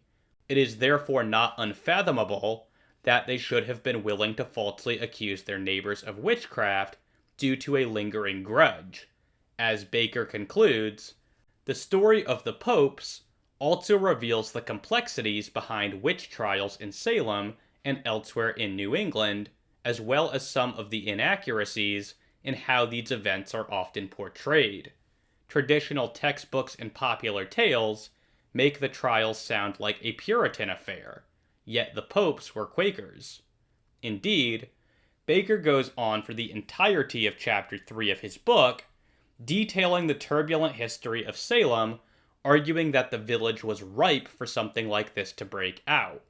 As he concludes, regardless of which factor ultimately was most important, the witchcraft accusations resulted from a long-standing failure of leadership.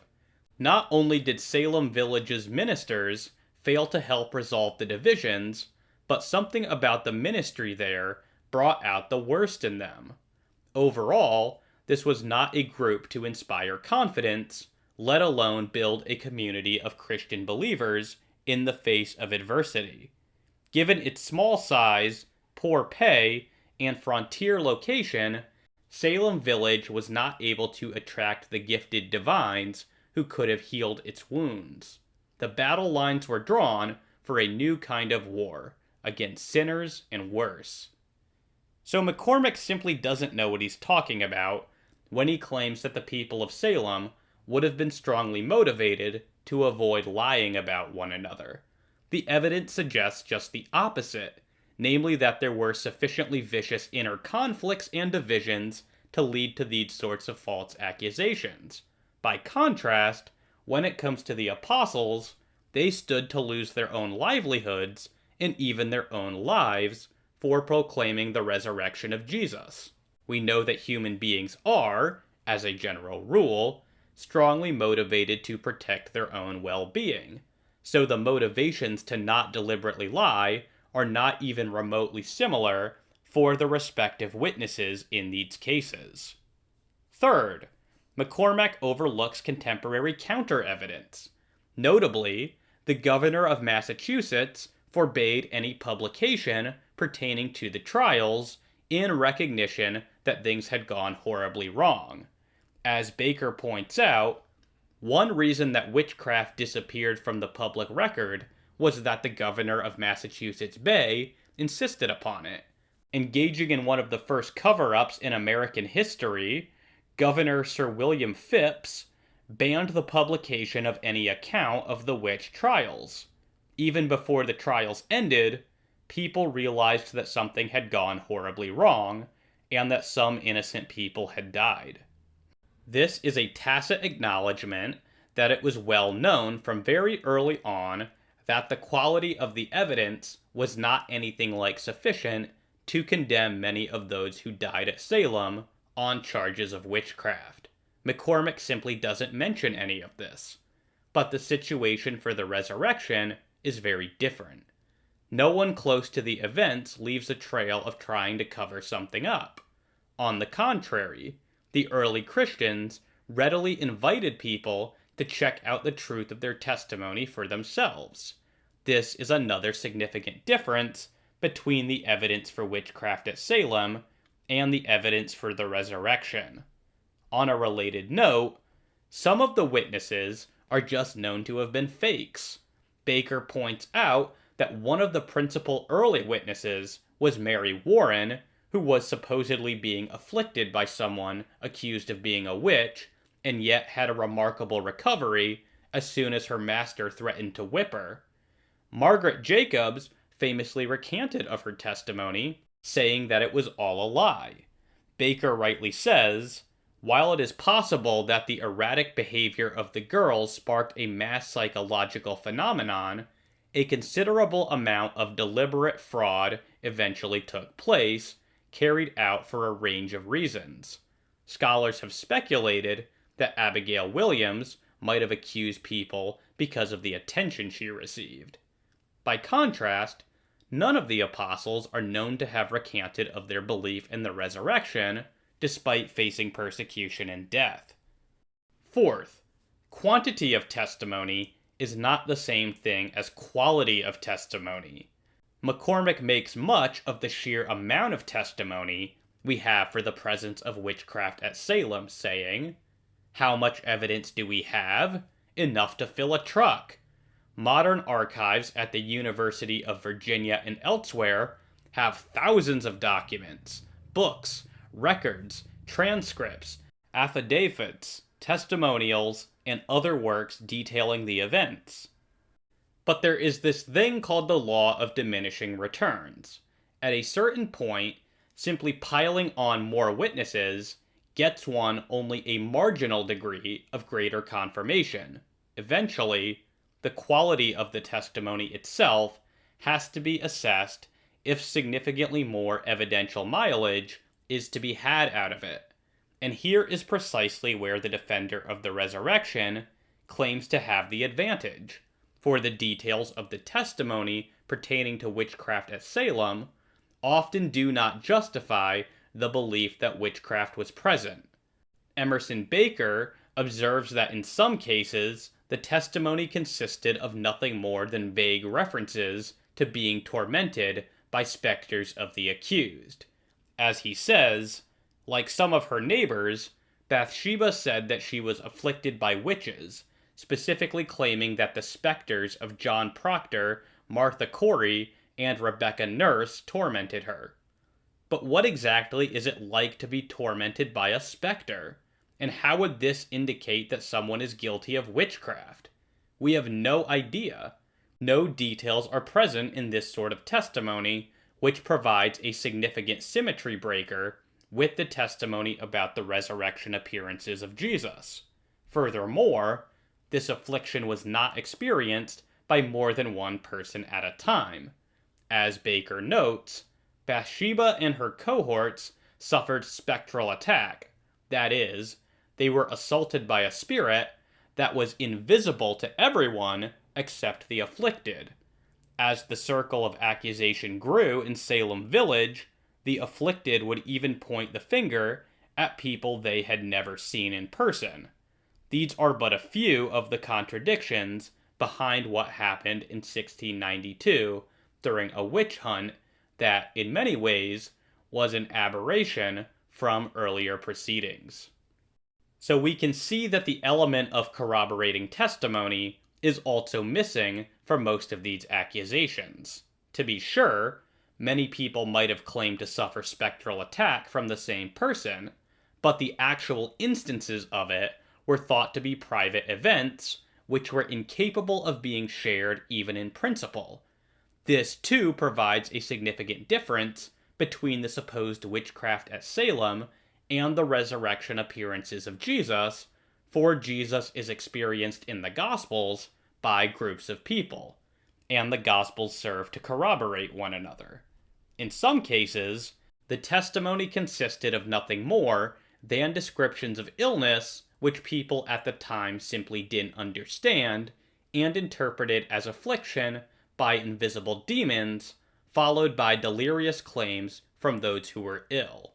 Again, Baker explains, Reverend Samuel Parris and his wife Elizabeth began to notice that their daughter Betty and niece Abigail Williams were behaving oddly. Betty was 9, and her cousin was about 11, vulnerable ages in a time when illness all too often proved deadly. Soon the minister called in friends and colleagues, including Reverend John Hale from neighboring Beverly, to observe the girls.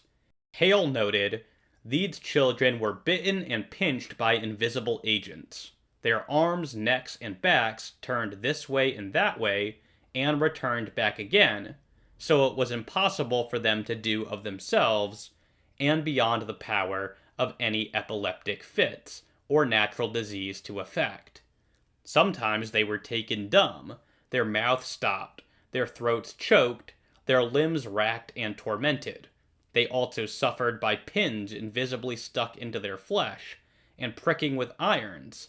They baked a loaf of rye bread, mixed with some urine from the afflicted girls, then fed it to the family dog. This was one of many known counter-magical folk remedies. When the dog ate the witch cake, it was supposed to reveal the witch's identity. Indeed, the afflicted girls soon cried out that it was Tituba who was tormenting them. I ask if this sounds anything like the accounts of the resurrected Jesus in the Gospels. Are the sightings of Jesus in the Gospels something which can be easily explained away by physical ailments and delirium, coupled with a healthy dose of superstition? In my judgment, the answer is clearly negative. But McCormick just glosses over these sorts of critical differences, claiming that the evidence for witchcraft is just as good as the evidence for the resurrection. In other cases, the evidence for witchcraft consisted of nothing more than a bunch of people testifying to strange or unusual happenings, but nothing which could reasonably be interpreted as witchcraft. As Baker comments, as was often the case at witch trials, the accusations confirmed the long-held suspicions of neighbors, who then came forward to recount a long history of bishop satanic acts. A total of 10 witnesses testified about strange actions that surrounded her, some dating back to the 1670s. From unusual accidents and the disappearance of money to mysterious deaths and her apparent ability to summon monstrous satanic imps, Bishop's was a bilious reservoir of the invisible world. To no one's surprise, Bishop was found guilty and sentenced to be hanged. Apparently, McCormick thinks that testimony pertaining to a history of unusual events supports the reality of witchcraft as strongly as the testimony of multiple people having bodily experiences of the risen Jesus supports the resurrection. But I take it that the asymmetry is obvious. Astonishingly, despite all of this, McCormick still claims, with apparent sincerity, that the evidence for witchcraft at Salem is actually of better quality than the evidence for the resurrection of Jesus, saying, when it is put up against the case for the resurrection, in the important respects, the historical evidence for witchcraft is better than the historical argument for the resurrection. We do not have any of the original Gospels, only copies from centuries later. The Gospel stories are only a few anecdotal hearsay stories from passionate and committed religious adherents, passed by word of mouth for decades through an unknown number of people before being written down. All that remains of those stories are copies of copies from decades or even centuries later, then were actively called and patched together from a wider range of more varied writings. By reasonable measures of quantity and quality, the evidence we have for witchcraft at Salem is vastly better than the evidence we have for the magical return from the dead by Jesus. But this claim can only hold water if McCormick is right in his assessment of the Gospels as late unreliable hearsay in the first place. But the defender of my resurrection argument, and indeed probably of most resurrection arguments, is not likely to agree with McCormick's assessment of the Gospels. And as already noted, McCormick makes no attempt whatsoever to defend this assessment of the Gospels. Surely, if McCormick were to be right about the Gospels being of as little historical value as he thinks, then he would be correct that the evidence for the resurrection would be comparable to the evidence for witchcraft at Salem, which is to say not very strong. But that is precisely the point of contention between McCormick and myself. I do not agree with him regarding what the Gospels are, and the comparison to the Salem witch trials only succeeds on that unargued assumption. Consequently, the whole comparison to the Salem witch trials is irrelevant. If I agreed with McCormick about the Gospels, I would automatically agree with him that belief in the resurrection is unjustified, and I would agree with this even apart from his comparison to the Salem witch trials. The real premise of McCormick's argument, which I take issue with, then, is that the Gospels are the end result of years of stories being passed down to unknown authors. Without that premise, the comparison to the Salem witch trials cannot be made, and it is precisely this premise which McCormick utterly fails to defend. All in all, McCormick's book simply fails to engage the substantial amount of argumentation which Christian scholars have put forward in defense of the historical credibility of the Gospels, opting instead to lazily take the opinions of critical scholarship at face value. Even more problematic is how McCormick fails to critically engage recent scholarship surrounding the Salem witch trials, for how confidently he asserts that the evidence for the resurrection is comparable to the evidence for witchcraft at Salem, McCormick's book demonstrates surprisingly little knowledge of the specific evidence. Indeed, based upon Baker's persuasively argued research, I think that the conclusion that McCormick is simply repeating a sort of pop history about the Salem witch trials, which lacks a substantial basis in history, is more than warranted. This has caused him to grossly overestimate the quality of evidence for witchcraft at Salem. His failure to seriously engage conservative biblical scholarship has correspondingly caused him to grossly underestimate the quality of the evidence for the resurrection, thereby skewing his final judgment about the respective quality of the evidence for both events. As with Matthew McCormick, Robert Gregg Cavin is a philosopher who is skeptical of the resurrection of Jesus. Like McCormick, he eschews the prospect of muddying himself in the trenches of history by dealing with the actual historical evidence, preferring instead to cast down objections from his philosophical ivory tower. Cavin's case against the resurrection is not so much an argument that it did not happen, as that it would be impossible for us to have any evidence for it, even if the Gospels are 100% true, and even if the resurrection actually occurred. As he says, I shall argue in particular that because resurrection entails the transformation of a corpse into a supernatural body, our only sources of potential evidence, the New Testament Easter traditions, do not provide sufficient information to enable us to establish the historicity of the resurrection, even on the assumption of their complete historical reliability. Now, if you have a similar reaction as I had when I first heard this, then you are wondering how Cavin can possibly sustain such a thesis. After all, if the resurrection happened, then it was a historical event and should be capable of being justified by historical means, right? But Cavin disagrees. To understand why, we must first be clear on the distinction between a resurrection and a resuscitation. A resuscitation merely involves a dead body returning to life, but the body will continue to age, to deteriorate, and eventually to die again.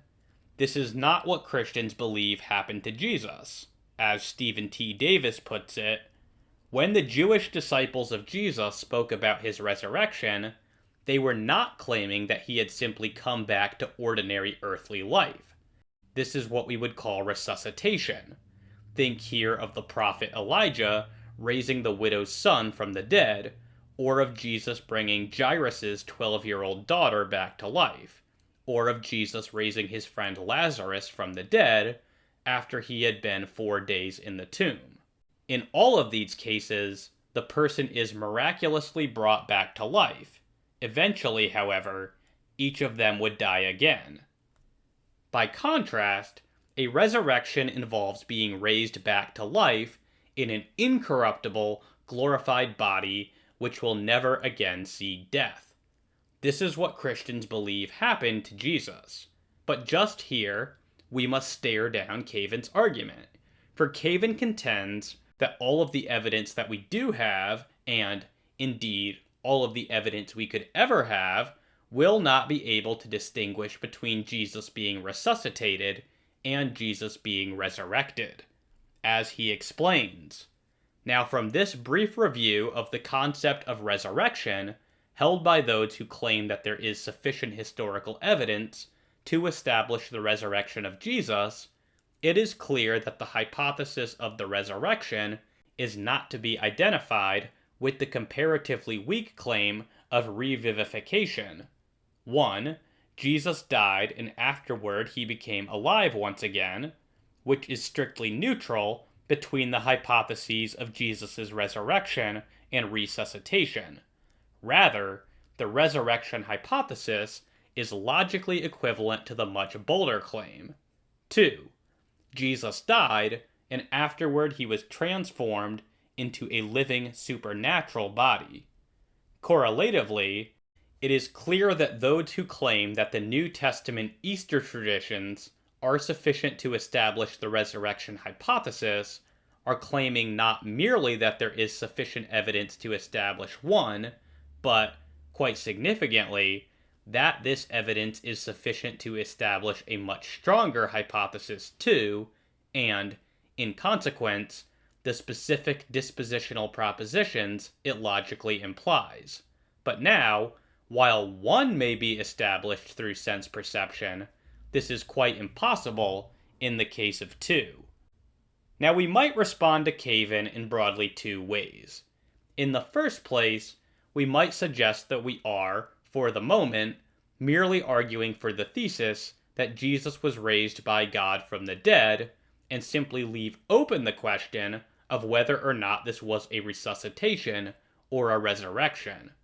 Even if Jesus' being raised back to life after 3 days was merely a resuscitation, we can still argue that it was miraculous.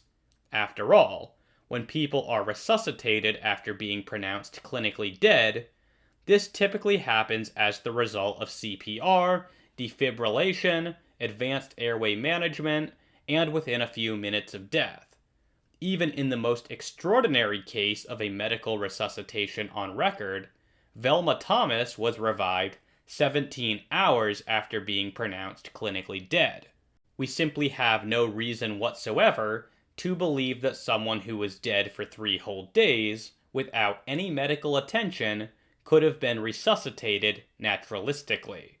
This is especially so given the particularly brutal nature of Jesus' death. Add to this Jesus' prediction that he would return to life as a divine vindication that his message came from God, and I think that we have more than enough reason to conclude that Jesus returning to life was a miracle, regardless of whether it was a resurrection or a resuscitation.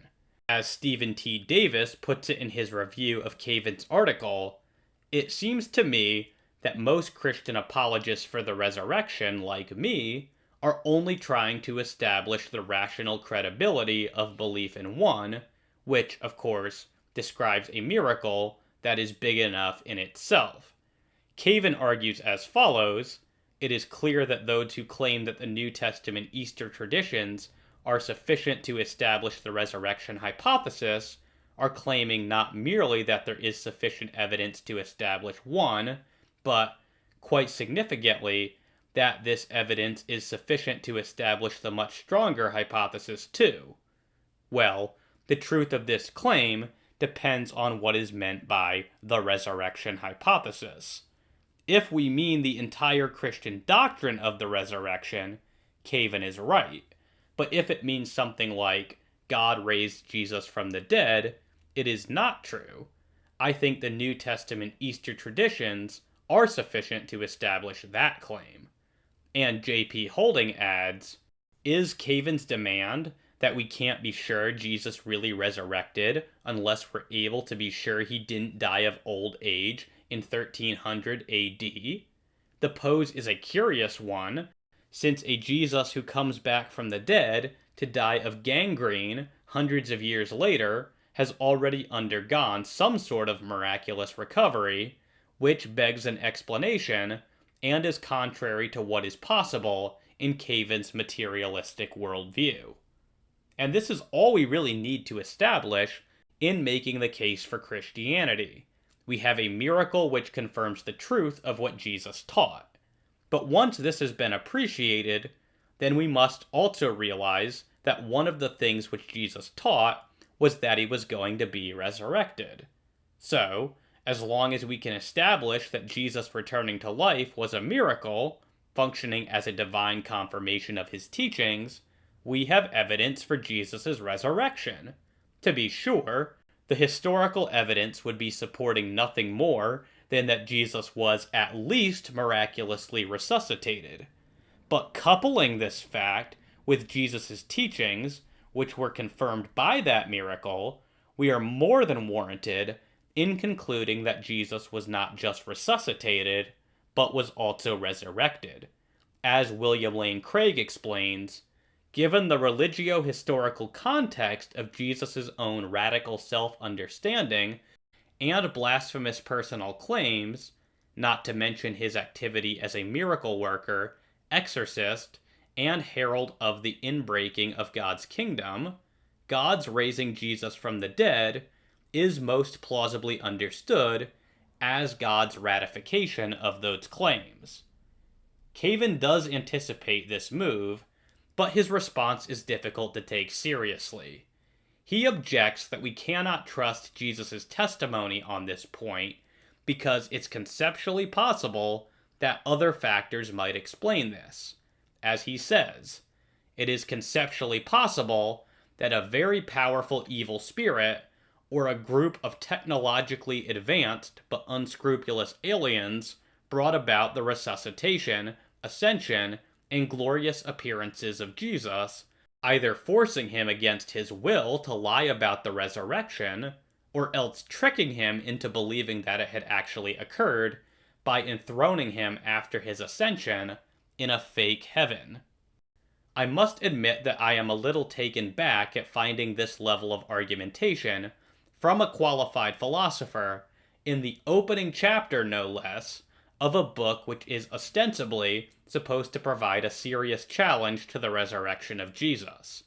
Cavin has offered us nothing more than the bare possibility that Jesus might have been wrong. But what needs to be shown is that this is more probable, or at least as probable, as that he was telling the truth. It is possible that we were all created 5 minutes ago, complete with memories and food in our stomachs. Yet few take this to be a reason to consider this possibility very likely. It is possible that we are living in the Matrix, or as victims of Descartes' evil demon, and that the external world does not exist.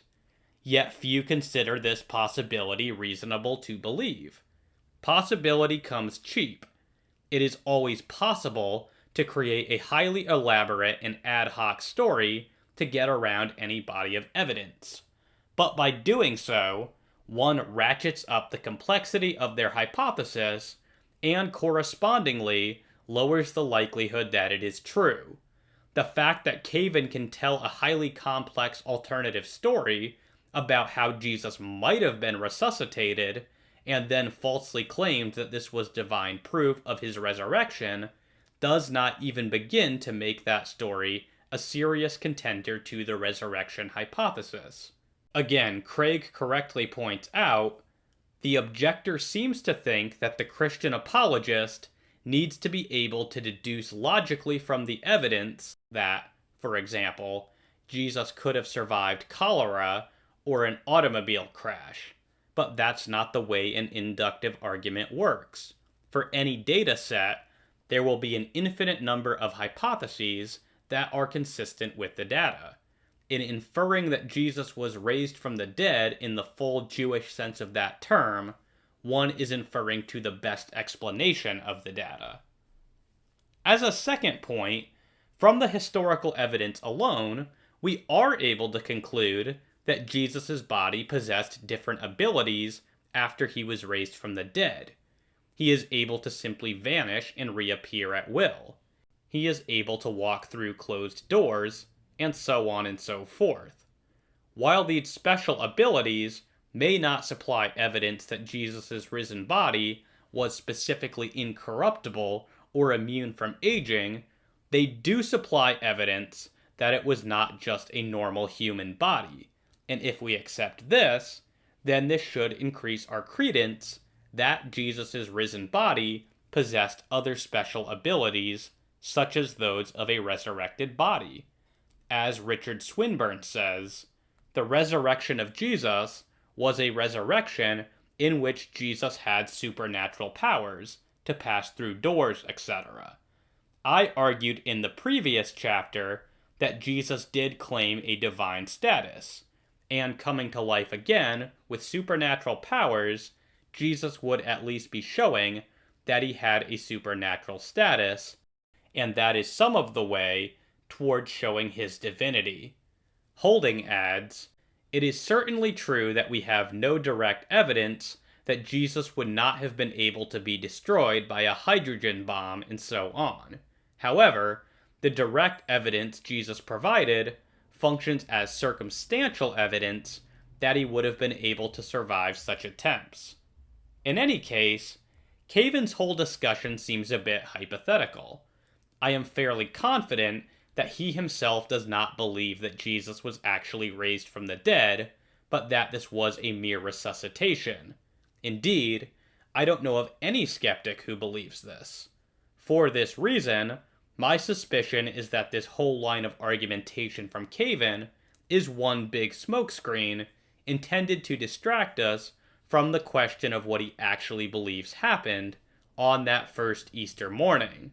If he started defending that over against the idea that Jesus did rise from the dead, rather than quibbling over precisely how far the historical evidence allows us to go, I have a feeling that things would go very poorly for him.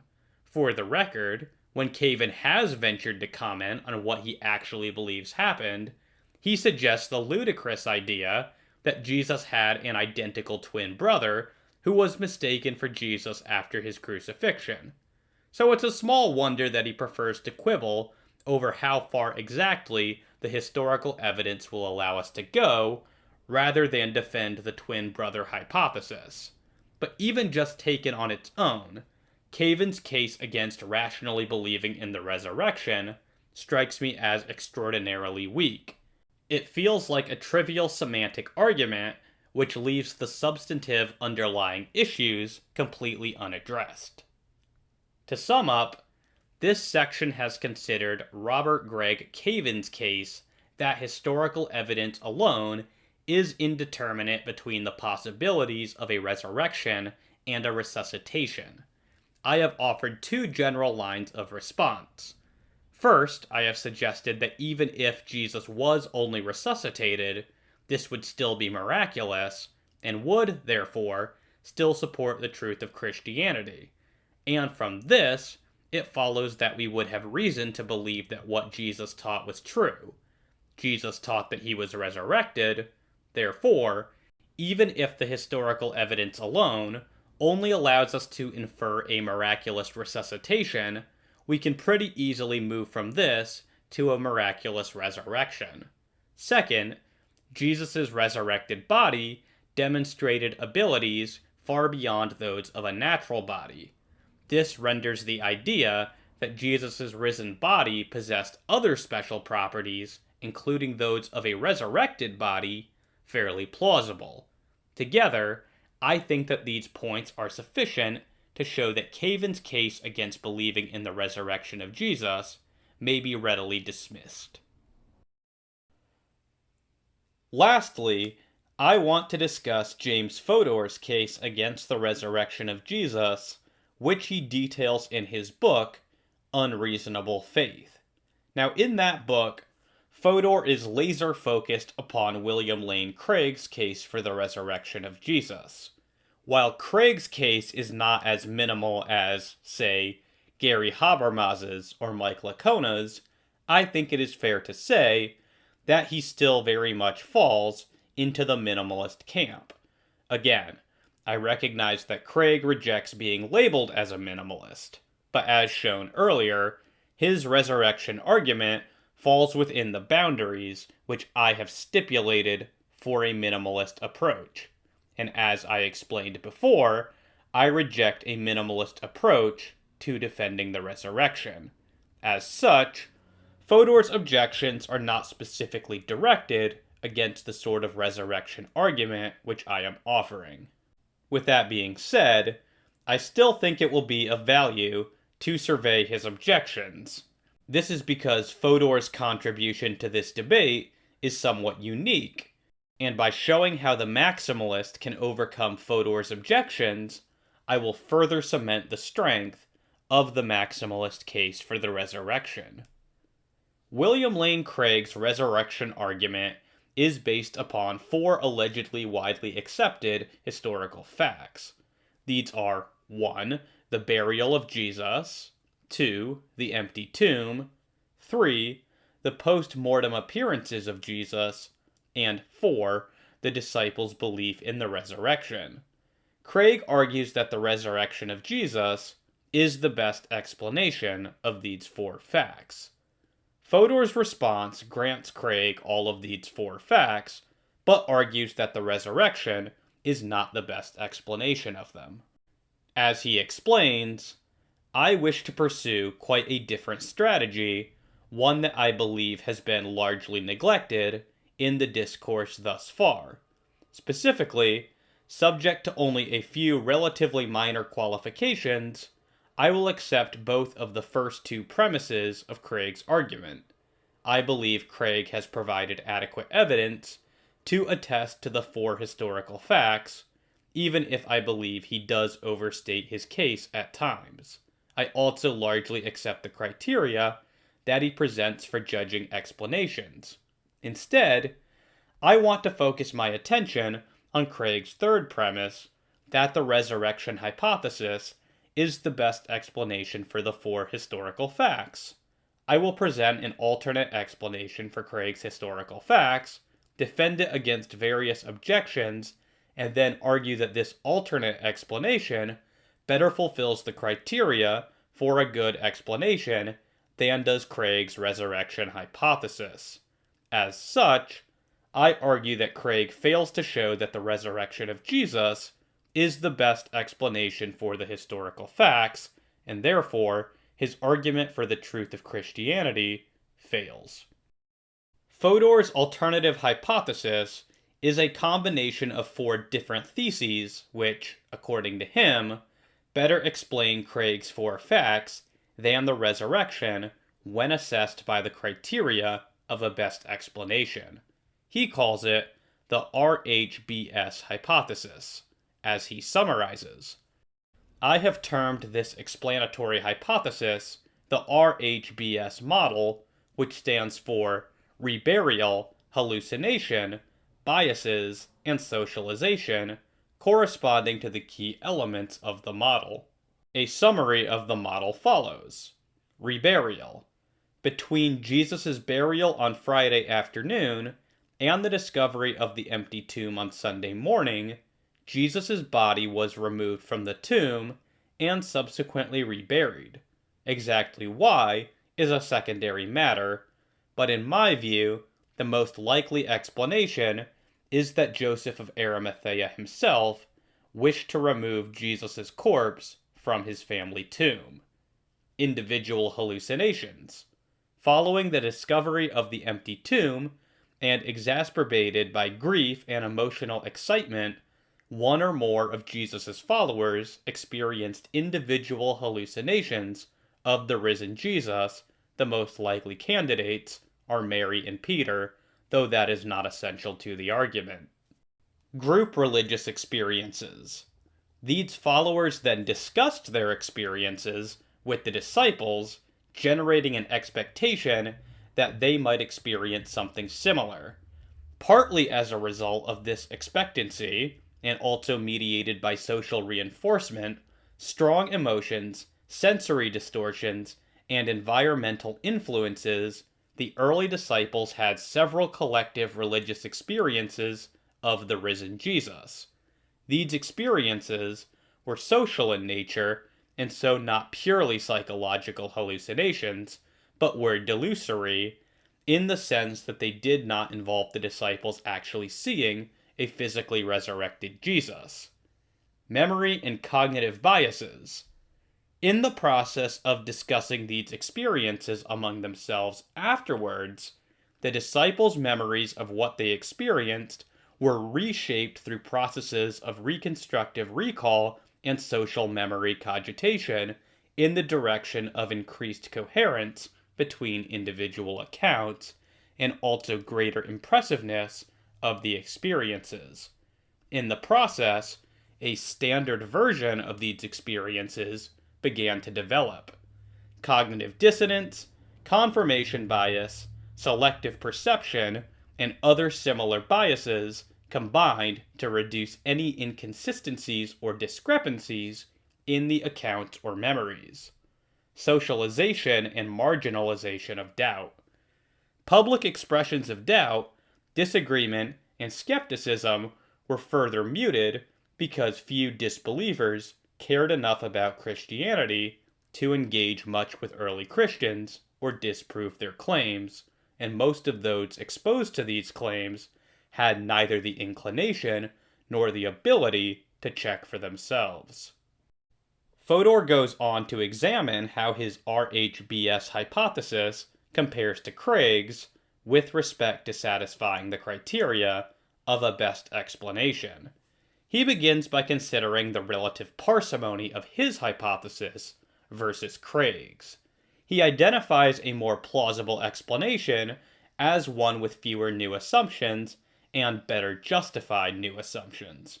He identifies the new assumptions of the RHBS hypothesis as follows. 1.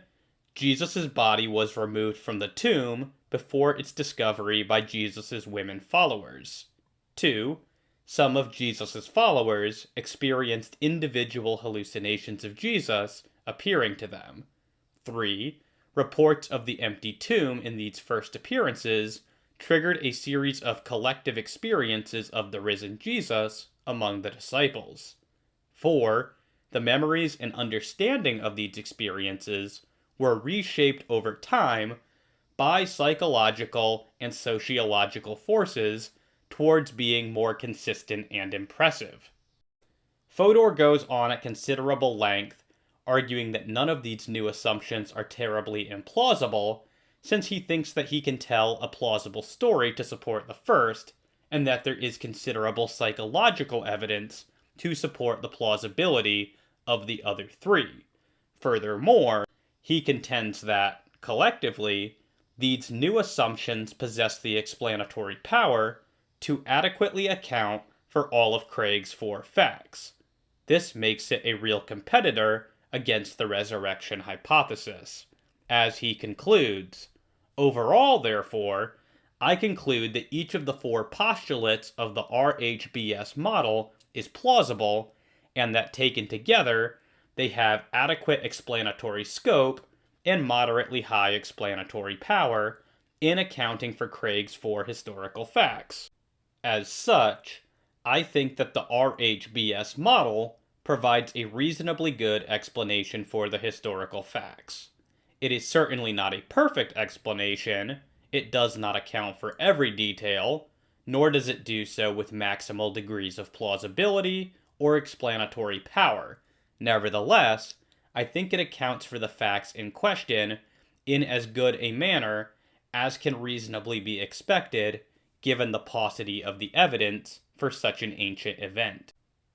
Fodor then moves to assess the relative plausibility and explanatory power of the resurrection hypothesis as Craig defends it. He concludes that the new assumptions which it includes, namely that God exists, that God would want to raise Jesus from the dead, and that Jesus would want to be seen after his resurrection, are not independently plausible. Fodor is willing to grant that the resurrection hypothesis has strong explanatory power with respect to most of the facts, although he does quibble with its ability to explain the fourth. That is about as brief a summary of Fodor's case as I can give without glossing over essential details, and I actually think that it's a reasonably good response to Craig's resurrection argument and to minimalist arguments more generally. The key problem with minimalist arguments, which Fodor effectively leverages, is that they do not make any reference to the details of the resurrection appearances in the Gospels. Without those details, it's impossible to make a determination with respect to the question of whether or not the disciples were rational in their belief in the resurrection of Jesus. One can argue all they like for the mere fact that the disciples genuinely believed in the resurrection, but if they did not believe it for good reasons, then this fact is not significant. The whole idea behind an argument based on historical testimony is that the justification which people in the past had for their beliefs is, to some extent, supposed to be able to be transmitted to us in the present. And the justification which those people had was the details of their own experiences. Therefore, our being able to access some of the details of those experiences is absolutely essential to our being able to have justified beliefs about the past. But Craig's 4 facts, which make up the premises of his resurrection argument, make no use of the details within the resurrection accounts. Craig attempts to argue for the resurrection just from the fact that the disciples saw Jesus in some sense, and then came to believe that he was resurrected. This is the critical oversight in minimalist arguments for the resurrection, and Fodor exploits it very well. As he puts it, I should note, however, that accepting these four facts does not amount to accepting the historicity of every detail recorded in the New Testament or in the Gospels specifically. In particular, I do not necessarily grant the historicity of all the details surrounding Jesus' death, burial, and appearances, nor that each appearance recorded in one of the Gospels is necessarily historical. I grant that experiences of the risen Jesus occurred, and that they took place on multiple occasions in different circumstances with individuals and groups of people. This does not, however, entail that all details of such accounts in the Gospels are completely accurate or can be uncritically appealed to. Fortunately, we do not have to rely on minimalist arguments for the resurrection. The maximalist argument, which I have made, explicitly utilizes those details by referencing the credibility of the testimony pertaining to the resurrection of Jesus. Again, the maximalist is not necessarily appealing to the historicity of the details within the resurrection narratives. Rather, the maximalist is appealing to the idea that these details are part of what the original eyewitnesses claim to have seen. Fodor's case against the resurrection depends critically upon the details in the Gospels pertaining to the resurrection appearances not being anything like what the disciples originally experienced. In this way, Fodor drives a wedge between the disciples' belief in the resurrection and the rationality of that belief. The failure of minimalist arguments is that they allow skeptics like Fodor to make this move. The maximalist case, however, is equipped with the resources necessary to block this move. My argument for the resurrection takes for granted something which I extensively defended in a prior video, namely the traditional authorship of the four Gospels. In order to get to the conclusion that the resurrection narratives in the Gospels are nothing like what the disciples originally experienced, one might think that Fodor would have to deny the traditional authorship of the Gospels. After all, it doesn't seem likely that Matthew and John, for example, could be mistaken about their own experiences when they relayed them in their respective Gospels. But Fodor is actually willing to grant traditional authorship, and yet he maintains that this is not sufficient to guarantee that the details in the Gospels accurately relay what the appearances of Jesus were like. As he explains, the embellishments that occurred to the story, therefore, were not primarily gradual legendary accretions, but largely were the result of the psychological and sociological processes I have just outlined, shaping and reshaping the disciples' memories and understandings of what they themselves had experienced. As such, the RHBS model that I am here defending is in no way dependent upon gradual legendary accretion or on the Gospels not having access to original eyewitness testimony. Although I regard it as unlikely that any of the Gospels were directly written by eyewitnesses, nevertheless, my account is consistent with this possibility, since the RHBS model seeks to explain how the eyewitnesses themselves came to believe that the risen Jesus appeared to them in the flesh. The key in achieving this remarkable conclusion for Fodor is his suggestion that the disciples' memories of what had originally occurred in their visionary or hallucinatory experiences were distorted by sociological factors to the extent that they really came to believe that their experiences occurred in the way that they are reported in the Gospels. As he explains, the final postulate of the RHBS model is that the stories of Jesus' appearances that came to be told by Jesus' followers do not correspond exactly to what the disciples really experienced in their collective religious experiences of the risen Jesus, even though the disciples really did believe they were truthfully reporting their experiences.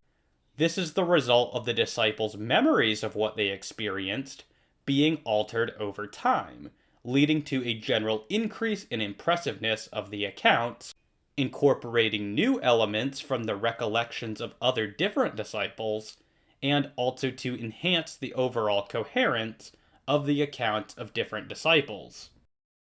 The weight that Fodor's case will carry against the maximalist argument for the resurrection, then, is directly proportionate to the strength of his evidence that this level of memory distortion really occurred.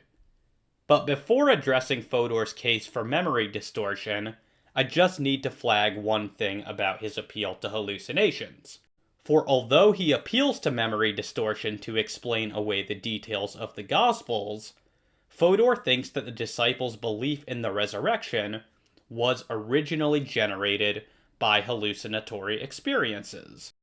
As a result, it is worth asking how likely it is that hallucinations would lead the disciples to believe in the resurrection in the first place, even if the details in the Gospels could be explained by recourse to memory distortion. The basic worry here is that although bereavement hallucinations are somewhat common, they do not typically lead those who have them to believe that the deceased has returned to life.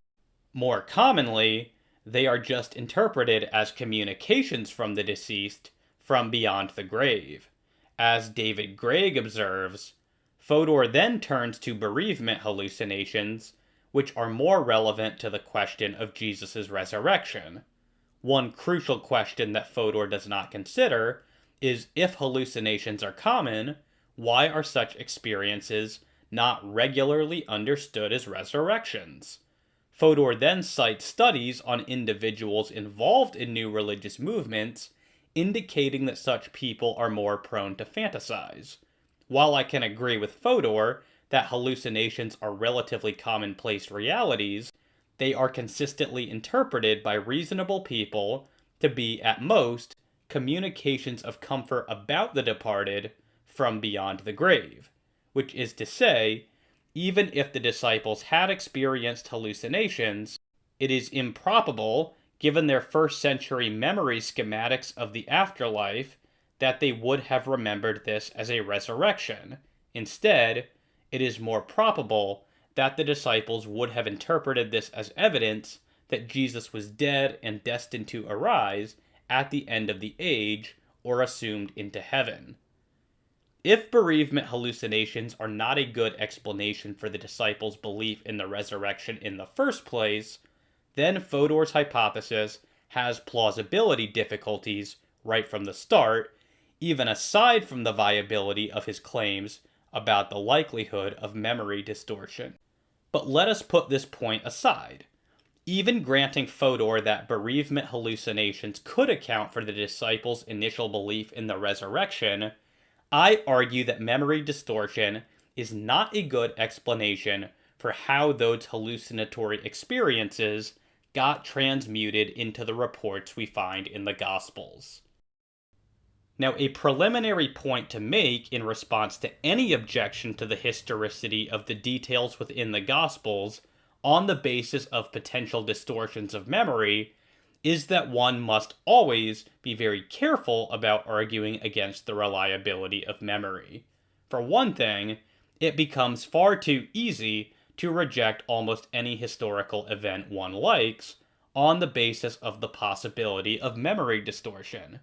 As Angus Menuge puts it, if the possibility of unreliable memory is a reason to reject the reliably preserved, multiply attested reports of eyewitnesses to the resurrection, that would mean that we ought to reject vast amounts of history.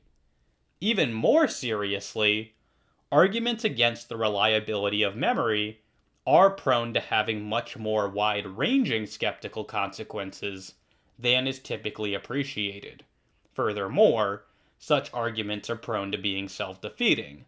The reason for this is quite simply that the vast majority of our knowledge is based, at some level, on memory. This is obviously true when it comes to our historical beliefs, but it is also true of our scientific beliefs, which depend on the trustworthiness of the memories of the scientists who perform the experiments which justify scientific beliefs.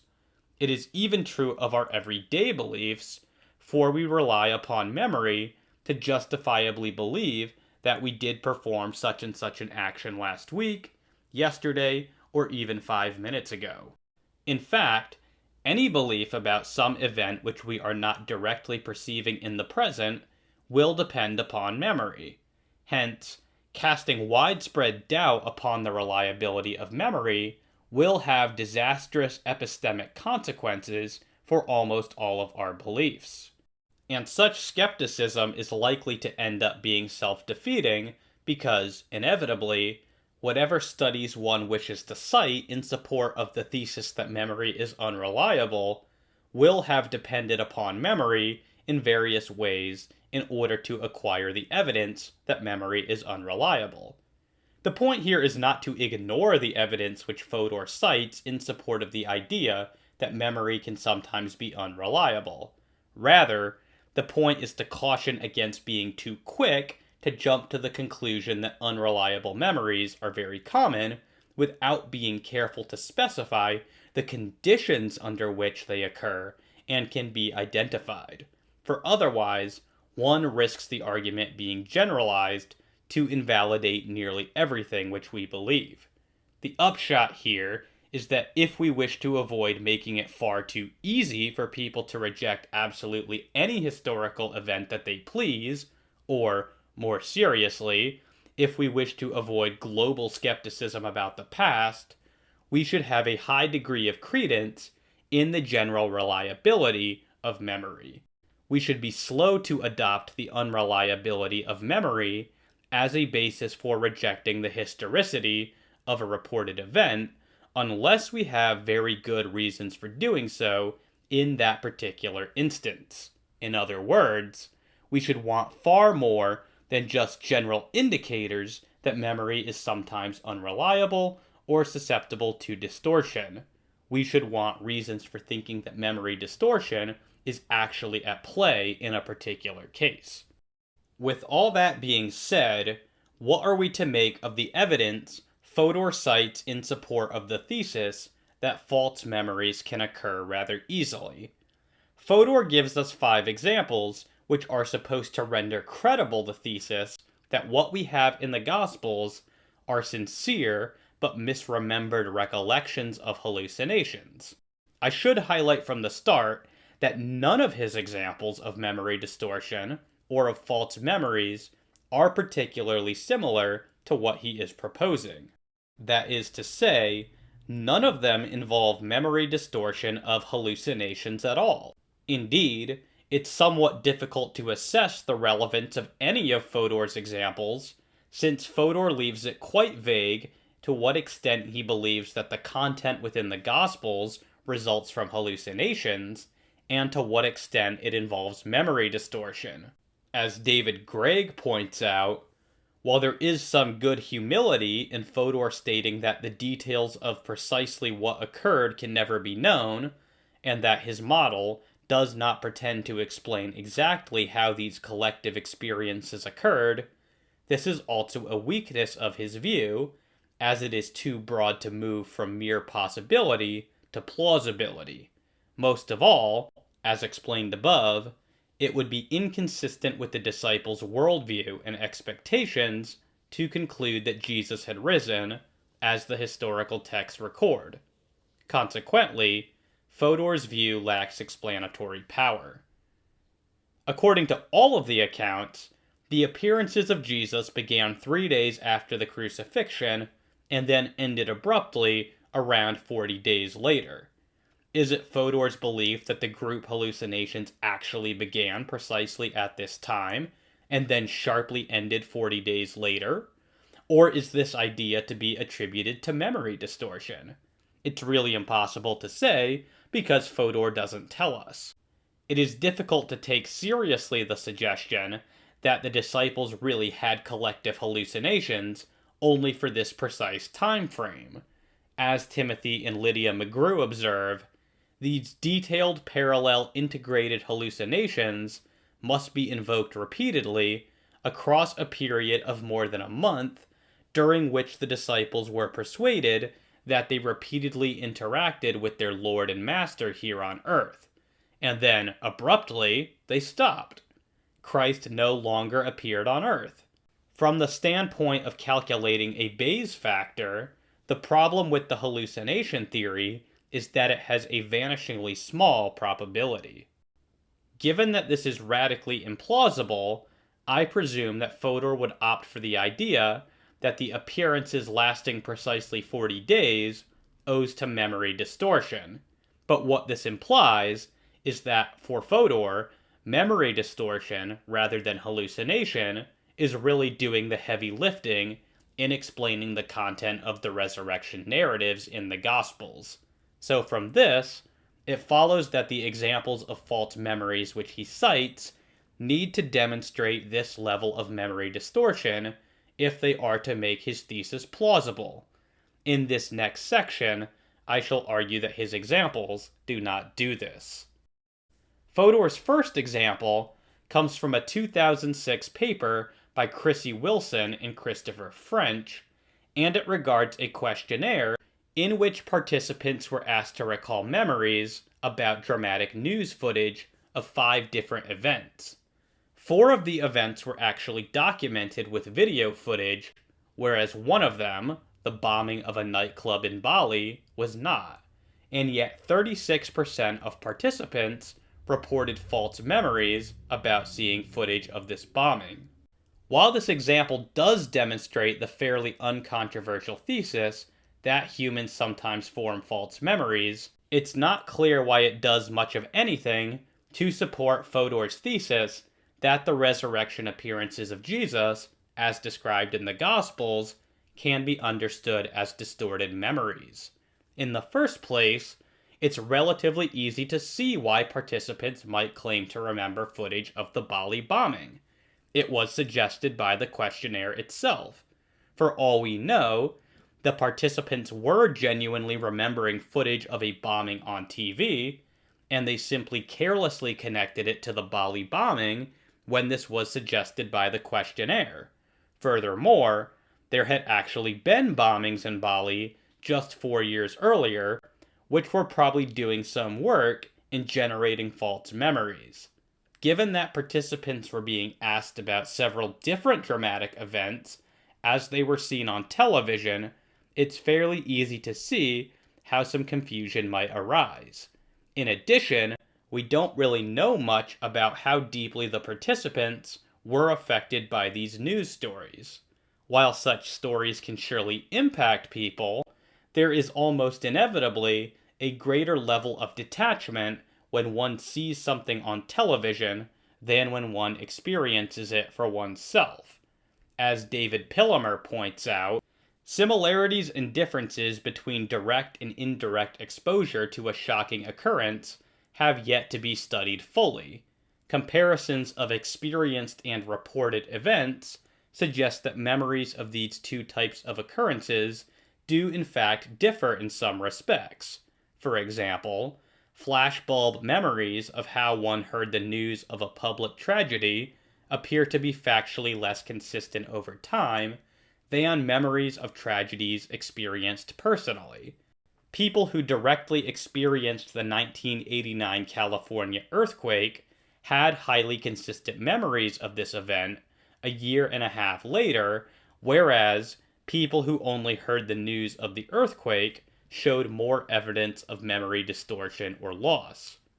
By contrast, the resurrection accounts in the Gospels are not the results of the prompts of a questionnaire, but rather flow from the conviction of the evangelists.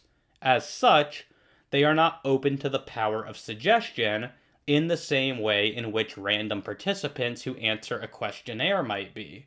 The Gospel accounts are not describing a series of events as seen on television, but rather are recounting the experiences which changed their authors' lives. As such, this first example does show that people can make mistakes and form false memories, especially when the power of suggestion is present, when relaying their memories about several similar events, or when reporting what they have learned indirectly through mediums such as television.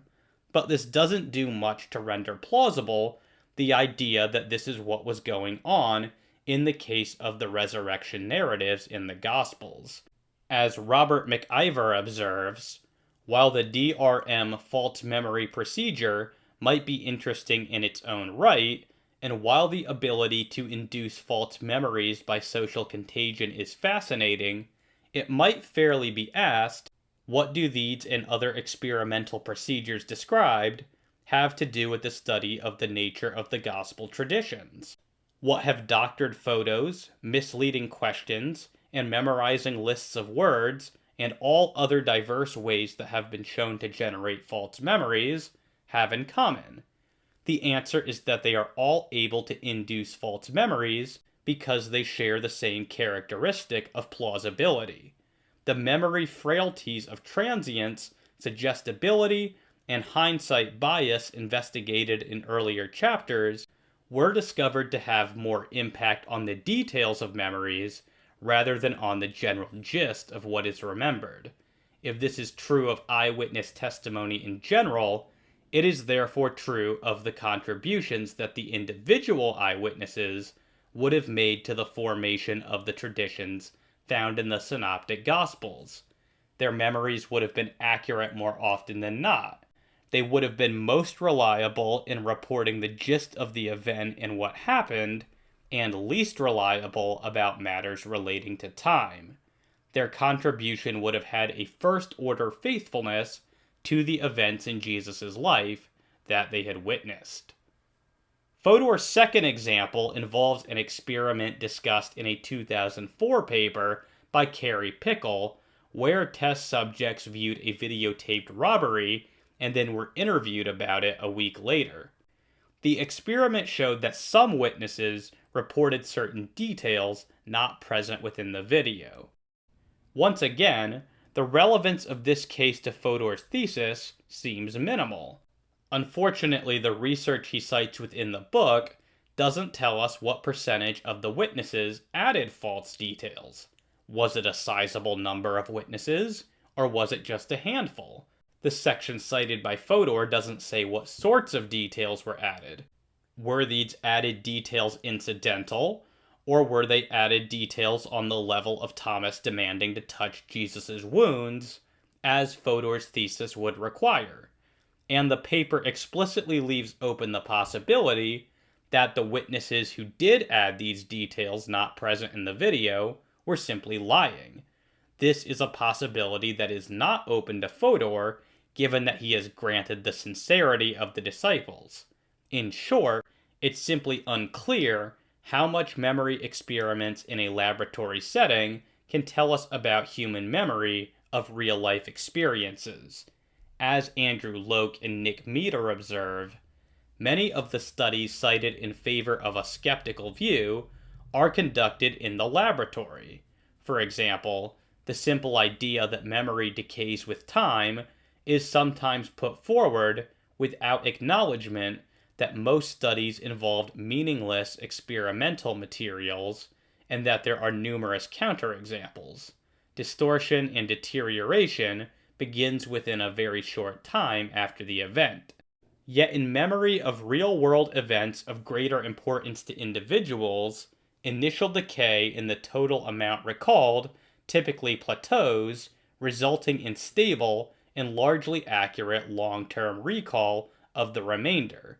Similarly, laboratory experiments designed to manipulate memory or implant false memories may be misleading.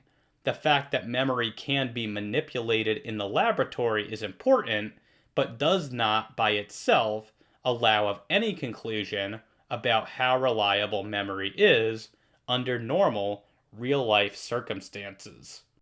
And in any case, recent studies have shown that the way in which participants in these sorts of experiments are asked questions affects the perceived accuracy of their answers.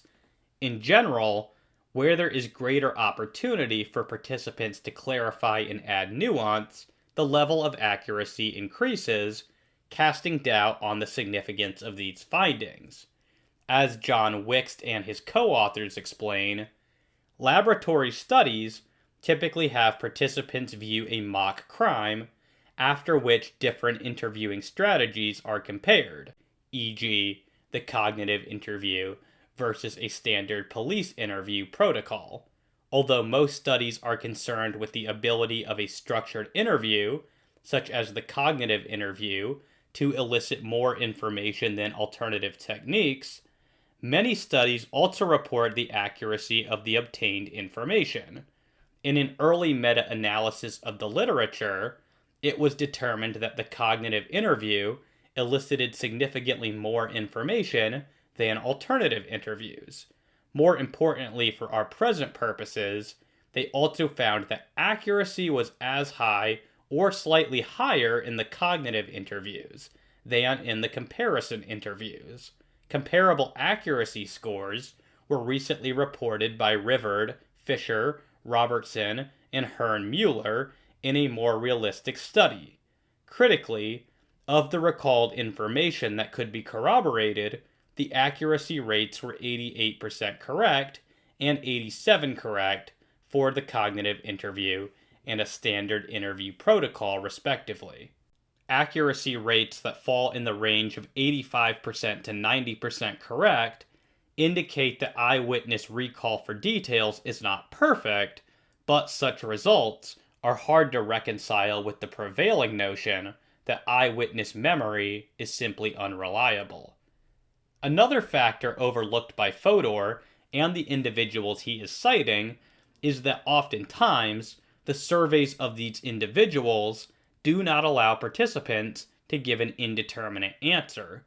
Participants are sometimes forced to answer yes or no to the questions, which effectively makes them guess, and so is insensitive to the fact that memory may not even be in play at times.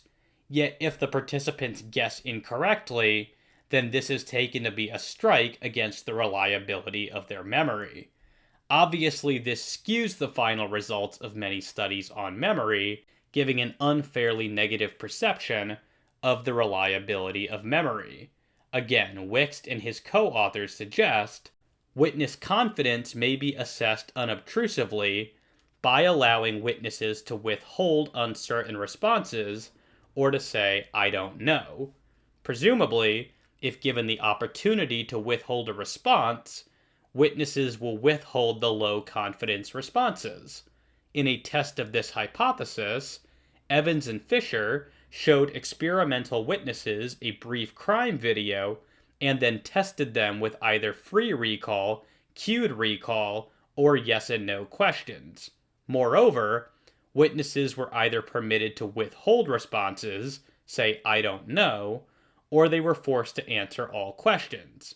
As might be expected, witnesses were less confident about responses they withheld, and were later asked to report, than responses they provided voluntarily.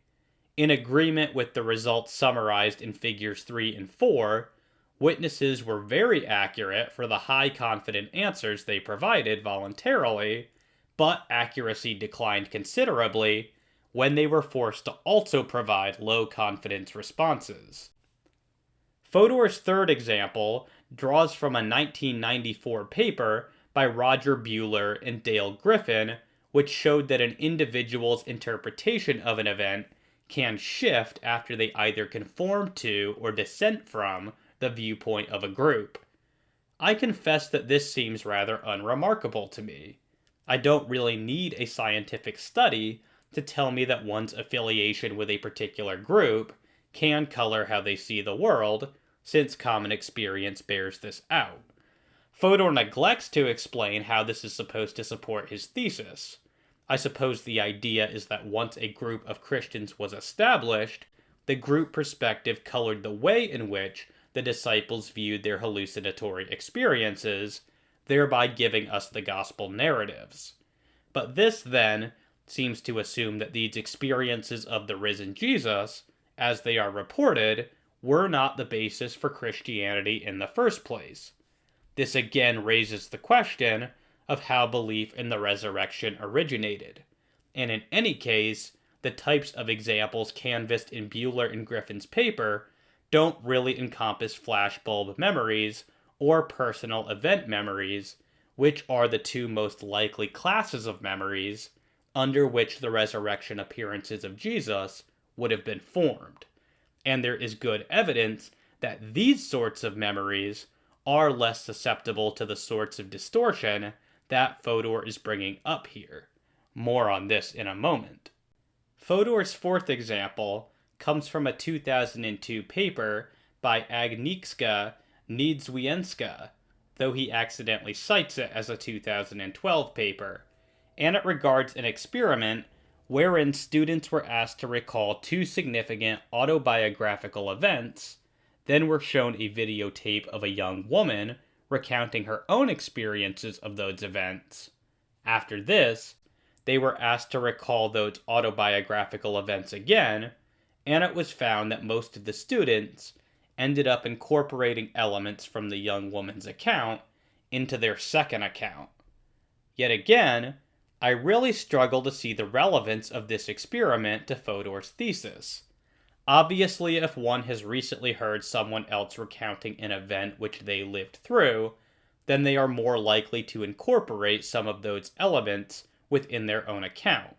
This is especially so if the other person has mentioned an aspect which the original witness saw but neglected to mention, or if that aspect is consistent with their own experience.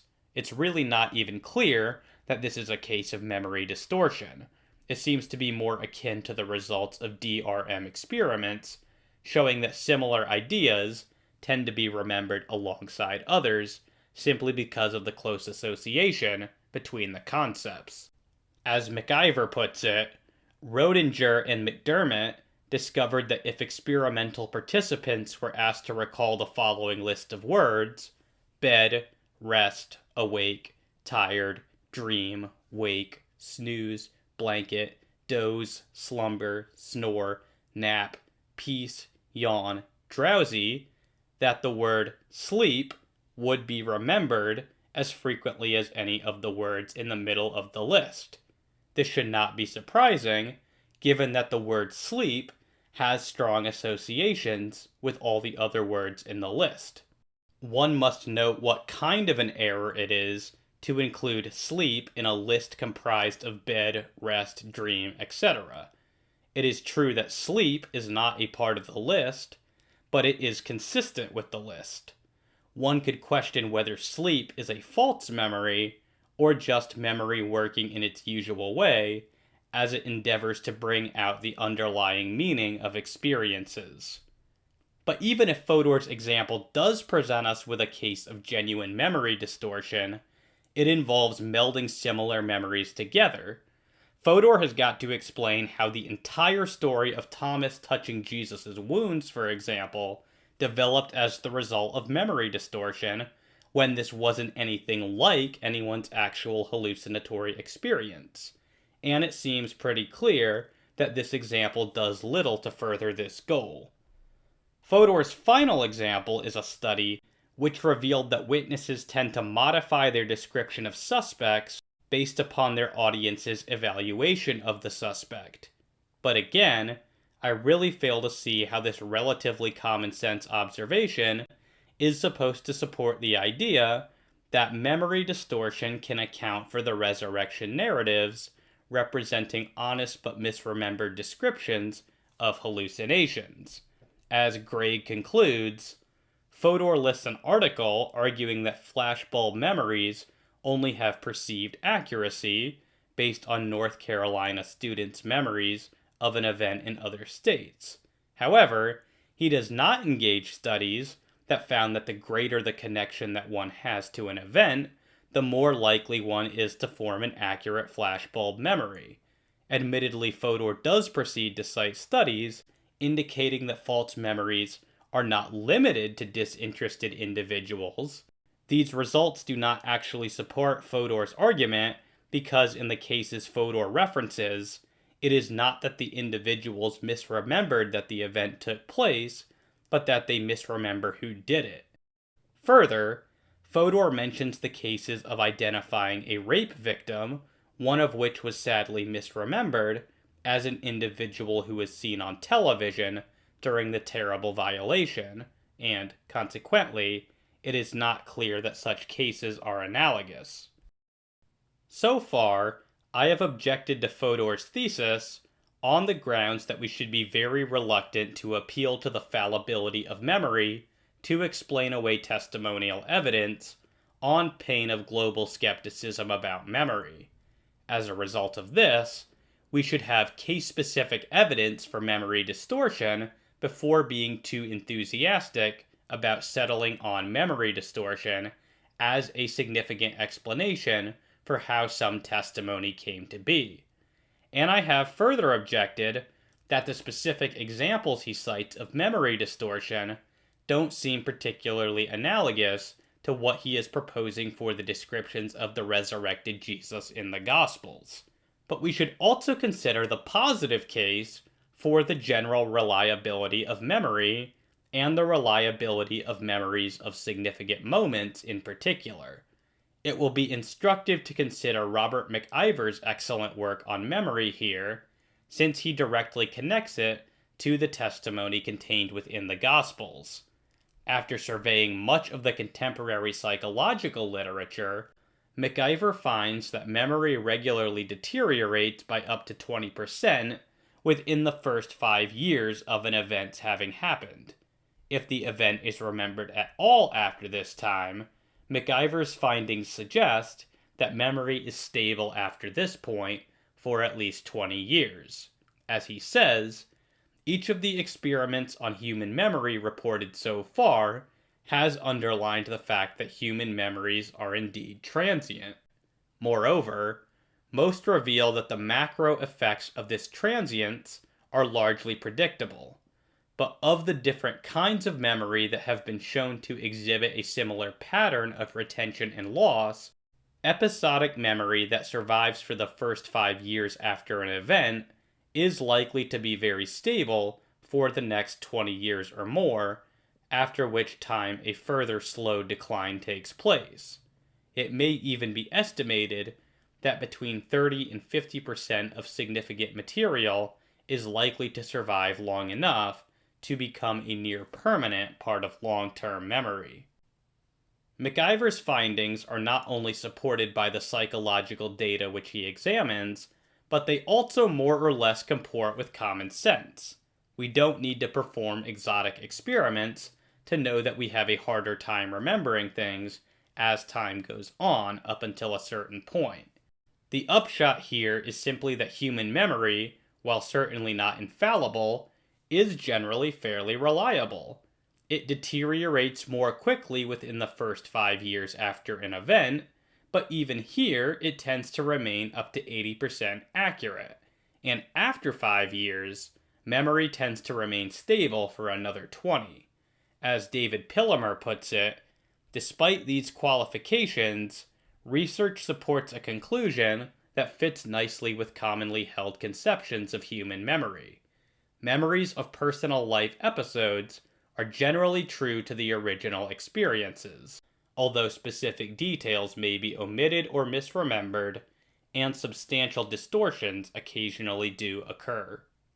Fodor is right to remind us of the distortions to which memory is subject, but the preponderance of data suggests that this is not what is typically going on, and when memory is distorted, the distortions tend to turn up in details like the time at which an event occurred, the color of people's clothing, or the interpretation of someone's underlying motives. But clearly these sorts of minor errors of memory are not anything like what Fodor is proposing. Fodor needs memories of hallucinations to be transmuted into the sorts of descriptions we find of the risen Jesus in the Gospels. And neither these common sorts of memory distortions, nor even some of the more extreme cases documented by Fodor, illustrate that this level of memory distortion is possible, let alone that it is common. As David Pillamer concludes, it is safe to say that memory researchers do approach a consensus on some issues. There is widespread agreement that memory is an active, reconstructive process rather than a passive reproductive process. In the process of constructing a memory narrative, errors can occur. At the same time, memory, for the most part, does its job. That is, memory descriptions usually are consistent with the general form and content of past experiences, even if particular details are lost, added, or distorted in the act of remembering. A person hit by a car may misremember its color or the day of the week, but will rarely confuse being hit by a car with, say, falling down a mountain. Andrew Loke and Nick Meter add, since the mid-2010s, we have seen another revision of the consensus on reliability of memory. For example, Baddeley questions whether the focus on the sins of memory has led researchers to downplay the virtues of memory. Recent studies give support to this suggestion. And elsewhere, Nick Meter says, an influential study published a few years ago kick-started a replication crisis in psychology. Researchers were only able to replicate the findings of a third to half of all studies they investigated. This started a period of reflection across the discipline. There is growing evidence of an unrealistically negative view on the accuracy of memory. But perhaps more significantly, there is compelling evidence that specific types of memories are more reliable than general memories. In particular, there has been a lot of discussion surrounding what psychologists have labeled flashbulb memories and personal event memories. These are particularly vivid memories of short but significant events. As David Pillamer says, flashbulb memory has come to be associated primarily with memories of learning about newsworthy events. Presumably the disciples considered Jesus' resurrection to be newsworthy, since it would come to form the heart of the gospel. The Greek word for gospel is evangelion, and it literally translates to good news. Flashbulb memories are likelier to form when an event is especially important to someone. MacIver gives the following example. The reported study included 40 white students and 40 black students. It was discovered that the black students were much more likely to form a flashbulb memory of the death of Malcolm X and Martin Luther King than the white students. Brown and Kulik concluded that this is evidence that personal consequentiality is important in the formation of flashbulb memories. As a result of their analysis, Brown and Kulik postulated that a flashbulb memory is fixed for a very long time and conceivably permanent, varying in complexity with consequentiality, but once created, always there and in need of no further strengthening. This memory, they suggested, is not preserved in a narrative or verbal form, but in other forms, such as images. Robert MacIver argues that the evidence is strong that these sorts of memories are uniquely resilient against the sort of memory distortion which Fodor's hypothesis requires. He finds that more recent research has corroborated the idea that personal event memories display a higher level of immunity to distortion than typical memories. A particularly striking example here regards a comparison between the memories of veterans who actually fought during World War II and the memories of those who did not. The veterans were consistently able to get the details right, such as the weather during particular days, the specific dates of particular invasions, and even the days of the week on which particular battles occurred, far more often than those who were not directly involved. MacIver summarizes the results, saying, compared to many other types of memory, flashbulb and other personal event memories are long-lived and have the ability to retain many details with great accuracy. Not all details are remembered, and not with 100% accuracy. What is retained, though, is sufficient to contain the gist of the event. Thus, one is safe in concluding that personal event memories are more long-lived than other types of memory and can be relied on to conserve the general gist of the event, even if some of the details might be lost or even wrong. It seems likely that whether hallucinatory or not, the disciples' experiences of the risen Jesus would have formed flashbulb memories, or, at the very least, personal event memories, given their personal connection to Jesus and the obvious significance which these experiences had on them. But since these types of memories appear to be particularly resistant to being distorted, Fodor's hypothesis is a particularly implausible explanation for them. As Loke and Meter suggest, several studies have shown that events of personal or emotional significance are recalled far more accurately, and it has been argued in recent literature that the earliest Christians' remembrance of Jesus' post-resurrection appearances belongs to this category, as such events would have been regarded to be of foundational importance for the earliest Christian movement. And McIver adds, much of the episodic memories of the eyewitnesses of Jesus would have been of such a nature as to form personal event memories. What has been discovered about personal event memories allows at least 3 more observations about the contribution that the memories of the eyewitnesses may have made to the formation of the gospel traditions. First, while their memories are often likely to be accurate in the details recounted, they would have been most reliable at the level of gist. Second, eyewitness memories tend to be concentrated around a moment of time. Personal event memories are characterized by the recollection of emotional reactions and vivid details concentrated in a very short period of time. Eyewitness memory, then, is granular. It remembers short moments in great detail. Of significance is the observation that was made in the previous chapter that the various pericopes that make up the Synoptic Gospels exhibit a similar granularity. Studies on personal event memories do show that humans can accurately remember some details over periods as long as 50 or more years. This lends more credibility to the observation made already. Those eyewitness memories of Jesus' ministry that survived intact for the first 5 or so years would likely have lasted over the lifetime of that eyewitness. In addition to the comparable resistance of personal event memories against the sort of distortion which Fodor is positing, we should also note that specific details within the resurrection narratives themselves are resistant to explanation by recourse to memory distortion.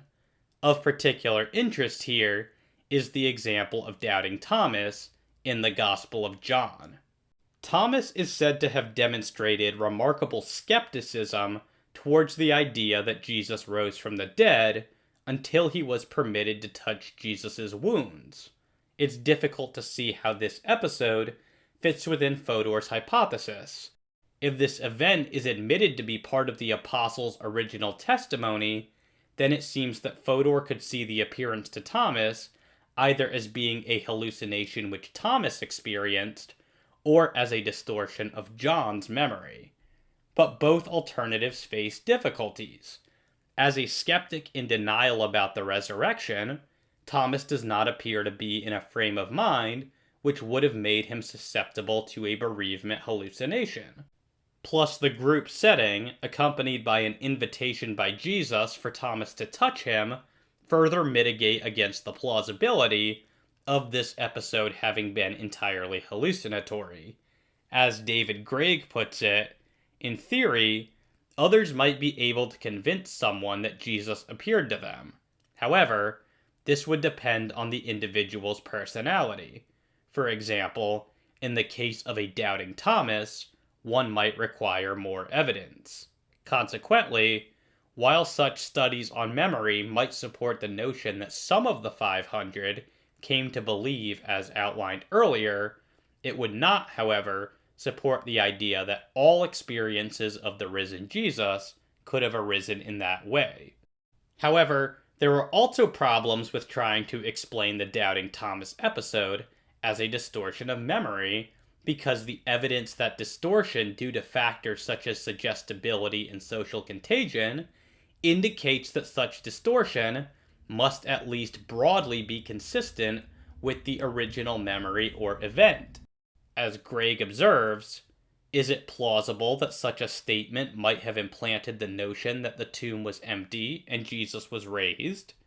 Studies on suggestibility show that one is only able to implant information within limits consistent with the context, and so even given resurrection predictions, the first century Jewish beliefs about the afterlife, not to mention someone would have eventually checked for the body, such an extrapolation is not supported by research on memory.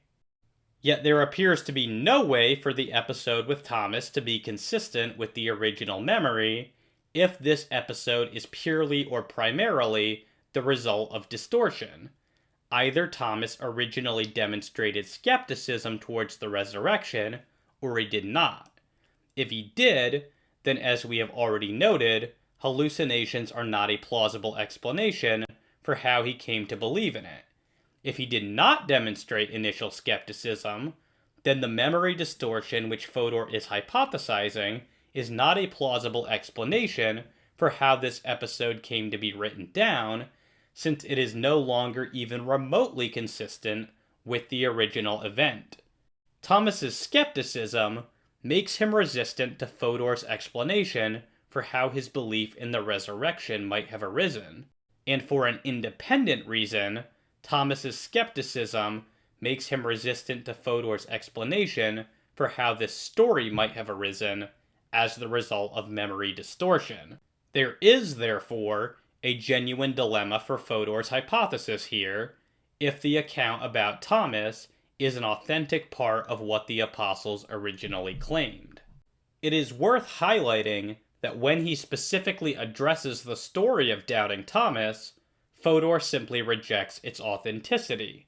He says, "Many scholars have noted the clear apologetic intent of this passage, which, combined with the fact that it is only reported in John, the latest of the Gospels, has led many scholars to doubt its historicity. Furthermore, claims to prior skepticism, as seen in the case of Thomas and elsewhere in the Gospels, are a well-known narrative device used in reporting miraculous or paranormal events. The accounts of Doubting Thomas are, therefore, best explained as later apologetic accretions to the core narrative, made, likely unconsciously, in accordance with the common motif of the avowal of prior skepticism concerning miraculous claims." Craig has not provided evidence to show that Thomas truly was as skeptical as John claims he was, or that the events in this passage occurred exactly as John claims they did. As such, Craig's appeal to the appearance to Thomas adds no compelling evidence to his case for the resurrection. David Gregg replies to Fodor on this front by saying, "Just because only one source mentions an event does not mean that one should doubt that account. Instead, one source still increases the likelihood of the authenticity of an event, even if multiple independent attestation would further strengthen the case." Fodor also points out that prior claims to skepticism are a common narrative device. However, what Fodor needs to demonstrate is that, in this instance, it is merely a fictional narrative device. Based on the little information known about Thomas, his doubt concerning Jesus' resurrection is consistent with his character, and so it is probably a historically plausible event. Gregg is right to point out that a source should not be rejected simply because it is the only source to mention an event. Other factors pertaining to the general trustworthiness of the source must also be considered. However, in the context of his book, I actually think that Fodor is permitted to reject the appearance to Thomas. This is because that chapter is a direct response to Craig's argument for the resurrection, and since Craig does not show that the story of Doubting Thomas meets any of his criteria of authenticity, Fodor is well within his rights to disallow Craig from appealing to it. Things become more complicated, however, when Fodor moves away from this very narrow task and suggests that his RHBS model can be applied more generally, even to more robust resurrection arguments like mine. Recall that Fodor thinks that his RHBS hypothesis can succeed even on the assumption of traditional authorship and on the assumption that the apostles were intending to be honest. Perhaps he means to accommodate these requirements by suggesting that the story of Thomas was likely unconsciously added to the narrative. I really must wonder how exactly Fodor conceives of that happening. It's not as though one can modify a few things within the episode with Thomas to get around the difficulty which it poses for Fodor's hypothesis. The exclusive reason why the story is included at all is to spotlight Thomas's skepticism, so Fodor can't get around this just by saying that a few elements may have been unconsciously added to the narrative. On the contrary, what he is suggesting would require that the entire story has been fabricated for apologetic reasons. But how are we to imagine that such a thing could happen unconsciously? The very suggestion is so implausible on its face that it does not merit serious consideration. While Craig's methodology allows Fodor to simply reject the story of Doubting Thomas, Fodor is not permitted to reject it in the context of my argument for the resurrection, precisely because my argument is predicated upon the premise that the resurrection accounts in the Gospels present an accurate picture of what the original witnesses claim to have seen. Fodor may challenge this premise, of course, but in doing so, he tacitly admits that he cannot, in fact, make the case that the resurrection appearances in the Gospels represent sincere but misremembered recollections of hallucinations, contrary to his claim that his hypothesis can work even granting traditional authorship and the sincerity of the original witnesses. He actually does have to suggest that certain resurrection appearances are either knowingly false or, at the very least, not faithful to what the original eyewitnesses claimed. This is all that I need to establish in order to show that Fodor's RHBS hypothesis does not succeed against my argument for the resurrection. This section has reviewed James Fodor's RHBS hypothesis as a rival to the resurrection hypothesis. I have granted that Fodor's hypothesis presents a reasonably good defeater to minimalist arguments for the resurrection, like William Lane Craig's. However, I have taken issue with Fodor's more ambitious suggestion that his hypothesis can also succeed as a rival against a more maximal case for the resurrection, like mine. Specifically, it struggles to account for the descriptions of the resurrected Jesus in the Gospels if those descriptions are faithful to what the original disciples claim to have seen. Fodor's case here depends critically upon the plausibility of the thesis that these descriptions can be explained as cases of memory distortion.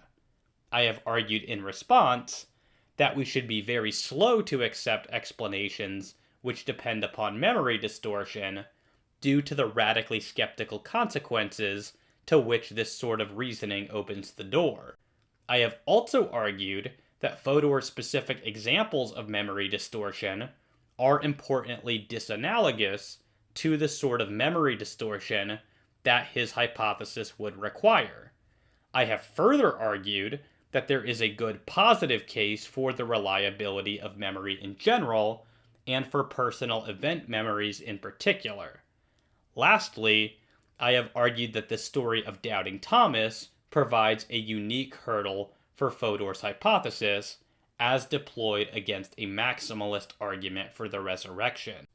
This is because maximalism deliberately closes off the very exits which Fodor uses to escape the conclusion of minimalist arguments. While I consider Fodor's RHBS hypothesis to be the best alternative to the resurrection on offer for skeptics, I believe that the points I have raised are, collectively, sufficient to show that the resurrection remains a better explanation of the total evidence by a fairly significant measure. This video has detailed my case for the historicity of the resurrection of Jesus. I have explained why I reject the minimal facts approach to defending the resurrection. I have developed my own syllogistic version of a maximalist case for the resurrection. We have seen that, given that the resurrection appearances in the Gospels are faithful representations of what the original eyewitnesses claimed, then three possibilities emerge. The apostolic testimony is either true, deliberately false, or honestly mistaken. I have argued that these latter two possibilities are indefensible, leaving only the first, namely that the testimony is true, which entails that Jesus rose from the dead. I have supplemented my case by critically engaging 7 popular critics of resurrection apologetics. These included Bart Ehrman, Richard Carrier, Michael Alter, Dale Allison, Matthew McCormick, Robert Gregg Cavin, and finally James Fodor. In each case, it was seen that the objections of these critics failed to undermine a maximalist argument for the resurrection of Jesus. Because of this, I can confidently join the Apostle Paul in saying, "But now is Christ risen from the dead, and become the firstfruits of them that slept. For since by man came death, and by man came also the resurrection of the dead. For as in Adam all die, even so in Christ shall all be made alive."